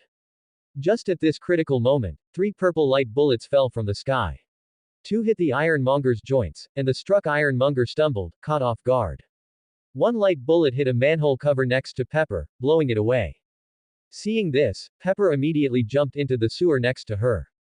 No. Who is it? Having readjusted its posture, the ironmonger let out a roar through the armor's amplification system. Who dares to ruin my plans? I'll tear you to pieces. Everyone present was drawn by Zack Stane's voice, looking up at the sky. They saw a figure clad entirely in black, masked, illuminated by the sunlight, holding a gun that exuded a strong sense of technology. As if riding a skateboard, he stood on the back of a red and gold-colored robot, flying toward them. The roar of thrusters erupting with flames faintly echoed in the sky. Feeling everyone's gaze on him, even with his face concealed by a mask, Tony still felt a sense of shame. I shouldn't have agreed to this. Don't you have a more dignified way of making an entrance? Eugene ignored Tony's complaint. Saving people is the priority, Tony. I can aim better standing on your back, and you don't want anything to happen to Potts, do you? Shit. Eugene's words only made Tony's already unpleasant expression turn even uglier. Though he knew Eugene was right, Tony was still irritated. Not wanting to waste any more words on Eugene, Tony snorted coldly, activated the suit's speaker system, and addressed Zack Stane below. Zack Stane, weren't you looking for me? I'm right here. Inside the ironmonger, Zack Stane's furious expression paused upon hearing Tony's voice, replaced by suppressed excitement that emanated from the suit. It's you. You have an Iron Man suit too. Of course, I should have thought of that. HMPH, Obadiah was right all along, your whole family is a bunch of hypocrites. But this works out perfectly. Come on. It's been so many years, it's time we settled things between us. As soon as he finished speaking, Zack Stane raised his left arm, aiming at Tony and Eugene in the air. Instantly, tongues of fire erupted from the arm like fireworks. Tony was no fool. He pushed the Mark III's engines to their maximum, carrying Eugene as he dodged left and right to evade Zack Stane's attacks. Are you sure you don't need my help? Eugene felt the impact of bullets hitting him, raised his gun to shatter a chunk of concrete about to fall on a passerby, and casually asked. No. Tony's tone was firm, his expression beneath the suit no better than Zack Stane's had been earlier. You've already helped me enough. Leave the rest to me. This is between Stane and Stark. Eugene nodded slightly upon hearing this. All right then. Keep the comms open. With that, Eugene leaned back, performed a 360-degree flip, and landed on the ground. Suddenly freed from over 200 kilograms of weight, Tony felt lighter. He raised his hand and fired a repulsor blast at Zack Stane on the ground. Want to settle things with me? Then bring it on, you gas tank. Zack Stane, who had just taken Tony's attack head-on, was about to mock its lack of power when he heard Tony's words.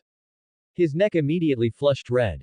Activating the rocket thrusters on his feet, he chased after Tony, who was gradually flying farther away. Don't you dare run. How dare you call my invention a gas tank? Watching Tony and Zack Stane leave, Eugene helped a few innocent bystanders caught in the crossfire, advised them to move out of New York if possible, then turned and chased after the two. If Tony couldn't handle the original Ironmonger, he certainly couldn't handle this clearly enhanced version. He had to go, or next year would mark the anniversary of Tony Stark's death. It could only be said that Tony never failed to live up to Eugene's expectations, everything unfolded as Eugene had predicted. Tony had intended to lure Zack Stane to the outskirts before dealing with him, but Zack Stane was faster.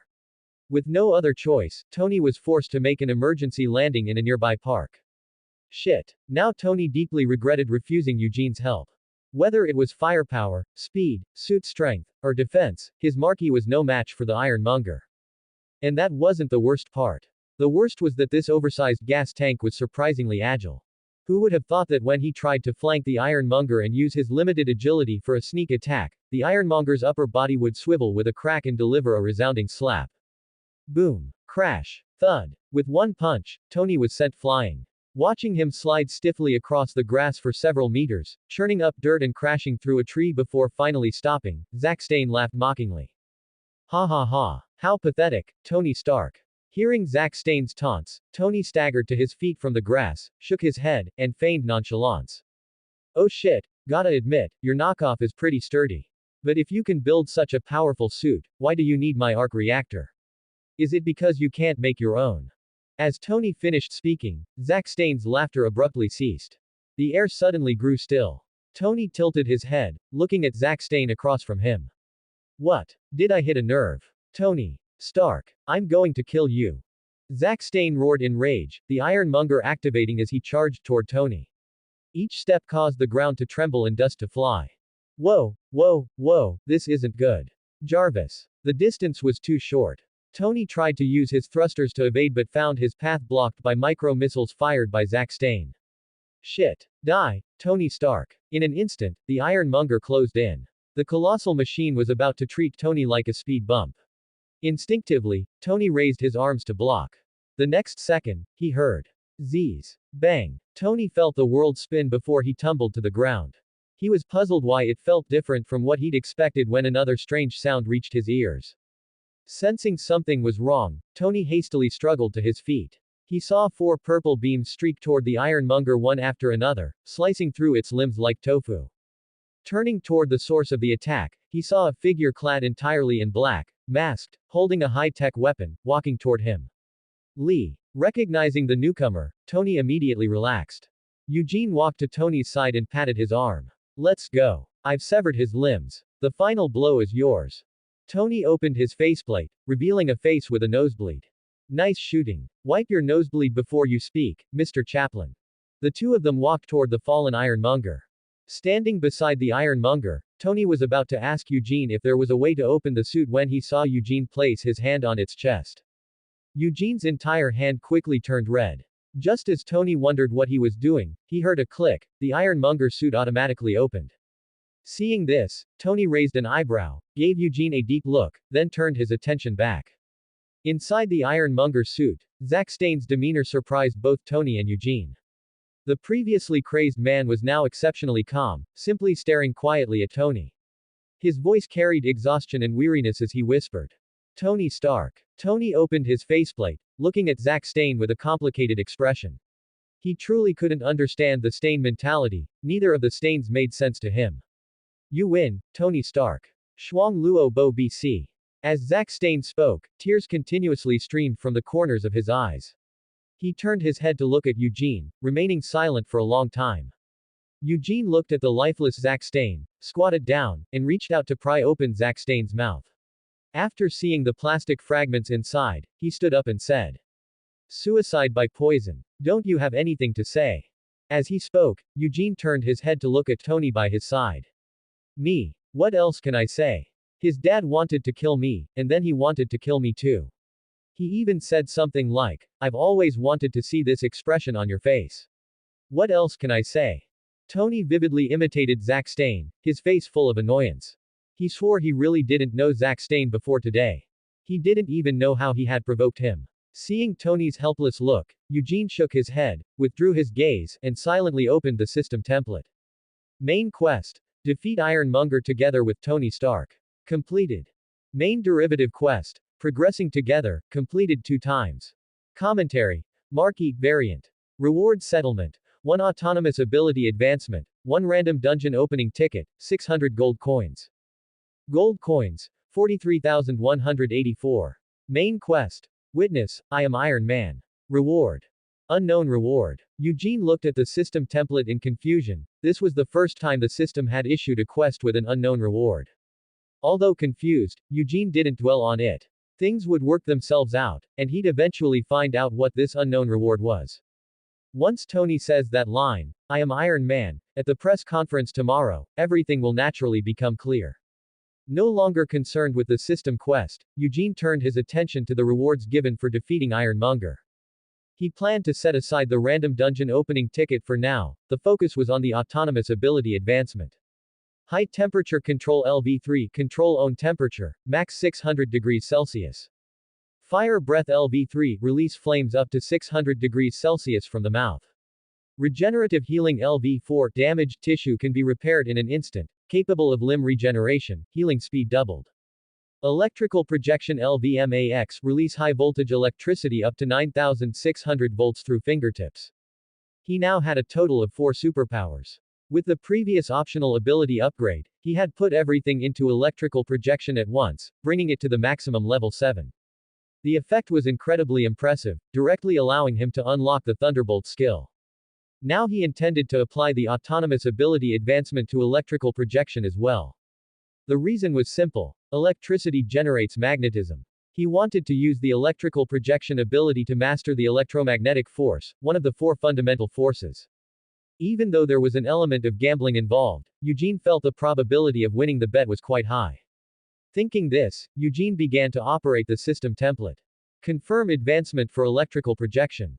Confirm. Please choose advancement direction 1, power. 2, function.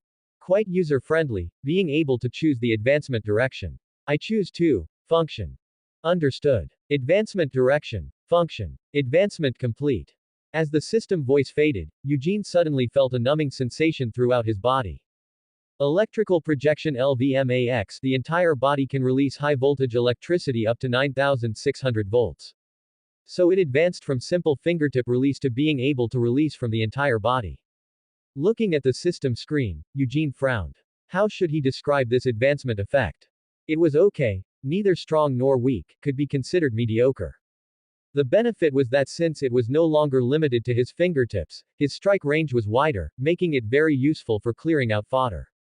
The downside was that it could only be released and not controlled, making it easy to hit friend and foe alike. But it was fine, even if it could only be released. 9,600 volts was enough for the current stage. Thinking of this, Eugene silently closed the system template, turned to look at Tony, who was currently changing his reactor, and grinned. Collecting the ironmonger wreckage and delivering it to your house, 5 million. Tony, who had just finished changing the reactor and was about to ask Eugene to help move the ironmonger wreckage back home, saw his face darken at Eugene's words. He raised his hand and gave Eugene the middle finger.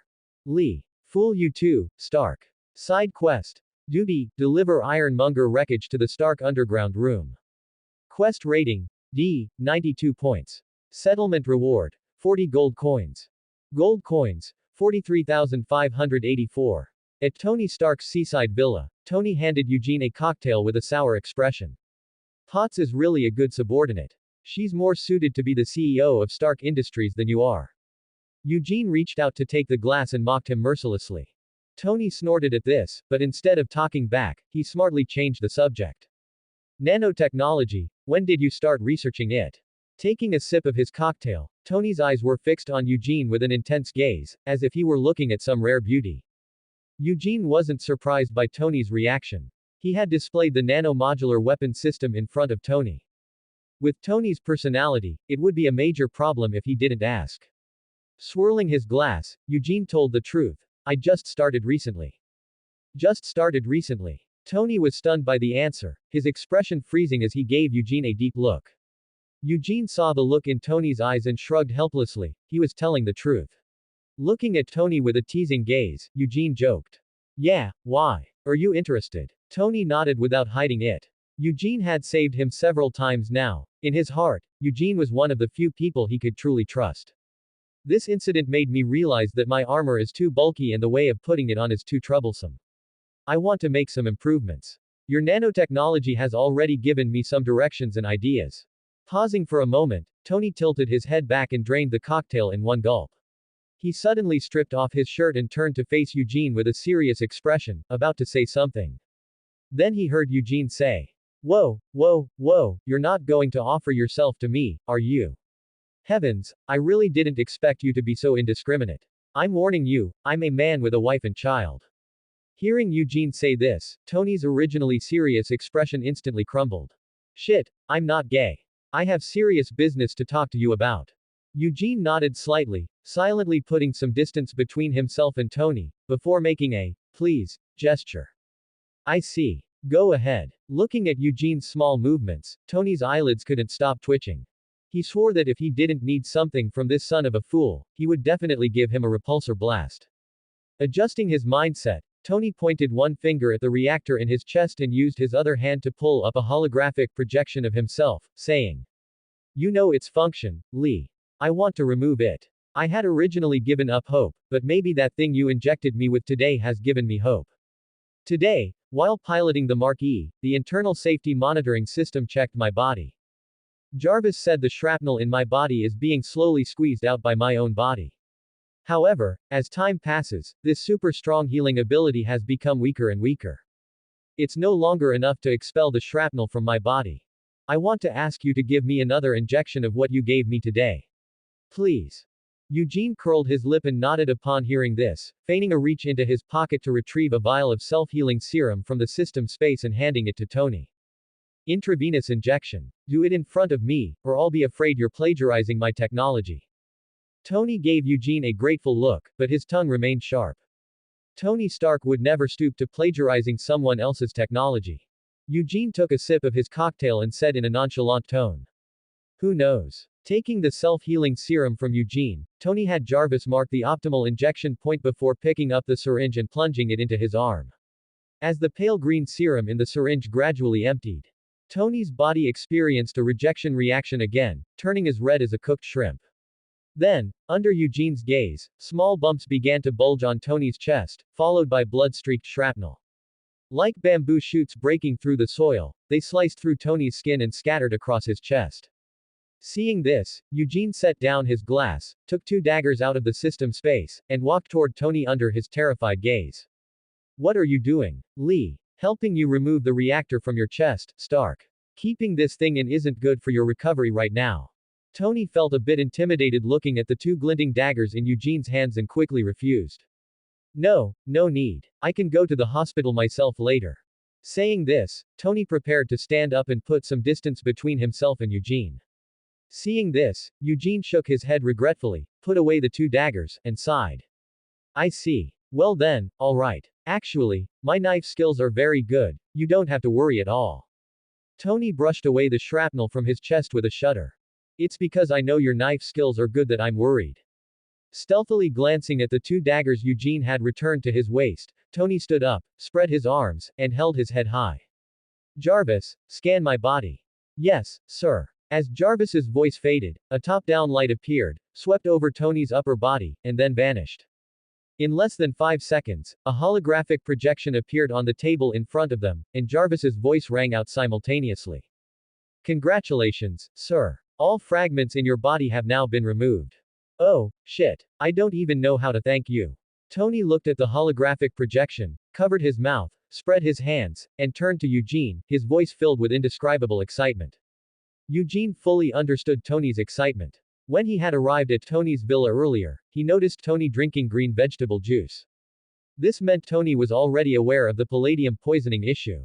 It was just still in the research phase, not yet at the point like in Iron Man 2 where he had tried every method and couldn't solve it. Seeing Tony's unmasked excitement, Eugene raised an eyebrow as if a mischievous idea had struck him. He smiled slightly, stood up, and patted Tony's shoulder. Want to thank me? That's easy. Just marry your daughter into my family in the future. Eugene's words stunned Tony. He thought to himself that it was uncertain if he'd ever even get married, so how could he have a daughter? Thinking Eugene was joking, Tony replied with a smile. Sure, no problem. I happen to quite like that kid Franklin too.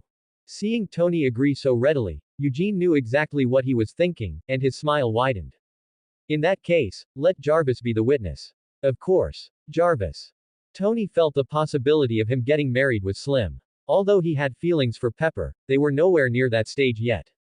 He didn't take Eugene's words seriously at all and cheerfully called for Jarvis to witness. Very well, sir. I have recorded the preceding conversation into the archives. Seeing Tony fall for it and imagining Tony's dark expression after little Morgan is born in the future, Eugene couldn't suppress the smile on his face. Then it's settled. It's getting late, so I'll head out. I look forward to your performance at the press conference tomorrow. Leave it to me. The two smiled at each other. Stark. You can't expect me to run back, can you? Holding the keys to Tony's Audi, Eugene walked into Tony's underground garage and drove off in Tony's beloved Audi. Leaving Tony standing by the floor-to-ceiling window with a long face, watching Eugene drive away. That fool really knows how to pick 'em. That was my favorite one.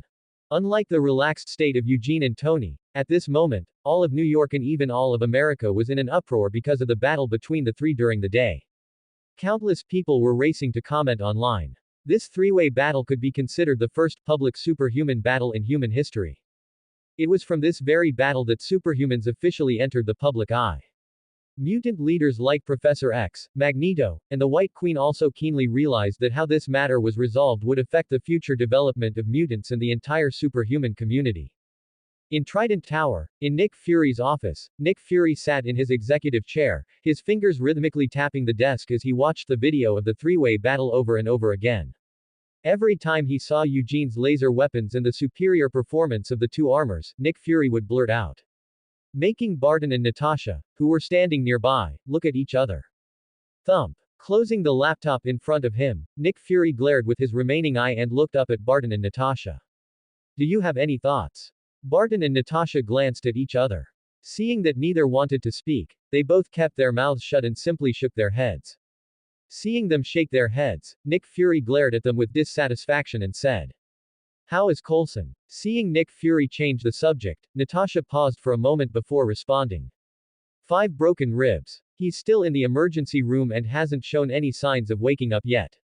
Nick Fury's brow furrowed at the news. After a moment's thought, he said loudly, "Go back to your work. On your way out, tell Agent Hill to take over for Coulson for now and head to the Stark Industries press conference tomorrow." Natasha and Barton complied. Understood. Having said that, they turned and left Nick Fury's office together. Watching them leave, Nick Fury leaned back in his chair, closed his eyes, and lamented. Troubled times indeed. In the World Security Council, in the Secretary General's office, former S.H.I.E.L.D. Director Alexander Pierce was also watching the video of the three-way battle.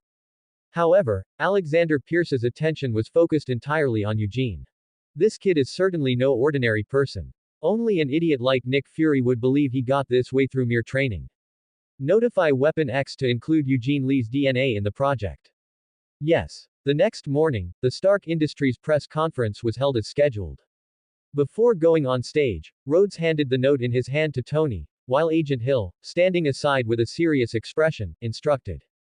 Make sure to read exactly what is written on there. Tony awkwardly picked up the note placed on the documents, glanced at it twice, gave a perfunctory, "I know," response, and set off toward the podium. Looking at the reporters scrambling below and the continuous flash of cameras, Tony did indeed start by reading from the note Rhodes had given him. It was just a press conference, he could just go through the motions and get it over with. But as he read, Tony's expression gradually became serious, and his speaking speed slowed down. Looking at the people below, many thoughts crossed his mind. The events of the past few months had left a deep impression on him. Gradually, Tony stopped and looked at the reporters, no longer speaking. Seeing Tony's serious face and that he was no longer following the script, Rhodes' heart skipped a beat. Just as he was about to speak up and remind him, he saw Tony look as if he had made a certain decision. A meaningful smile curled on his lips as he casually tossed the note aside. He spread his arms wide with palms facing up and declared in a proud, loud voice. The truth is, I am Iron Man. Upon Tony's admission, the scene was first met with dead silence, followed by an explosion of clamorous noise as questions flooded in like a tide, one after another. Mr. Stark, which one of the three are you? Tony replied with a smile, the red one. Mr. Stark, what is your relationship with that guy who stepped on you? What is his nickname? And who exactly is he? Tony's face darkened at the mention of it, but then he thought that since Eugene wasn't here, he could say whatever he wanted. He responded with a smile. We are partners, just like Batman and Robin. I am Batman, and he is Robin. As for his nickname. Tony paused for a moment, considering it carefully. Thinking of how Eugene could release electrical energy from his hands and then thinking of his own nickname, he grinned and said. The Lightning Boy, his nickname is the Lightning Boy.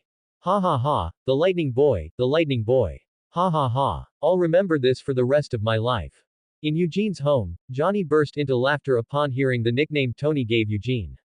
Seeing this, Eugene's face darkened, and he turned to look at Susan. Noticing Eugene's gaze and understanding his meaning, Susan scolded Johnny. Shut up, Johnny. Franklin just fell asleep. Don't wake him up with your loud voice. Go upstairs right now and check if Franklin is awake. Johnny's laughter froze instantly upon being scolded. He lowered his head, let out a soft, and stood up to walk toward Franklin's room on the second floor. Seeing Johnny get shut down, Eugene slowly broke into a smile and leaned down to lightly kiss Susan's forehead. Don't misunderstand, he wasn't happy because Johnny got scolded. He wasn't so petty as to take pleasure in others' pain. The reason he was happy was that just as Tony said, I am Iron Man, his system rewards were issued. Main quest. Witness, I am Iron Man. Completed. Congratulations to the host for completing the newbie tutorial. All system functions are now unlocked.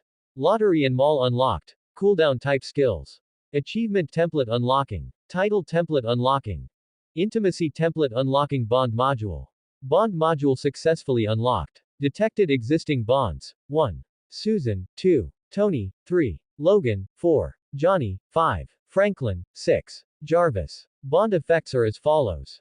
1. Eternal Hearts LV8. If one party dies while the other lives, the deceased party can be resurrected on the spot after a period of time.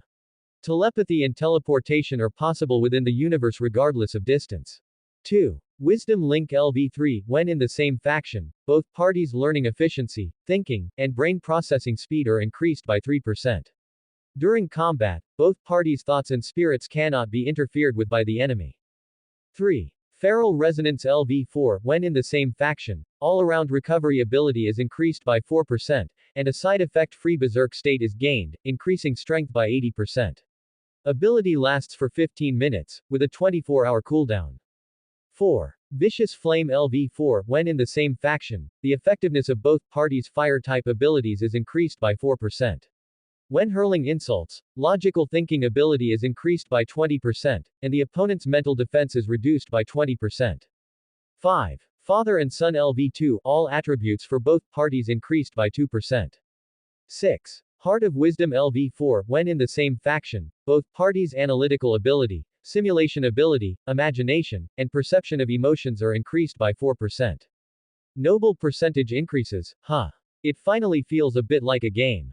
Looking at the 6 abilities rewarded by the bond module, Eugene felt like he wasn't lacking anything anymore. However, the only thing that puzzled him was that Franklin was clearly the strongest among the 6, so why was the bond effect he provided the weakest? Was it because the level was too low? Puzzled, Eugene studied the bond module. Although he still didn't understand why Franklin's bond effect was the weakest, he did figure some things out. As a sub-feature of the intimacy template, the improvement of bond skills is closely related to intimacy points. The increase in intimacy points is two-way. The other party must trust Eugene, and Eugene must also trust the other party to increase intimacy points. It's a bit like the law of the minimum. And because upgrading requires two-way intimacy points, all bond effects depend on a certain shared trait between the two parties. Having understood this, Eugene nodded slightly and closed the bond panel. The template was open, a simple understanding was enough for now. He would study it in depth when he had time. The achievement template had finished unlocking. He would look at that first. With a thought, Eugene used his mind to open the achievement panel. What met his eyes was a bunch of familiar red dots and the familiar, claim all, button in the bottom right corner. Seeing those words and the bunch of red dots, Eugene reflexively clicked, claim all. The screen in front of him was instantly flooded with various attribute points and gold coins. Eugene felt a surge of heat, followed by a long period of comfort. Ah, the last time I felt like this was the last time. Once the upgrade finished, Eugene closed the achievement panel and opened his character panel. Looking at those uneven 3D attributes, Eugene frowned and used gold coins to bring them all up to the same level. Constitution. 300 Agility. 300 Soul. 300. Gold coins. 48,362. My normal strength has finally broken the 10-ton mark and reached 15 tons. A nice little gain. Eugene. What's wrong? Eugene had wanted to take advantage of the excitement to see if the title template could give him any surprises when Susan's voice sounded in his ear. Susan looked up at Eugene and blinked. Nothing, I just feel like you seem very happy. Eugene gave a light smile, tightened his arm around Susan slightly, and used his other hand to lift her thigh, picking her up in a princess carry. Because a lot of things that make me happy have happened recently. Like what? Eugene looked into Susan's crystal clear eyes and smiled. Like, the market value of Stark Industries is about to skyrocket. After playing a little joke on Susan, Eugene intended to continue checking the title panel. However, as he switched panels, 3 large words appeared on the screen. Unlocking. Retarded system. Cursing inwardly, Eugene looked down at Susan in his arms. Raising an eyebrow, he said. They've grown quite a bit again. They look very substantial. Hearing this, Susan looked up and gave Eugene a playful glare. She puffed out her chest with a proud expression and teased. Want to try them? Call me mommy first. Eugene looked at Susan tenderly, but he wasn't about to lose the battle of wits. I'll pass on calling you mommy, but I'd still love to hear what you call me at night. Oh, shit. You two are at it again in broad daylight. I seriously can't take this anymore. Before Eugene could finish his last few words, a resentful voice rang out from the second floor. The couple turned their heads toward the second floor to see Johnny walking toward them with a miserable face. Susan frowned and scolded in a low voice, "Keep it down, Johnny. Don't wake Franklin. Stop joking. That kid sleeps like a little pig, there's no way this bit of noise would wake him up." Johnny grumbled as he sat on another sofa, picked up a drink from the coffee table, opened it, and started drinking. Dissatisfied with Johnny's words, Susan broke free from Eugene's embrace, stepped forward, and snatched the drink from Johnny's hand. Who are you calling a little pig? He's your nephew. Seeing his drink snatched away, Johnny suddenly slumped back into the sofa as if he had lost his bones. He pursed his lips and complained to Eugene with reddened eyes.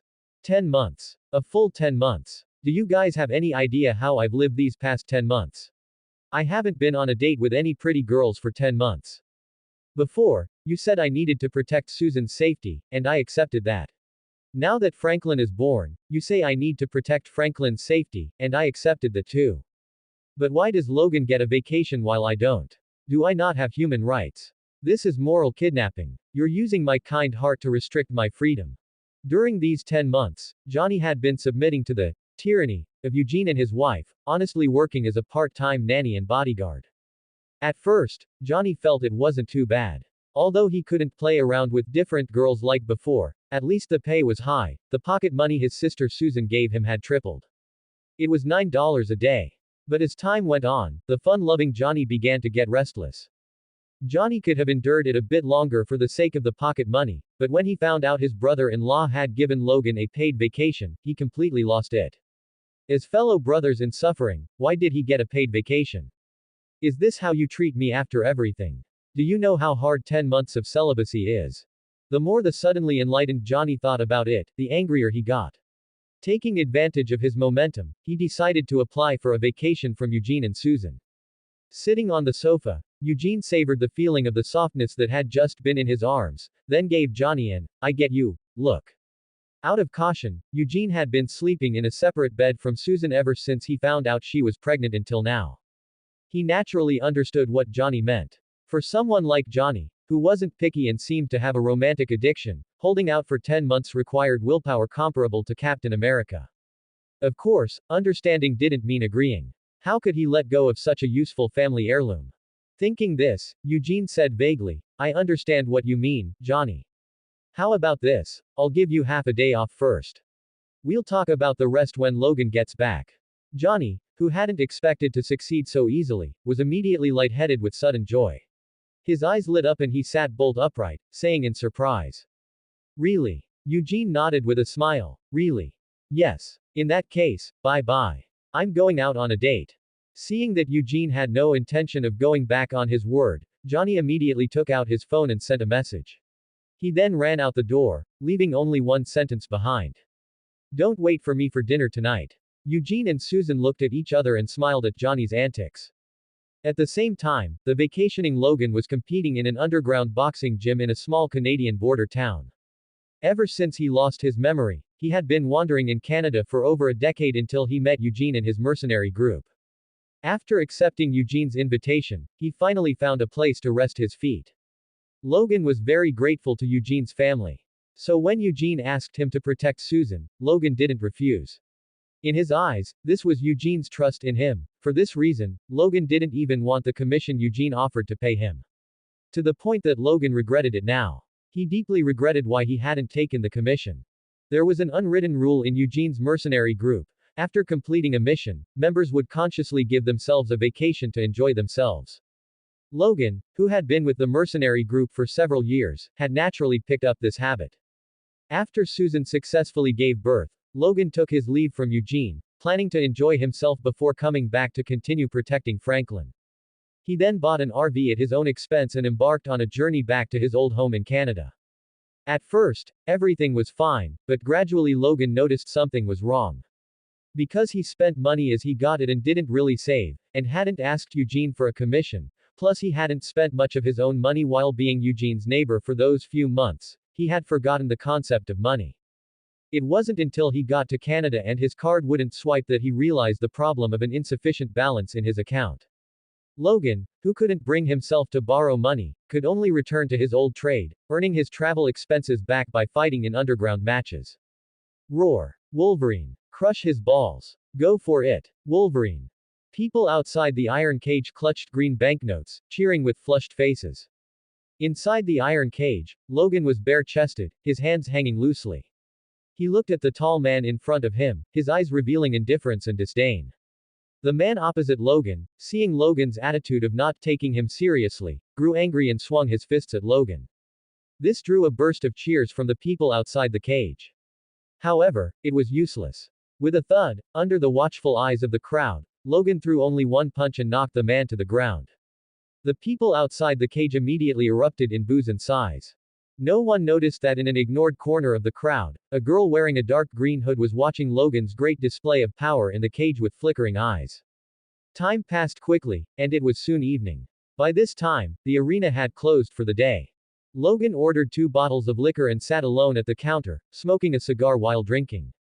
Just then, the bald man who had been defeated by Logan in the match patted Logan's shoulder, glaring at him with a fierce expression. "Hey, you guy, give me back my money." Logan gave the man a faint, sideways glance, then looked away and ignored him. Seeing this, the bald man's anger rose several notches. He threw off his companion's arm and, ignoring his companion's warnings, pulled out a small knife and stabbed at Logan. "Watch out." A slightly youthful female voice rang out in the boxing gym.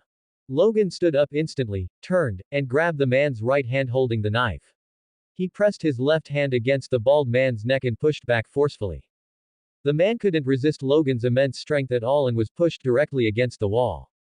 The man, amazed by Logan's strength, intended to resist, only to see 3 steel claws extend from between the fingers of Logan's left hand, slowly pressing against his throat. Seeing Logan's ability, the gym owner decisively pulled out a shotgun, pointed it at Logan, and barked.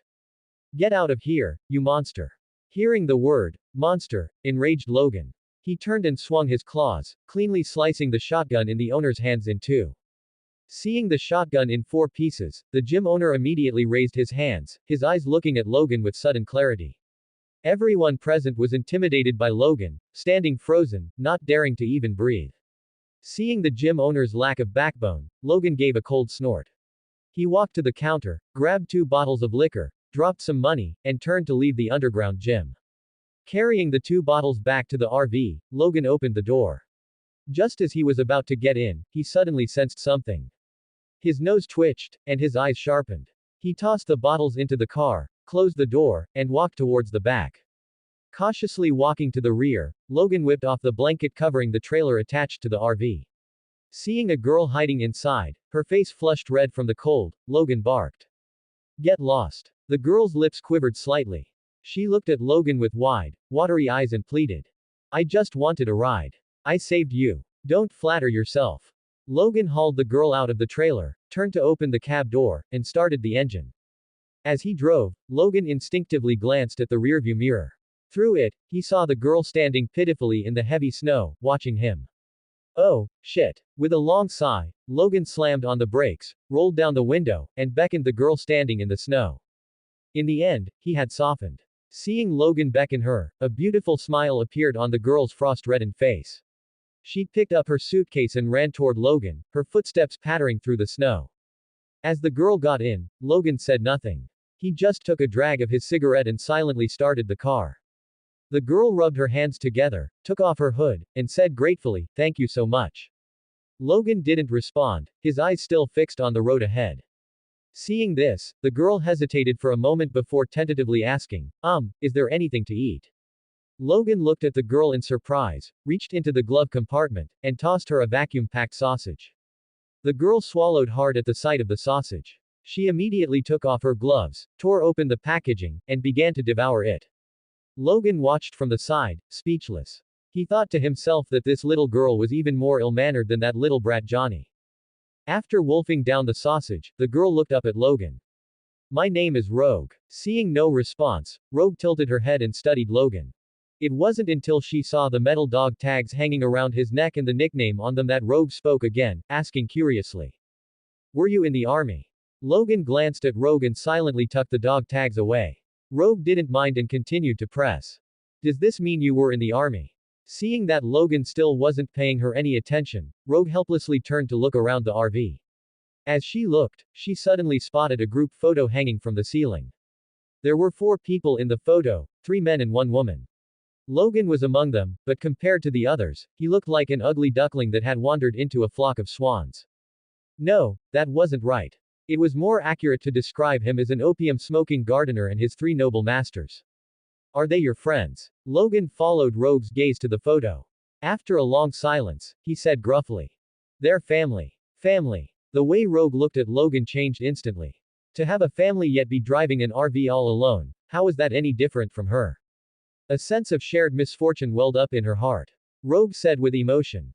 I guess we're both homeless, then. Logan was left speechless and found it utterly bizarre, thinking, where did this crazy girl come from? He glanced at Rogue and saw her constantly rubbing her hands from the cold. Logan remained silent for a moment before taking out a hand warmer made by Eugene and handing it to Rogue. Hold this. You'll warm up in a bit. The air grew quiet. Logan's hand holding the hand warmer hung in the air for a while as Rogue looked like she wanted to take it but didn't dare. Logan looked at Rogue in surprise and simply tossed the hand warmer into her lap. I'm not going to hurt you. What are you afraid of? Rogue took the hand warmer. Hearing Logan's words, her expression darkened as she explained. No, it's not like that. It's just that anyone who touches me gets hurt. I don't want to hurt anyone. Hearing this, Logan realized that Rogue was also a mutant, and one with a story. He decided to change the subject. Why the name Rogue? Rogue didn't answer directly but asked back, why the name Wolverine? Logan said flatly, my name is Logan. Rogue replied, my name is Mary. After introducing themselves, the two began to chat, but after driving for a while, they were stopped by a fallen tree. Sensing a sudden situation, Logan immediately told Rogue to get down while he scanned the surroundings alertly. Once he confirmed it was temporarily safe, he pulled 2 handguns from under the seat and handed them to Rogue. Take these. Someone's carjacking us. With that, Logan opened the door and stepped out, his claws out as he warily faced the direction where the scent was strongest. With a loud howl, a burly figure pounced from the snow like a ferocious tiger, lunging at Logan. Seeing the enemy appear, Logan showed no fear. He dropped to all 4s and met the enemy head-on. The two collided in midair, and in just one encounter, the enemy was knocked flying by Logan. As if knowing he was no match for Logan, the enemy left a parting word as he was thrown back. It's been many years. You seem to be doing well now. We'll meet again, Logan. After saying that, he turned and left. Hearing the other man's words, Logan immediately realized that the person might have known him for a long time. Since it concerned his lost memories, Logan didn't hesitate for a second and immediately gave chase. But just then, a blizzard suddenly broke out. With his vision and sense of smell obstructed, Logan could only watch helplessly as the other man got away. An angry Logan turned toward the 2 figures in black, a man and a woman, who were walking toward him, and decisively attacked. Since they had stopped his pursuit, it meant these 3 were likely together. Seeing Logan charging at them on all 4s, Storm immediately explained. We're here to help you. Like hell you are. Logan cursed loudly, swinging his sharp claws as he attacked Storm and Cyclops. Seeing that Logan had no intention of communicating, Storm and Cyclops had no choice but to use their abilities. For a time, lasers and lightning interlaced in the snow, leaving Rogue watching from the car in a daze. Cyclops and Storm thought they could take Logan down by working together, but to their surprise, as the battle dragged on, they gradually began to lose ground. Just as Logan was about to plunge a claw into Cyclops' chest, an old voice suddenly echoed in Logan's mind at this critical moment. We mean no harm, Mr. Logan. Please trust us. In exchange, I can help you recover your memories. After hearing the voice in his head, Logan hesitated for a moment but eventually decided to go with Cyclops and Storm. After all, opportunities to recover his memories were rare. The appearance of a telepath gave Logan a glimmer of hope. However, while no one was watching, Logan secretly sent his location information to Eugene back in New York. He wouldn't forget how those 2 fools just now had stopped him from chasing the person who ambushed him. Even with amnesia, Logan had survived for so many years on his own with only fragmented memories. He knew the importance of always having a backup plan. At the same time, the moment Logan pressed the signal generator, Eugene, who was playing with Franklin and Susan, received Logan's shared location. Hearing the unique sound effect of the shared location, Eugene curiously took out his phone. When he saw that it was Logan initiating the location sharing, Eugene's brow furrowed slightly. Did something happen to Logan? Thinking about how Tony had already said the line that triggered the multiverse's chaos, he realized this universe wasn't just a simple cinematic universe. Out of uncertainty regarding the sudden turn of events, Eugene picked up his phone and gestured to Susan that he had something to attend to, then turned and left the room toward the underground room. Entering the underground room, Eugene immediately turned on the computer to track Logan's location. When he saw Logan rushing toward New York at Mach 5, a question mark popped up over Eugene's head. He then performed a series of operations on the computer, activating the camera on Logan's belt. The Eugene brand tactical belt, independently developed by him, had multiple functions, including sending location info, recording video, firing a grappling hook, and signal jamming. Inspired by Batman's belt, everyone in Eugene's mercenary group had one, though others didn't have as many features as Eugene's and Logan's. Is that Cyclops? Through the video recording function of Logan's belt, Eugene saw the entire process of the encounter between Logan and the two members of the X-Men. Is this the plot of X-Men 1? Eugene rubbed his chin, looking at the screen with a thoughtful expression, but it soon turned into confusion. Because he realized the reality didn't match the plot of X-Men 1 at all. In X-Men 1, Magneto wanted to use Rogue's ability, combined with a machine, to turn all United Nations members meeting in New York into mutants. But in reality, mutants hadn't been exposed to the public eye yet. All information regarding mutants was being suppressed by the upper echelons. Therefore, the event from the original story where the United Nations held a public meeting in New York to discuss mutants simply couldn't happen. So why was the plot of X-Men 1 still happening? World Correction Force. Thinking of Zack Stane, Eugene checked the internet just in case to see if the United Nations was coming to New York for a meeting recently. The result was that there were no scheduled meetings in New York. Unable to quite figure out Old Wan's goal, Eugene considered Old Wan's status as a man of grand scenes and his tendency to stay silent until he could make a world-shaking move. An absurd idea occurred to Eugene. Magneto wouldn't be planning to turn the entire population of New York City into mutants, would he? If it's really what I think, then this universe's Old Wan's mental state isn't much better than the one in the comics. Anticipating that this might be a massive deal, Eugene watched the red dot moving on the computer screen, his eyelids drooping slightly. I hope things aren't as I imagine. Since things had taken a turn, it would be best for him to pay a visit to the Mutant Academy. His naturally high soul attribute already gave him extremely strong mental resistance, so he didn't need to fear telepaths. Now that his body had been modified by Extremis, he was completely immune to the effects of telepathic abilities. Given the current situation, he had to meet with Professor X. Thinking this, Eugene picked up his phone and dialed Johnny's number.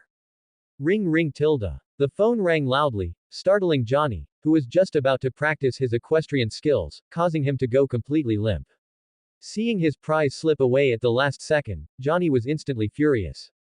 He stomped off the bed, found his phone among the clothes scattered on the floor, checked the caller ID, answered the phone, and said in a resentful tone. You'd better have a good reason, Eugene. Johnny, there's an emergency. Get back here right now and look after your sister. Seeing Eugene's serious tone, Johnny realized it might be grave, so he immediately agreed and hurriedly started picking up his clothes to get dressed.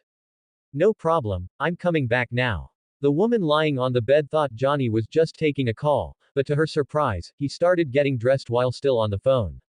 Realizing Johnny was leaving, the woman frowned and demanded. Johnny, what do you think you're doing? Johnny, who had just pulled on his pants, looked at the naked woman on the bed, a wicked grin curling his lips. I'll come play with you another day, little cow. Daddy's got some business to take care of, so I'm heading out. With that, Johnny didn't even put on his shirt. He stepped into his shoes, grabbed his shirt and jacket, and ran out of the room, leaving the woman alone on the bed in a daze. Johnny, you fool. On the other side, after finishing the call with Johnny, Eugene thought for a moment and then called Tony. The situation was too big, he needed help. Yo, fool Lee, why are you calling me today? Did you miss me? Hearing the voice on the phone, Eugene's face darkened.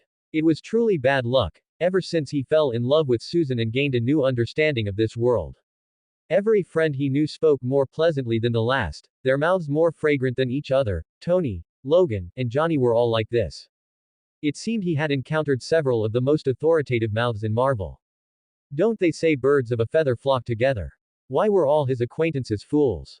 Fortunately, this universe's Deadpool had his mouth permanently shut, otherwise, it would be even more annoying. Hey, Prick Stark, listen to me first. Raising an eyebrow, Eugene patiently informed Tony of his predictions. After hearing Eugene out, Tony realized the gravity of the situation and replied seriously. I understand. Leave it to me. Eugene nodded slightly. I'll send you the data on the mutants who might appear and some intelligence. Stay safe, especially against Magneto, his ability is a hard counter to you. Tony said conceitedly, understood. Manipulating magnetism. It's indeed troublesome for me, but ultimately useless, because I am Tony Stark. Eugene chuckled. Just stay safe. I don't want to have to look after you when the fighting starts. Hanging up the call with Tony, Eugene glanced at the red dot on the computer screen, which was already approaching New York. He turned to put on a brand new battle suit paired with the nano-modular weapon system. After telling Susan, Eugene went into the garage, got on a motorcycle modified after the Batpod, and drove toward Xavier's School for Gifted Youngsters at the Charles Manor in Westchester County, New York. At Stark's seaside villa in Manhattan, after Tony finished his call with Eugene, he received the file Eugene sent. After reading the file Eugene sent word by word, Tony said with a grave expression. Jarvis, please simulate a digital wireframe model. I need an operable projection screen. Jarvis, certainly, sir. By the way, sir, Mr. Lee has sent you another file. Tony raised an eyebrow, but his hands didn't stop moving. Oh. What did he send? Jarvis, it's an analysis of nanotechnology, sir. Tony's hands paused, then he smiled. Is that so? He really thinks highly of me. Learning nanotechnology in such a short time. It's quite a challenge, and I, Tony Stark, accept it. By the way, Jarvis, help me create another Armor series file and name it Electro Boy. Certainly, sir. Inside the headmaster's office at Xavier's School for Gifted Youngsters, Logan crossed his arms and looked at the few people in front of him with impatience, especially the bald old man in the wheelchair. He had some impression of him, as if he had seen him while drinking at a bar somewhere, though at that time, he didn't seem to be bald or an old man. These fragmented memory pieces also made Logan believe Charles a bit more when he said he could help him recover his memories. Taking a deep drag from a specially made cigar that cost most of his savings, Logan exhaled 2 streams of smoke from his nostrils and said indifferently. So you're saying Magneto's target is me? Charles nodded with a smile. From the current situation, it seems so. Logan looked at Charles mockingly and said with disdain. Hey, do you take me for an idiot? What do I have that's worth Magneto's attention?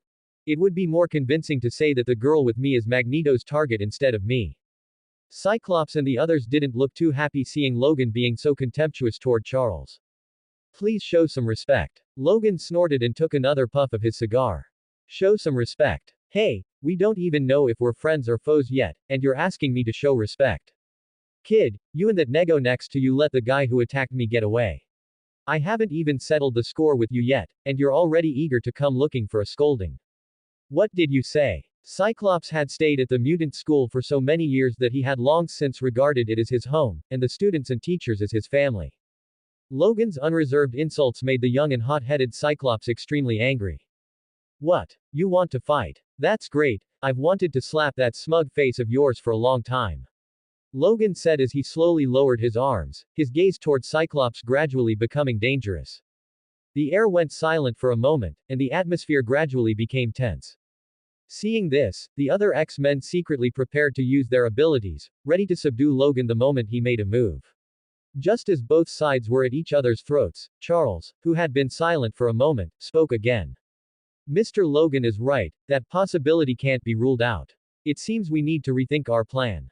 Jean, go and bring that girl here. Okay, Professor. Jean took off her glasses, gave Logan a deep look, and stepped out of the headmaster's office. Logan glanced at Jean then withdrew his gaze. He admitted this red-haired woman gave him a certain feeling, but he had more important things to deal with right now. With Jean's departure, the headmaster's office fell into a strange silence again. After a short while, Charles broke the silence with a smile. Mr. Logan, your friend is here. Would you like to come out with us to greet him? Friend. Of course. Logan immediately thought of something and nodded. At the gate of Xavier's School for Gifted Youngsters, a cool heavy motorcycle that looked like it had come straight out of a comic book stopped, surrounded by a group of students. Exclamations rang out from time to time, and the students looked at the person on the motorcycle with eyes full of envy, caution, and fear. The professor and the others are here. These words were like flipping a special switch. The wall of people that had been blocking the school gate dispersed at an incomprehensible speed, leaving a small path for 3 people to pass through. The two sides officially met. Logan walked silently to the side of the motorcycle. The person sitting on it opened his visor, revealing Eugene Lee's face, stood up, walked toward Charles, and extended his hand.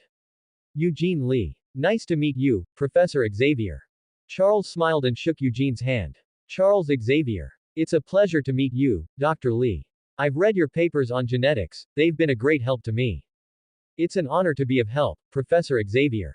The two looked at each other, and Charles maneuvered his wheelchair to the side, making a gesture of invitation. Let's go inside and talk. Of course. Is it okay to leave my bike here? Eugene didn't follow Charles immediately but turned and pointed to his motorcycle. Charles smiled slightly. Of course. The children at our academy will take good care of your bike. Right, children. Right. As Charles finished speaking, the surroundings suddenly erupted in a clamor. Eugene gave a smile and nodded to Logan, signaling him to follow. Everyone returned to the headmaster's office, but this time there were 2 more people, Eugene and Rogue. In the room, the 2 groups sat facing each other, though there was a difference in numbers. One side had only Eugene, Logan, and Rogue, while the other side consisted of the core strength of the entire mutant school. Charles spoke first. Dr. Lee, I assume you already know everything regarding Mr. Logan's situation. Eugene nodded. The moment Logan was taken by you, I investigated the entire sequence of events. I also know about your conversation with Logan. However, I have a question, Professor Xavier, since it's clear that Magneto is the enemy. Then why did you let the guy who attacked Logan go? Eugene's question left the X-Men's side stunned, unsure of what to say. Charles was even more speechless. Looking at the silent X-Men, Eugene's expression remained calm. His words just now were merely a test of the X-Men's attitude. This universe was not the MCU in the traditional sense, nor was it any universe he knew. What he knew could only serve as a reference, not an answer. So he needed to test the attitude of this universe's X-Men toward humans and mutants. Storm stepped forward and explained. We didn't know exactly how many people the other side had. If there were others, we were afraid that the 2 of us plus Mr. Logan might not be a match for them. Eugene raised an eyebrow, exchanged a look with Logan, and then fixed his gaze on Cyclops. Just now, Eugene had keenly noticed Cyclops's body tremble slightly. Thinking of the plot of X-Men Origins, Wolverine, Eugene suddenly understood something. He made a mental note of it and stopped questioning further. So that's how it is. Prudence. It's understandable. In that case, let's talk about Magneto's goal, everyone. According to the information I've gathered, this Magneto is no good. Mentioning Magneto, Charles remained silent for a long while before saying, Dr. Lee, if possible, I hope we mutants can resolve this matter ourselves. Eugene shook his head. This matter has affected Logan. As Logan's friend, I will not stand idly by. Hearing this, Charles thought for a moment, then looked at Eugene with a serious expression and said solemnly. In that case, I'll have to trouble you, Dr. Lee. Side quest. X. Thwart Magneto's plot. Rewards. Optional ability advancement X1, optional ability upgrade X3, free attribute points X3, 12,000 gold coins. Glancing at the new quest that suddenly popped up on the task panel, Eugene thought to himself. So generous. It seems the quest difficulty is quite high. And there are no transitional quests. Closing the task panel nonchalantly, Eugene smiled faintly. It's no trouble, just mutual benefit.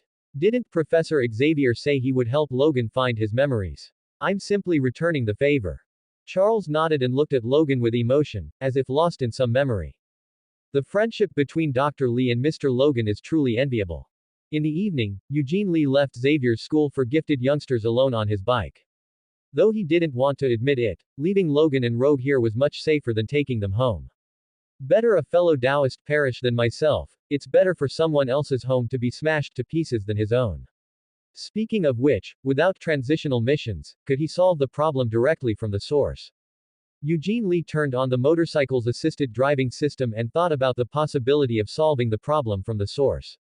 But after just a moment's thought, Eugene Lee dismissed his own idea. In X-Men 1, Magneto's plot-mandated defeat was too significant, and his strength performance was unstable. It was better to play it safe. Back home, Eugene Lee dove into his high-tech underground lab and pulled up files regarding magnetism. After obtaining Extremis, he had formulated plans for his own abilities to better control them, and his research on magnetism was the most in-depth.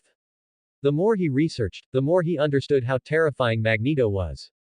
Magneto's ability was too troublesome, not to mention Logan and Tony, even he was somewhat suppressed. He remembered that in X-Men First Class, a middle-aged Magneto actually killed the Black King with a silver coin. One must know that silver is a non-magnetic metal material. Although he didn't know the exact silver content of that coin, it shouldn't be less than 90%. Just thinking about Magneto being able to control a silver coin made his scalp tingle. Strong abilities, a brain, and subordinates. It was no exaggeration to say that Magneto was a bigger threat to Eugene Lee at this stage than the Hulk. In this current stage where Skyfathers were in seclusion and street-level heroes reigned supreme, Magneto was simply too overpowered. This fusion world. Cursing inwardly, Eugene Lee pulled up his current countermeasures against Magneto. There were two practical ones currently. One was using high temperatures to destroy magnetic fields. The other was using technology, with the help of AI, to constantly calculate and generate a magnetic field opposite to Magneto's to counter his control. The first one was prepared for himself. With a suit made of unstable molecules, Eugene Lee wasn't afraid of being naked. For the second one, Eugene Lee considered that with his equipment, he couldn't create both a smart AI and a magnetic field generator in a short time. So he treated the second plan as a backup and sent it to Tony. He wanted to see if one of the smartest people in the Marvel Universe, the owner of the seventh Infinity Stone, the Wisdom Stone, in a parallel universe, and the anchor being of the current universe, could give him a surprise. Sitting at his computer desk, Eugene Lee pondered for a moment and opened the system's mall panel to see if he could find some inspiration. But as he looked, Eugene Lee couldn't stop, because the system was fully open, and the mall had updated with some new items. At first, the items were fairly normal, nothing more than some not-so-strong technological weapons that had appeared in Marvel and DC movies. But, what on earth were these Zanyu dual blades? Looking at the two crossed blue electronic blades on the icon and the price of 2,500 gold coins below, Eugene Lee fell into deep thought. Seer, robots, tech weapons seem right. Tai Da seemed to have been a mercenary before joining Seer. The image from his memory and the high price successfully piqued Eugene Lee's curiosity, making him stop to check its attributes. Zanyu dual blades limit 1 set can be bound as an exclusive weapon. Also known as the Dauntless Blades, a weapon whose power is determined by its electrical charge. Has a 5% execution attribute. A short 2-line introduction, a large blank space, and the small text in parentheses below. Having a 5% execution attribute, with execution, even enclosed in colons. This was very intriguing. Realizing he happened to lack a handy close quarters weapon, Eugene Lee fell silent. Eugene Lee clicked buy. Minus 2,500. Gold coins, 23,362. As his wallet shrank, 2 hilts fell into Eugene Lee's hands. As the blades entered his hands, Eugene Lee felt a chill in his palms. Looking at the 2 hilts in his hands, Eugene Lee tried to use his ability to charge the dual blades. Golden electric arcs surged into the dual blades.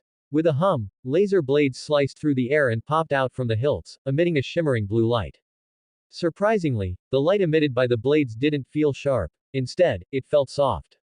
The hilt is about 12 centimeters long, the blade is about 16 centimeters wide, 6 centimeters long, and about 1 centimeter thick. Eugene Lee estimated the specs of the Zanyu dual blades. After binding them as his exclusive weapon, he looked at their shape with satisfaction. After looking for a while, he joked. It looks a bit like an elongated butcher knife, but overall it's more like an enlarged version of the 8-cut sword.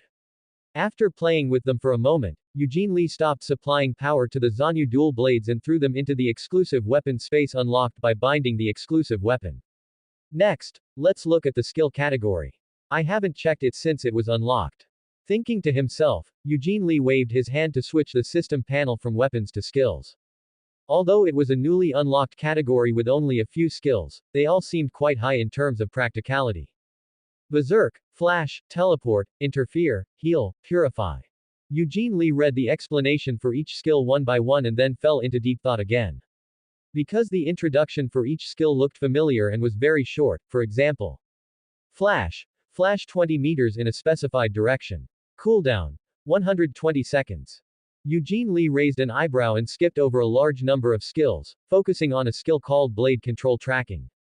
This was a skill with a prerequisite, so the price was only half of other skills, which was 500 gold coins. Blade Control Tracking. After parrying an opponent's attack with a blade, you will teleport behind the attacker within 0.000001 seconds. Cooldown. 15 seconds. A nemesis for long-range attackers.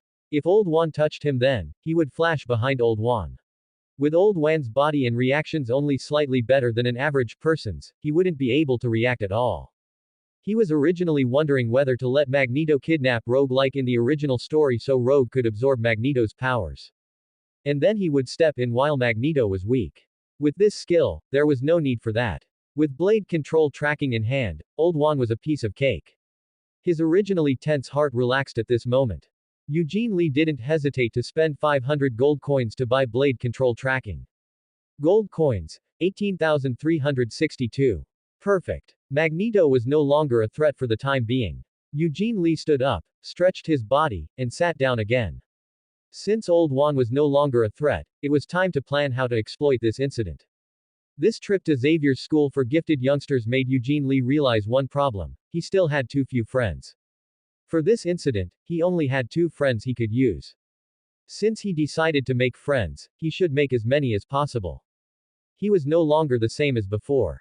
In this dangerous world, one either stays alone with no attachments or huddles together for warmth and dominates a region. To make it in the world, one needs background and influence. Even for system missions, if they were completed by people under his command, the reward settlement would still be counted toward him. One person's strength is limited. Regardless of the reason, he needed to unite some people to face the chaotic future. The next afternoon, Eugene drove to Xavier's school for gifted youngsters again. To be safe, he had made a special trip to the Statue of Liberty in the morning to scout the location and install controllable pulse bombs where the machinery was placed in the original movie. Considering the differences between reality and the movie, Eugene also went to several blocks with the highest foot traffic and installed controllable pulse bombs in eligible buildings within those blocks. Just in case of need. He thought he could rest easy now, but unexpectedly, the United Nations suddenly announced it would hold some Earth Millennium Development Project meeting in New York. The reason was that the previously designated venue had been destroyed, and there was no time to change to another site, so the meeting location was moved to the New York headquarters. This left Eugene speechless. The most ridiculous part was that he remembered the United Nations in his world before Transmigrating had indeed held such a meeting in New York in 2008, and the timeline was similar. 2 weeks. In 2 weeks, the United Nations would hold a meeting at the United Nations headquarters in New York. At that time, high-level officials from various countries would attend. Fine, even if the timing of the event spanned 8 years, this meeting still had to happen, didn't it? But the original venue being destroyed, could that have been Old Wan's doing? Thinking about these issues, Eugene entered the teaching building of Xavier's School for Gifted Youngsters. Eugene. Logan. Bumping into Logan and seeing him alone, Eugene asked curiously. Why are you by yourself? Where's that little girl? At the mention of Rogue, Logan's expression changed slightly, and he told Eugene what had happened that morning. Eugene, who already knew about Rogue's ability, wasn't surprised and nodded thoughtfully. Can she absorb other people's abilities through contact? That's really dangerous. Yeah, it's definitely a dangerous ability. Logan's tone was serious, laced with a hint of worry. Such an ability was destined to be an outlier even among mutants. Having been friends for many years, and since Logan didn't hide his emotions, Eugene could see what Logan wanted to do at a glance. Are you going to look for that little girl? Logan nodded. I thought about it and I'm still a bit uneasy. No matter what, I'm the one who brought her back, so I need to keep an eye on her. Eugene, do you need my help? Logan shook his head. No need. You probably have business with that old bald head, right? I can handle it myself. Go ahead and get busy. Alright then, I'll come find you once I'm done. Sure. Parting ways with Logan, Eugene went straight to Charles's office. Pushing open the office door, he happened to see Charles, Beast, and Jean discussing something inside. There was no Beast in the original movie, but this was reality, so Eugene wasn't surprised to see him. Dr. Lee, welcome. Charles turned to face Eugene with a smile on his lips. Eugene walked over and sat on the sofa he had occupied yesterday. Eugene admired Charles. Although superheroes were beings that existed in fantasy, when reality dawned and such individuals who adhered to principles and kindness at all times truly appeared before people, how could one not feel respect? Of course, admiration was one thing, but whether he liked him was another. Eugene didn't quite like Charles's personality. From an ordinary person's perspective, Charles was indeed a good man, but from a mutant's perspective, Charles was somewhat unreasonable. Professor Xavier, how is the progress on your end? Charles sighed deeply. I'm sorry, Dr. Lee. We've already sent out the X-Men, but unfortunately, there hasn't been any progress yet. Eugene glanced at Jean and Beast standing beside Charles, his brow furrowing slightly. If I remember correctly, Professor Xavier, you should be the most powerful telepath among the mutant community currently. So why not try, using your ability? Eugene pointed to his temple with his finger as he spoke. Seeing this, Charles gave a bitter but polite smile. I'm sorry, Dr. Lee. My ability might not be as powerful as you imagine. If Eric isn't in New York, there's nothing I can do. What if he is in New York? Even if he isn't, we can check if any of Magneto's people are around. Don't you agree, Professor Xavier? Eugene stared at Charles. The two locked eyes for a long time until Charles, as if thinking of something, was the first to look away and sigh. You're right, Dr. Lee. Today, I'll use my ability to see if any of Eric's people are in New York City. Hearing Charles call Old Juan by his name, Eugene's eyelid twitched. Perhaps even Charles himself hadn't noticed the change in his tone when he spoke Old Juan's name. I wish you success, Professor Xavier. Knowing when to stop, Eugene didn't press further. After a brief chat with Charles, he stood up and left the office. Eugene's purpose for coming this time was to get Charles to exert some effort and stop going easy on his old flame. Now that Charles had agreed to try harder, Eugene had no interest in staying longer. As for the daily missions unlocked because of Charles and the X-Men, he wasn't short of those few gold coins, he'd just let things take their course. Leaving Charles's office, Eugene followed Logan's location to the lakeside and found Logan surrounded by a group of children. At this moment, Logan was in a standoff with a 17 or 18-year-old boy. Neither side made the first move, but Logan was a veteran after all, and provocations came easily to him. The boy opposite him couldn't stand Logan's provocation at all and was easily provoked, rushing at Logan in a fit of rage. The result was obvious. Logan just slightly stepped aside and stuck out a foot, and the boy fell flat on his face. Victorious, Logan stepped forward, pulled the fallen boy up, and lectured. Kid, your intent to attack was too obvious. The boy stood up, his face flushed red. He glanced at the surrounding onlookers and ran back into the crowd with his head down. Logan was about to ask who else was coming when he saw Eugene standing behind the crowd. Standing over 1.9 meters, nearly 2 meters tall, he was still quite conspicuous among a group of half-grown children. Eugene. Logan called out Eugene's name while gesturing for him to come over. Seeing this, Eugene understood that Logan was getting carried away. He shook his head with a smile, walked through the crowd to Logan, and struck a fighting pose. Thump, thump, thump. Bam. Smack. 2 punches and 1 kick, 3 moves in total. The watching children all widened their eyes, their gazes moving back and forth between Eugene and the flying Logan. They had personally experienced how powerful Logan was, but no one expected this tall, thin-looking guy to actually send Logan flying in just 3 moves. Rogue looked at Eugene with an even more incredible expression. Rogue knew how strong Logan was, she had been nearby during Logan's previous battle with Cyclops and Storm. But Eugene could easily defeat Logan, how could such strength not surprise Rogue? Just as everyone was immersed in the shock brought by Eugene's strength, a youthful voice pulled them back from their daze. Let me try. Bobby Drake, with short blonde hair, stepped out from the crowd and stood before Eugene with an expression mixed with defiance and hesitation. Looking at the young man before him, Eugene quickly went through the other party's information in his mind. Iceman Bobby Drake, an Omega-level mutant. In the X-Men movie series, he had a romantic subplot with Rogue. After giving the somewhat dazed Rogue behind Iceman a meaningful look, Eugene turned his head and nodded to the slightly nervous Iceman. Come on. Seeing Eugene agree, Iceman spread his legs and crouched slightly. He originally intended to use his powers, but after a moment's hesitation, he stopped and spoke. My power is ice. Eugene smiled and nodded. I know. Come on. Seeing Eugene's gentle tone and lack of any sharp intent, Iceman began to regret his impulsiveness. However, the arrow was already on the string and had to be fired. Glancing around and seeing his classmates cheering for him, Iceman prepared to hold back a bit and aim for a draw. That way, both sides could save face. Having made up his mind, Iceman was just about to move when he suddenly felt the world spinning around him. By the time he reacted, he was already lying on the ground. Cheers rose from all around. Iceman looked at the smiling Eugene standing beside him with a face full of horror and asked in surprise. Are you a speed-type mutant? Eugene reached out to pull Iceman up from the ground. No, I'm not a mutant. I'm just happens to be relatively fast. Iceman took Eugene's hand and stood up, then asked Eugene again with skepticism. Are you really not an enhancement-type mutant? Eugene didn't speak, only smiling as he shook his head. Eugene. A voice speaking through gritted teeth came from the side. Eugene turned to look and saw Logan walking toward him, covered in dirt and grass blades. Let's go again. I was careless just now.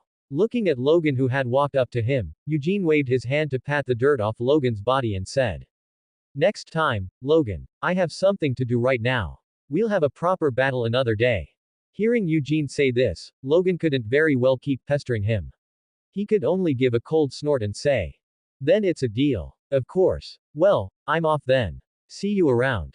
After saying that, Eugene waved to the people around him, gave a certain someone a faint glance, and turned to leave. Ever since the system functions were fully unlocked, he would see a shimmering red outline around specific people. Through experimentation, he found that this shimmering red outline only appeared on people who were hostile or harbored killing intent or enmity toward Eugene. At Xavier's school for gifted youngsters during this period, seeing such a person and combining it with the plot, Eugene could only think of one person, Mystique.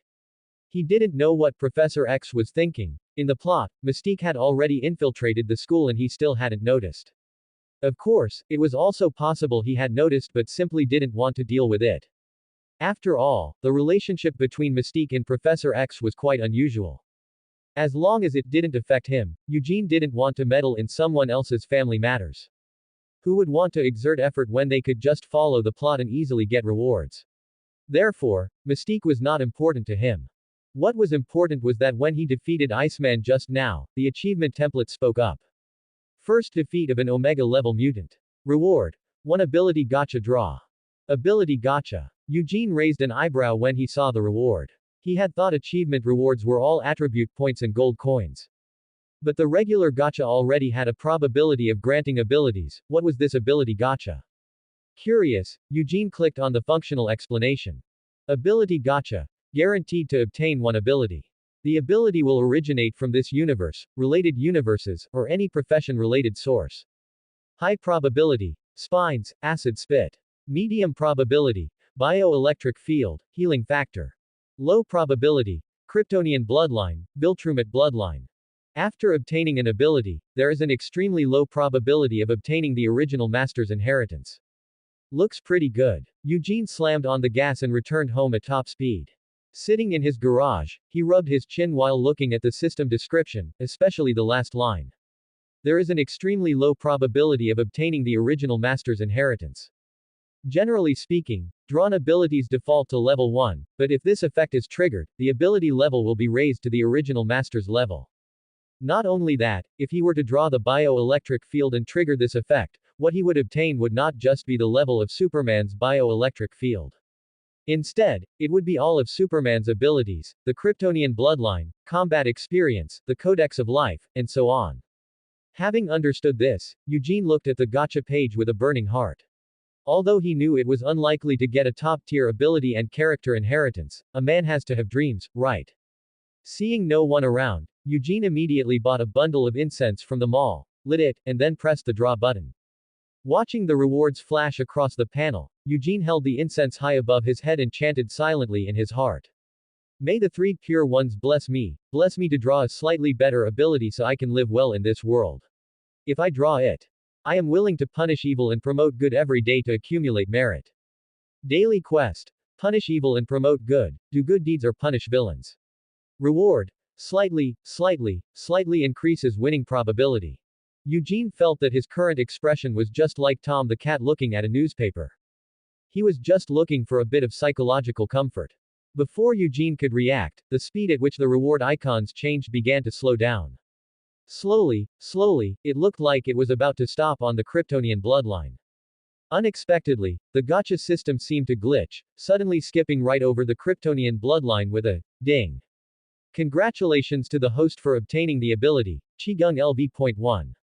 Congratulations to the host for triggering character inheritance. Inheritor locked, Kylan from the Kung Fu Panda world. Issuing the following abilities. Qigong LV. Max, the life energy within living organisms. Kai Absorption LV. Max, Kylan's unique Qigong technique. Can absorb the Kai of others to strengthen oneself. Jade Zombies LV. Max, by taking away the Kai of others, the victims are turned into mobile Jade Zombies to be used as subordinates. One can also observe distant situations and communicate with others through these zombies' eyes. Emerald Kai Eyes LV. Max, Kylan's unique Qigong technique. Can observe the strength of others, Kai, and can also form a visual sharing effect with Jade Zombies to achieve a zero blind spot view. Issuing Kylan's exclusive weapon. Jade Dual Chain Blades, weapons forged by Kylan over hundreds of years in the spirit realm. Neither copper, iron, nor steel, they are bound to the user's life. As long as the user lives, the Jade Dual Chain Blades will not be destroyed. It wasn't over yet, the system sounded again immediately after. Now instilling Kylan's physical strength, soul power, peak Kai, combat experience, and kung fu martial arts into the host. The surging life energy from Kylan, like a vast and majestic river, poured frantically into every cell of Eugene's body.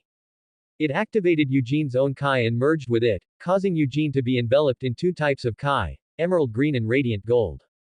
The two distinct types of Kai swirled around Eugene's body, intertwining and merging until they were inseparable. Feeling comfortable, Eugene couldn't help but close his eyes. An unknown amount of time passed before Eugene slowly opened his eyelids. Two beams of light shot from his pupils, like raw jade being tempered in molten gold, solidifying into sharp, tangible light swords. Is this the power of the Kylan? With a thought, Eugene summoned his character panel and habitually allocated his attribute points to achieve a uniform distribution. Constitution, 40 Agility, 400 Soul, 403. Gold coins, 16,845. Kung Fu LVMAX. Originally, Eugene had felt a slight disappointment at not drawing the Kryptonian bloodline. But now, it seemed obtaining the Kylan inheritance wasn't bad either. One must know contentment and find joy in what one has. The Kylan inheritance had bestowed upon him so much. Kung Fu and physical prowess were one thing, but more importantly, there was Qi in the soul. First, the soul. The small number 3 in parentheses after the soul attribute points indicated that with the same attribute value, Eugene's soul power was 3 times that of others. Next was Qi. Feeling the abundant power within his body, Eugene flipped his hand and took out the jade zombies that came with the Kylan inheritance. Master Shifu, Master Tigress, Master Mantis, Master Viper, Master Crane, Master Monkey, and Master Ogwe, and a bunch of pandas. Is this the peak Qi of the Kylan? With a wave of his hand, Eugene recalled all the jade zombies. From his weapon space, he drew his second exclusive weapon. The jade dual chain blades. He tried practicing a few moves. There was no sense of discomfort whatsoever. The two jade blades felt like extensions of Eugene's own hands, the chains like his arms, striking wherever he willed. Moving them like his own limbs was no longer just a figure of speech. Stopping his movements, Eugene lovingly stroked the blades of the jade dual chain blades. If I could draw another weapon fusion card and merge the Jade Dual Chain Blades with the Zanyu Dual Blades, what kind of divine weapon would be born? Unfortunately, his gold coins were now running low.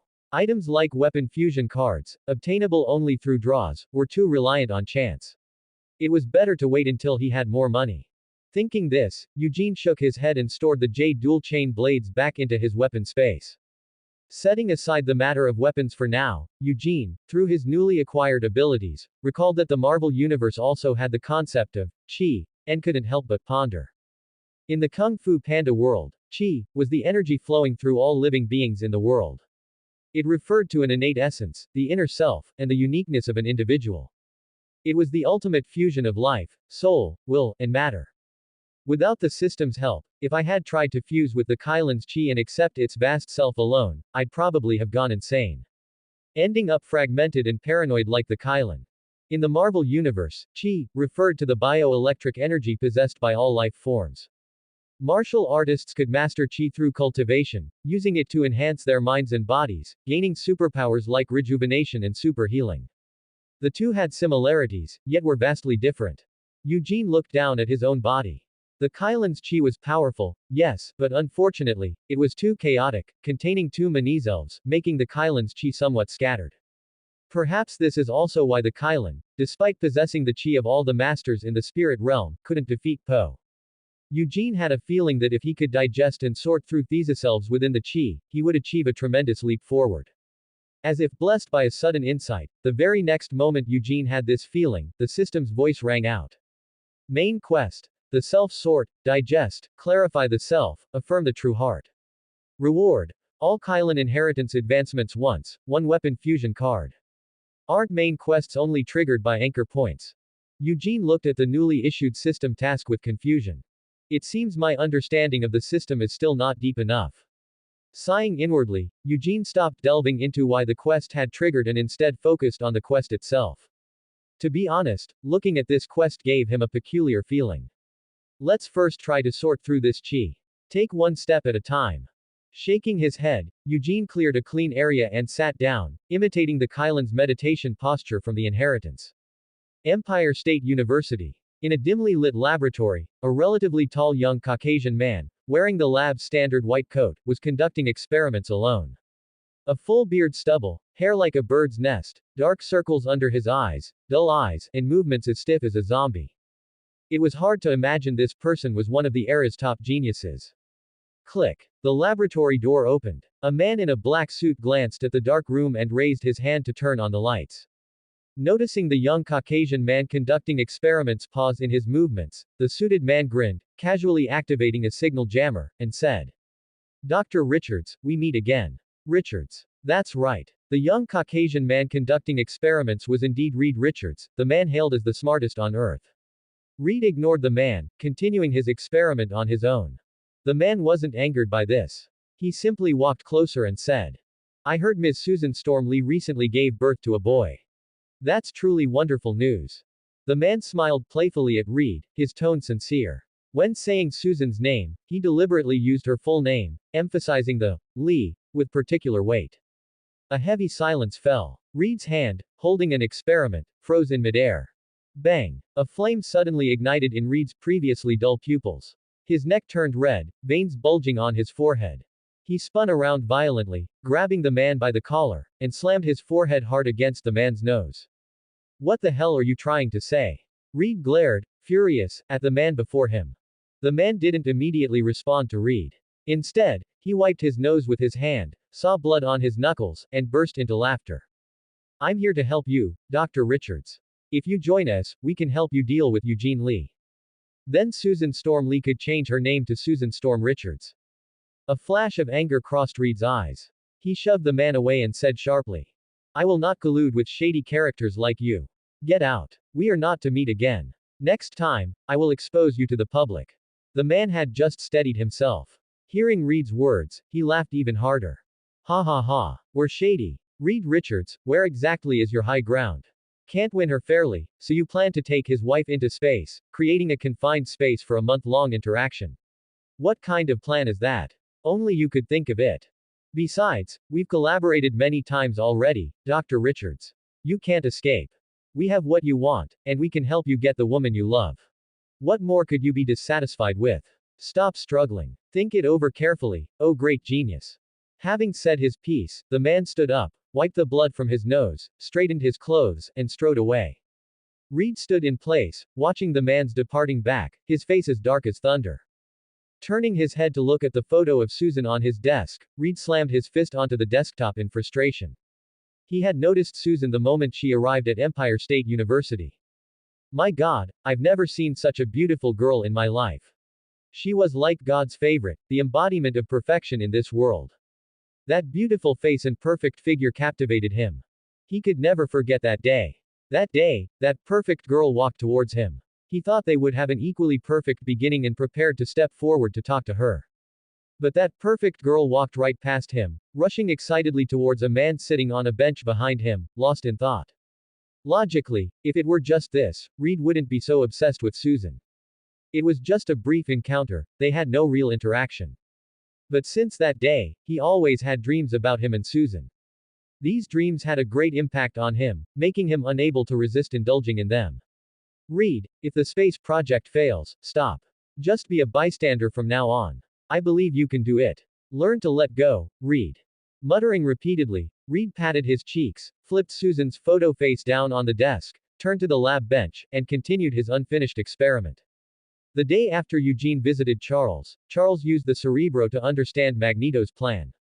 After identifying the target as Rogue, Logan moved out of Xavier's school, only making time to visit Rogue every day to ensure her safety before leaving. Funnily enough, after hearing this news, Eugene thought Charles would take the initiative, but to his surprise, Charles adopted a turtle tactic.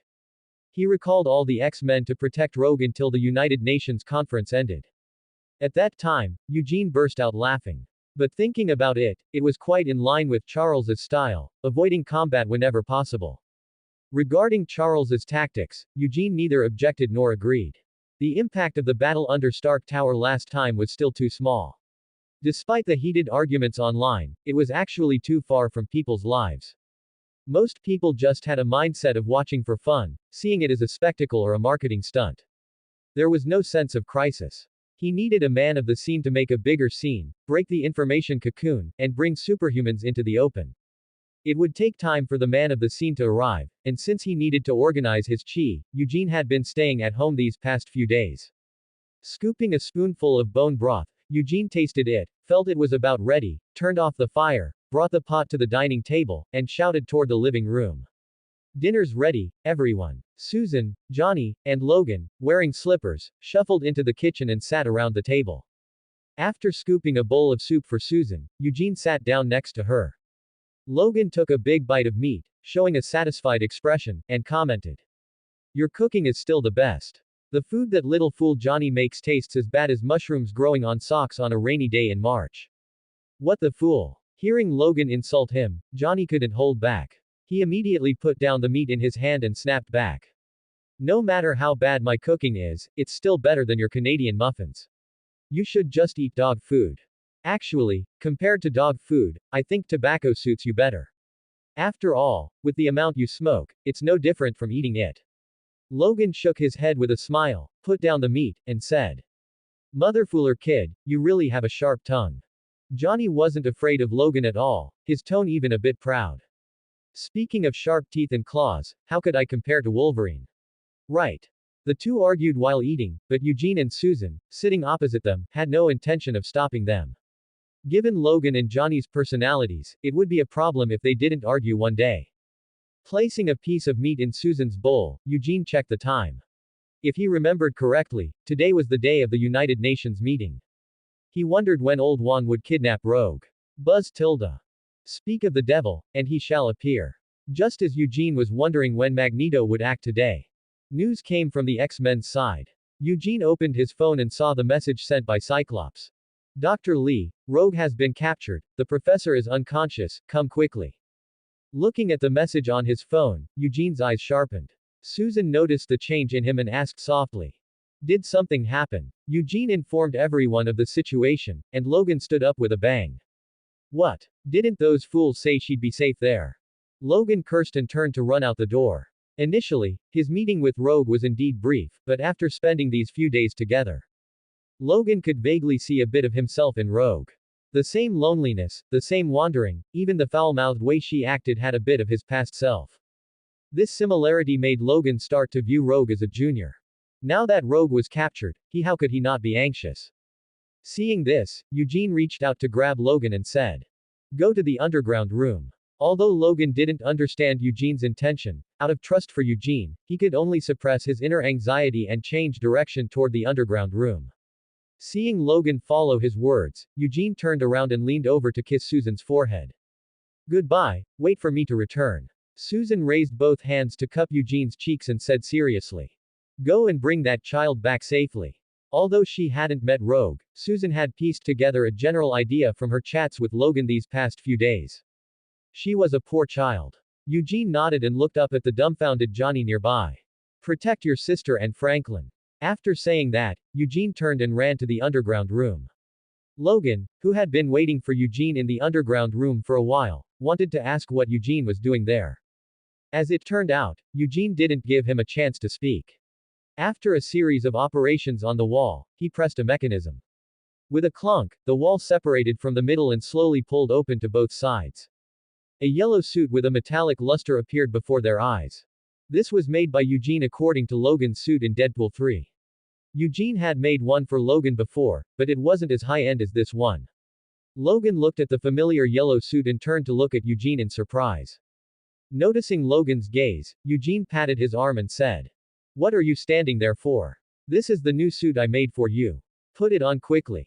Logan knew there wasn't much time for questions, so he nodded to Eugene, walked over, and took the suit hanging on the wall.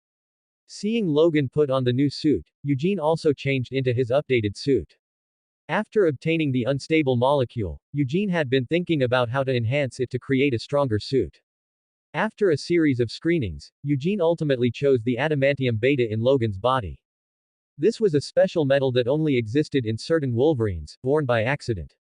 When the Weapon X program tried to bond adamantium with Wolverine's bones, the bonding reaction unexpectedly transformed it into a new alloy called adamantium beta.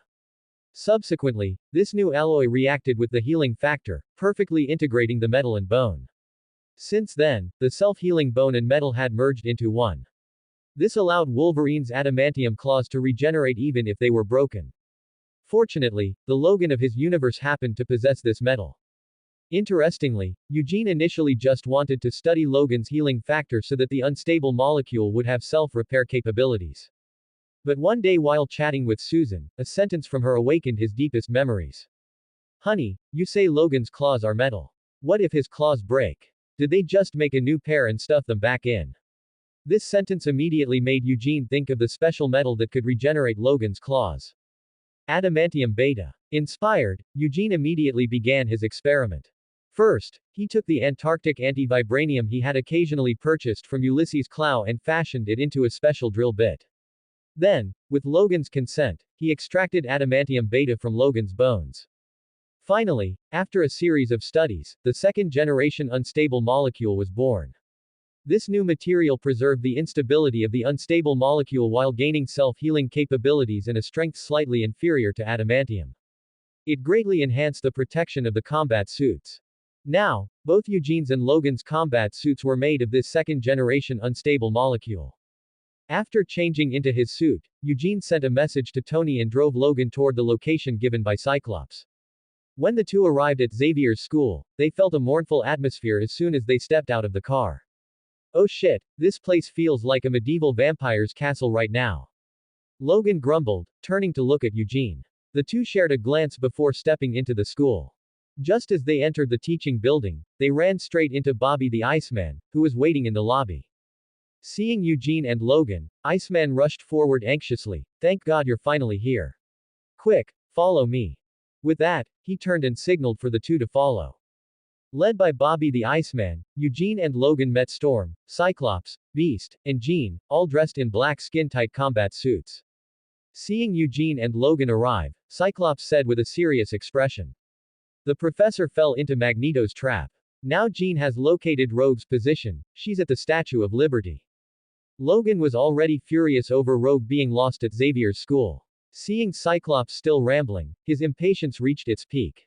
"Alright, sunglasses, we'll talk about it on the plane." Saying this, he pushed past Cyclops and walked toward the Blackbird jet parked on the ground. Seeing this, Eugene shook his head, patted Cyclops on the shoulder, and followed Logan. Cyclops was annoyed by Logan's attitude, but knowing he was in the wrong for this incident, he took a deep breath to compose himself and boarded the plane with Jean and the others. On the plane, the atmosphere was somewhat heavy because of what had just happened. Jean glanced at everyone, then looked at Cyclops and said, "Scott, let's discuss our tactics for later." Seeing his girlfriend offer him a way out, Cyclops nodded slightly. "Alright, Jean. Then I'll serve as the commander for this mission. Any objections, everyone?" As soon as Cyclops spoke, Jean and the other two responded immediately. Eugene, however, raised an eyebrow, thinking to himself that things were about to go south. Sure enough, Logan spoke up the next second. Ha, you as the commander. Can you even handle it? Being snapped at repeatedly would annoy even a saint, and Cyclops's personality leaned toward cold and arrogant. He was no saint. If I can't do it, can you? At least I'm better than a loser who's already been defeated by me. What did you say? Logan's words completely enraged Cyclops. What? Was I wrong to call you a loser? The atmosphere suddenly became tense. Just as Jean was about to use her powers to calm them down, Eugene's voice rang out from the side. Continuing to argue is pointless, the priority is to stop Magneto. Also, Logan is right. You really can't command us, our styles of action are too different. Without prior coordination, it will only result in more chaos. Once we're off the plane, we'll act independently. If necessary, we can destroy the Statue of Liberty. Just keep the comms open. Eugene finished and closed his eyes. Everyone on the plane except Logan looked grim upon hearing Eugene's last sentence. Destroying the Statue of Liberty. Easier said than done. Less than 5 minutes later, the Blackbird jet landed below the Statue of Liberty. Eugene and Logan exchanged a look and were the first to disembark, heading inside the Statue of Liberty, followed closely by Cyclops and the other three. After entering the Statue of Liberty through the main door, Logan's nose twitched. He was about to warn Eugene of an enemy nearby. But Eugene took the lead and charged out without a moment's hesitation, delivering a kick to the life-sized statue of the Statue of Liberty standing at the entrance. He did it for no other reason than the fact that a red outline had appeared around the statue's surface. Eugene's sudden attack caught everyone off guard. All they saw was Eugene teleporting with a whoosh, followed by a bang, as the statue flew back, crashing into the wall and transforming into a red-haired, blue-skinned woman. Logan looked at Eugene in surprise. How are you so fast? Eugene raised an eyebrow and replied, I pay attention to my exercise. Logan realized his words were ambiguous, but he didn't care, saying jokingly instead. All right, pay attention to exercise. But I'm curious, where do you exercise? The results are so good. In bed. Shaking his head and ignoring the irreverent Logan, Eugene walked over to the unconscious Mystique lying on the ground, took out 2 syringes, and pricked them into her arm. After collecting Mystique's blood, he tossed the syringes into the system space, stood up, and looked behind him. Did they leave? Logan said gruffly, yeah, they saw you drawing blood and went ahead. Now that you're done, let's go up too. I'm afraid that won't work. Hearing Eugene's answer, Logan, who was about to head for the stairs, paused and looked at Eugene in confusion. Just as he was about to ask why, he noticed Eugene's gaze was off. Eugene was staring behind Logan. Suddenly catching a scent, Logan cursed under his breath, extended his claws, and turned to stand side by side with Eugene. Looking at the two people who felt strangely familiar to him, Logan said sharply. It's you. The enemy Logan recognized gave a chuckle. 10 metal claws slowly extended from his fingers. He looked at Logan with a smile and said mockingly. Are you unwilling to even call me brother, now, Logan? We are brothers, after all. We're brothers. The enemy's words made Logan's brow furrow. That's right, brothers. Half-brothers by blood. It seems you can't remember, but it doesn't matter. I'll help you remember. My name is Victor Howlett, and my nickname is Sabretooth. As he spoke, Sabretooth let out a roar and lunged at Logan on all fours. Seeing this, Logan shouted, leave him to me. He donned his mask and met Sabretooth head-on. Seeing the brotherly conflict begin, Eugene turned his gaze to the bald man whose mouth was sealed, standing alongside Sabretooth. Looking at the bald man's familiar yet slightly different appearance from his memory, and Sabretooth's metal claws, Eugene instantly connected the dots. It seemed he wasn't the only one who wanted Magneto to cause a major scene. William Stryker, you really are a fool, sweetheart. Cursing William Stryker in his heart, Eugene looked at the bald man with the sealed mouth opposite him. He thought of the post-credits scene at the end of Wolverine 1 where the eyes opened. So this piece of work really didn't die. Deadpool Wade Winston Wilson, but in this universe, he should be called X-11. Eugene looked at X-11, and X-11 looked at Eugene, their eyes locking. The next second, with a sudden hum, X-11 vanished from the spot. At the same time, Eugene reacted, sweeping his leg behind him. The moment Eugene's kick was about to hit, X-11 activated his ability again to move behind Eugene. Using the momentum of Eugene's kick, he swung the adamantium blades extending from his arms to slash at him. Unfortunately, Eugene still held the upper hand. Even without using chi to strengthen his body, his agility attribute of 40 points gave Eugene 400 times the reaction speed of an ordinary person and a top speed approaching Mach 3. X11 couldn't hit Eugene at all and could only use teleportation and the healing factor from Logan to contend with him, occasionally backing off to fire lasers. Although X11's lasers couldn't hit Eugene, the area was only so large, so some collateral damage was bound to happen. Eugene leaned slightly to dodge X11's optic blasts, and the two crimson beams of impact struck the grappling Logan and Sabretooth squarely. After the two hit the wall, they quickly stood up and looked at each other warily. Sabretooth glanced at Eugene and X11 locked in combat and smiled. That friend of yours is truly impressive. Ever since X11 was decapitated by you, William Stryker took him back for modification. He performed comprehensive upgrades, even loading combat techniques from around the world into his mind. In terms of pure combat technique, even I am no match for him, yet your friend can crush X11 in a fight. It's truly exciting. What did you say? What do you mean I cut off that mouthless egghead's head? Logan looked at Sabretooth before him, feeling a surge of irritation. He didn't know why he felt so angry just looking at this guy. And it was the kind of anger he couldn't stop. Hearing Logan's words, Sabretooth's smile widened, and he provocatively curled his finger at Logan.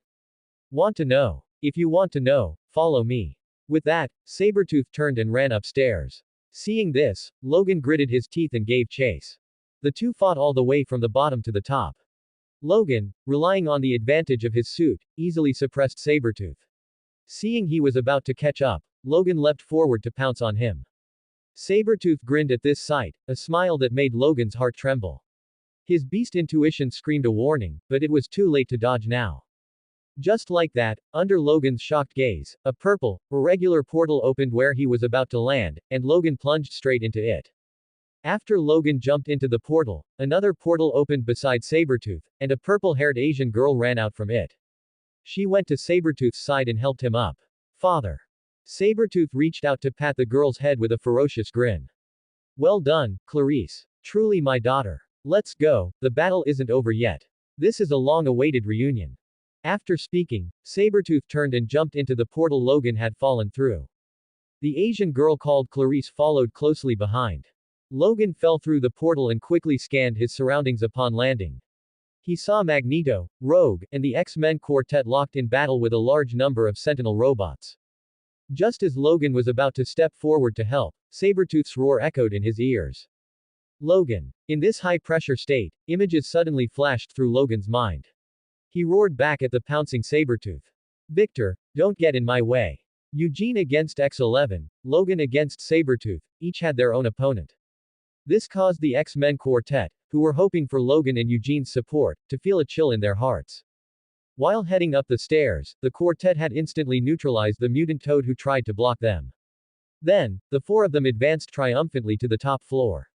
Initially, they thought they would have a grand battle with Magneto. But when they looked up, they saw a large number of Sentinel robots flying toward them from not far away. They thought the government had detected Magneto's evil plan and sent the Sentinels specifically to help them. To their surprise, these Sentinel robots didn't attack Magneto or his machine. Instead, they flew straight at them and launched an attack. Shit. Cyclops cursed and fired his optic blast at the robots flying into attack. Unexpectedly, an attack that should have easily destroyed a Sentinel only caused minor damage to its outer shell. Realizing things were going south, Cyclops shouted. These Sentinels are different. The other three saw the situation with the Sentinels clearly, their eyes filled with gravity. Storm flew into the air and pushed her abilities to the limit. Instantly, the sky changed as dark clouds gathered, and dense bolts of lightning struck the Sentinel robots under her control. The expected explosion did not occur. The Sentinels only appeared slightly blackened on the outside, and their eye lights actually grew brighter.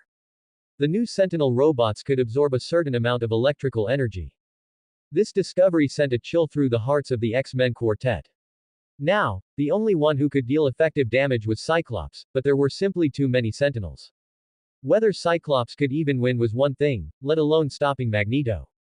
For a moment, the X-Men quartet was at a loss for what to do.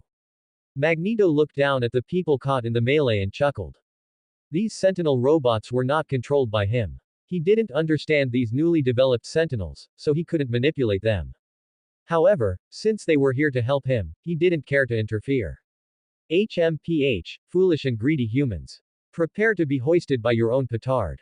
After a mocking remark, Magneto turned and walked over to Rogue, who was confined to the machine. He pressed the machine's switch and reached out to grasp Rogue's hand. Feeling his own power being drained, Magneto ignored Rogue's terrified expression and forced a smile through his weakness. Child, the status of mutants will change because of you.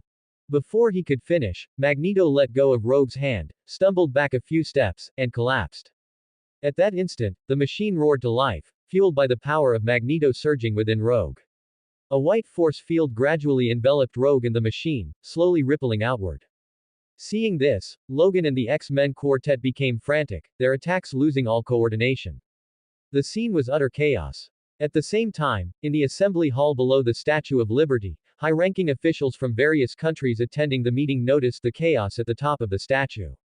In the crowd, William Stryker saw that the top of the Statue of Liberty was exactly as he had planned. He suppressed his inner joy and glanced at the invited reporters present. Leading hundreds of men, he stepped forward. After maintaining order at the scene, he walked toward the high-ranking U.S. officials with a righteous expression. In front of the world's leaders and the group of reporters, he loudly recited the lines he had long since memorized. He denounced the mutants' evil plan with heart-wrenching, bitter resentment. With a straight face, as if it were a trivial matter, he described how he had coincidentally discovered the mutants' evil plan and so on. That's the end of part 2. Part 3 is coming soon. Thanks for watching. Please subscribe and support our channel for more stories.